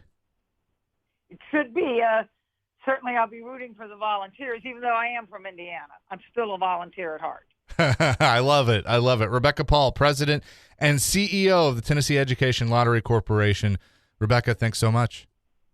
Thank you. From the Fox 17 News Code Red Weather Center. I'm Fox 17 News Code Red meteorologist Dan Guthrie. Patchy fog for us this morning with mild temperatures once again. Mid-50s on our way to highs in the mid-60s under partly cloudy skies. This weather report brought to you by Hiller Plumbing, Heating, Cooling, and Electrical. Call the Happy Face Truck today. Ice cream, cookies, grandma's banana pudding. Don't let your sweet tooth sour because of poor dental insurance. With an affordable plan from Delta Dental of Tennessee, you can have your cake and eat it too. Learn more at deltadentaltn.com. Tune in every Tuesday at 4:30 p.m. on 102.5 The Game for ESPN's college football analyst Trevor Maddich. With Stillman & Company, Trevor delivers expert commentary on college football and is brought to you by Houston Clinic Orthopedics.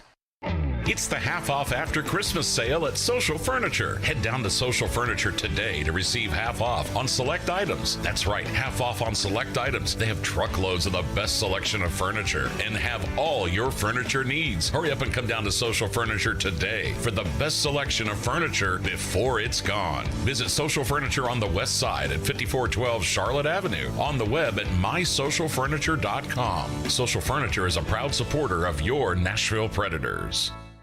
Hi, I'm Emmitt Smith, Pro Football Hall of Famer and three-time champion. Pro Football's all-time leading rusher Emmitt Smith talks about joint pain. Trust me, I know about joint pain. Sure, I made it look easy, but if my body could speak, it would say, I'm in pain. Are you living with chronic joint pain? Knees, hips, lower back, shoulders? Don't just assume the old treatments are the only treatments. I've gone under the knife to get rid of pain, but now there are options, and you need to check them out. Emmett's talking about QC Kinetics, exciting new natural biologic therapies that can repair and restore damaged tissue in your joints. New options now available here. You can encourage your body to actually heal itself with the help of QC Kinetics. Real relief with no surgery, no drugs, no downtime. Call the local medical medical professionals at QC Kinetics for regenerative restorative treatments with lasting relief. But now, you and I, we have help. QC Kinetics. Call QC Kinetics, 615-249-4024. That's 615-249-4024. QC Kinetics, 249-4024. Come on, the light is green. Why isn't he going? The driver ahead hasn't noticed that the traffic light changed because they are sending a text message. Any non-driving activity is a potential distraction and increases the risk of a crash. On average, there are 65 distracted driving crashes in Tennessee each day, all of which are preventable. Hands-free Tennessee, brought to you by THSO, the Tennessee Highway Safety Office. Jared Stillman. This show, if you're a listener to it, I think is educated enough to know what a good general manager is. And Company. At the end of the day, wins really are all that matters. Tune in Stillman and Company for your drive home. Delivered by TriStar Moving. Weekday afternoons from 2 to 6 on Nashville's best sports talk. ESPN. 102.5 The Game and the Game Nashville app. Back here at the Trans-Perfect Music City Bowl, the official pregame show live at Nissan Stadium. Chase McCabe, Darren McFarland here with you. A couple weeks ago, we caught up with Purdue head coach Jeff Brom and talked a lot of things about this bowl and also their season. Coach, how you doing? Good. How you guys doing? Oh, we're doing fantastic. You know, we just had Pat Sperduto on to end the last hour, scout for the Kansas City Chiefs, and he seems to be fascinated with your Honda, and he knows that you're coming on, and he wanted us to ask you about your Honda, how it's doing. Well, I figured he would remember that about me, but unfortunately, the battery's been dead for a while, and it's been laying dormant. So I got to get that thing back going, and you know what? It's been sitting in front of my house, and I've got a few tickets on it because it's parked the wrong way. So it's about time I get that thing started and moved a little bit. Oh, that's funny. Okay, so a little update on the Honda. It's been dead for a while. Okay. This is your 5th year at Purdue. It's hard to believe. 5 years already at Purdue. Time flies, doesn't it? Well, I tell you, I've enjoyed it, and we put in a lot of hard work, and playing in the Big Ten, it's a competitive conference, and we've had a ways to go, and we've just kind of worked hard and taken a few lumps here and there, and finally kind of turned things around a little bit this year, where we got more consistent in all 3 segments of the game: offense, defense, and special teams, and it helped us become better. You guys finished winning 4 of your last 5. The only hiccup was the loss in Columbus to Ohio State. What did you like about your finish to the season?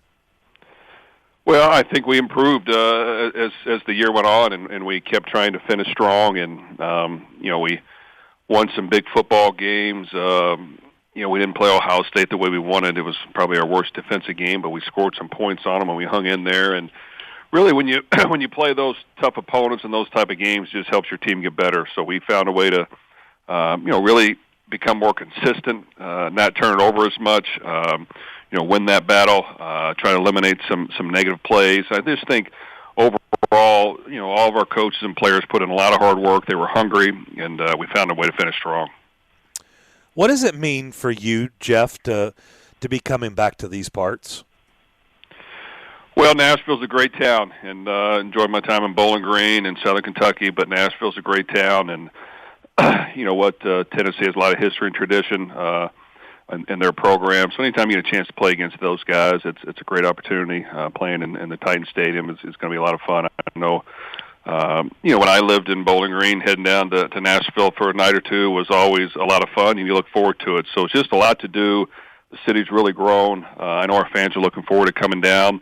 It'll be a great matchup. Tennessee's had a really good year. They've turned the corner. Coach Heupel's done a really good job of coming in there and being more consistent on defense. They go at warp speed on offense and spread you out, and they took a transfer quarterback who really played at a high level, very efficient, got the ball to his playmakers on the perimeter and ran the ball and handed it off when he had to. So just a vastly improved football team with a lot of talent. They looked the part, and they've got some good athletes, and we'll have our hands full.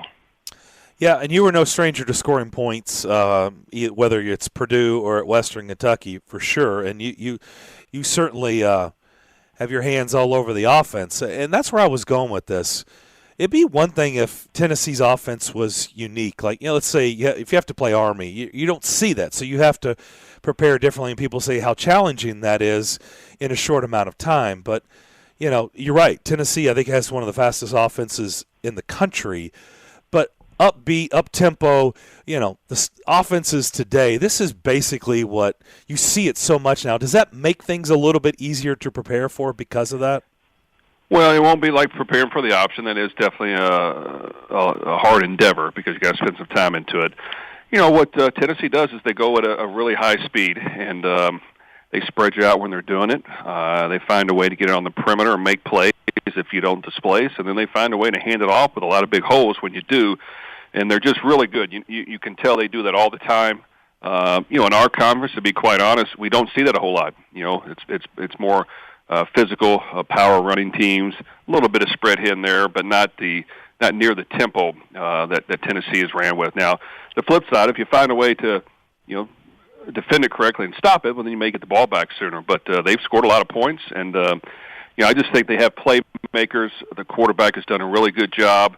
Their offensive line's improved. They've got a good running back, and they know how to get it to their weapons in space on the perimeter, and they're committed to doing that. So if you miss a tackle or two when you're out there, they're going to go a long way and score a touchdown. That's why it's made it so hard to defend them. And I saw today where you made announcement. Looks like you're going to have to do it without one of your important pieces on defense and an important piece on the other side of the ball as well. Well, could you guys stretch out for us? We might need you two to play. No, you do not want that. You do not want that at all. You know what? George Karlaftis and David Bell have been difference makers for our program.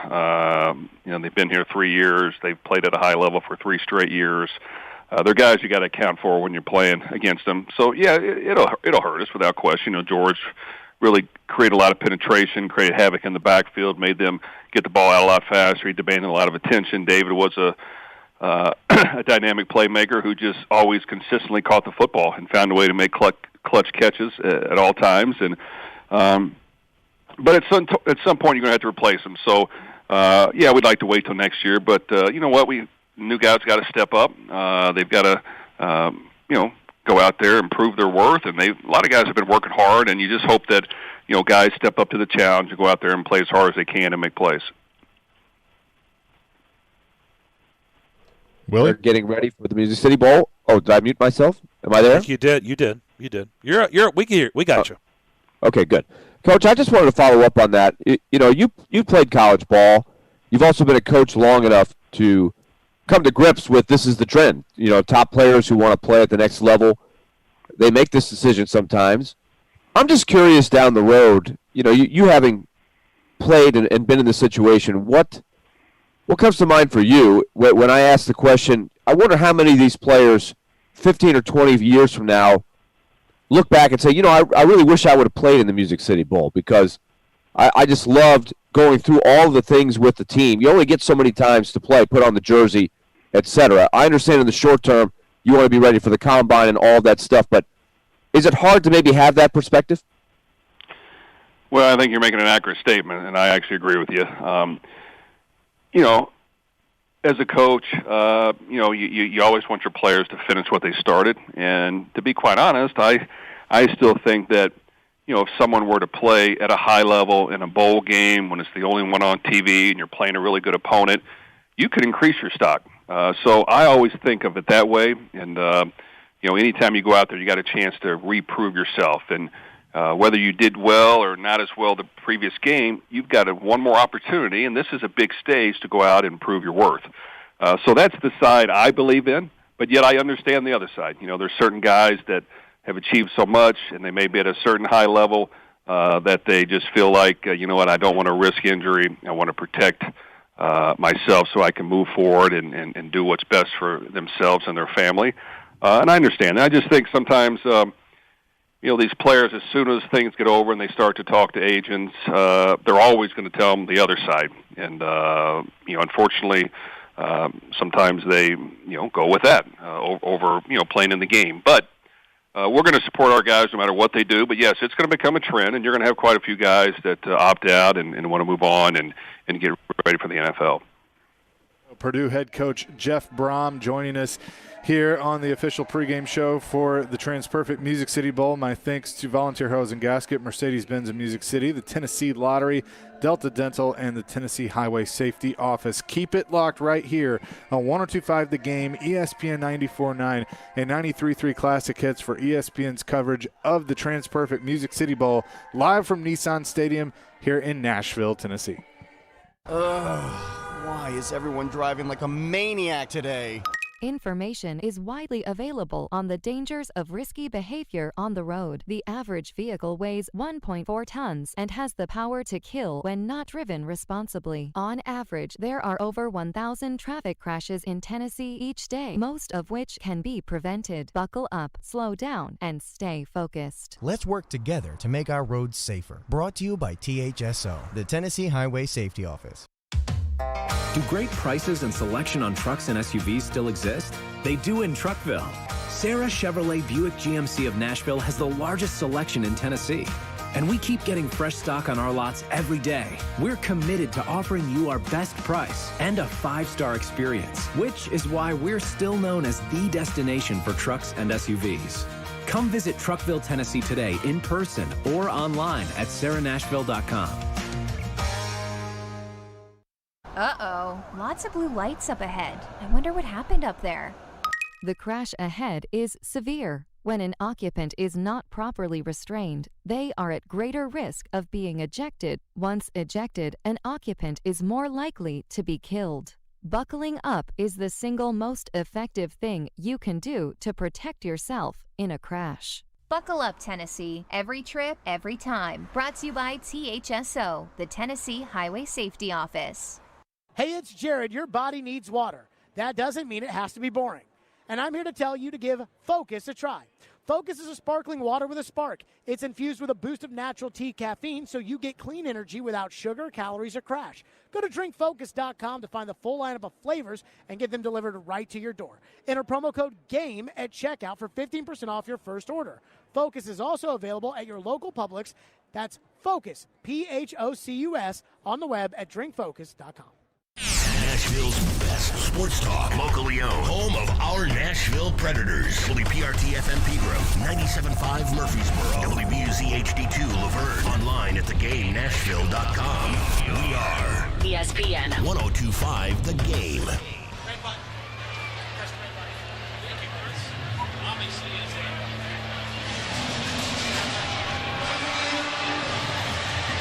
Thank you, Chris. Obviously, it was a big day for college football in the Southeastern Conference earlier. South Carolina captured the first win for the SEC against North Carolina just a bit ago. But we are in the Music City for what should be an excellent football game. Another Big Ten SEC matchup for Tennessee. This is becoming commonplace. This is their 5th straight bowl opponent from the Big Ten. They have won their 4 prior bowl games against the boys from up north. Purdue comes in.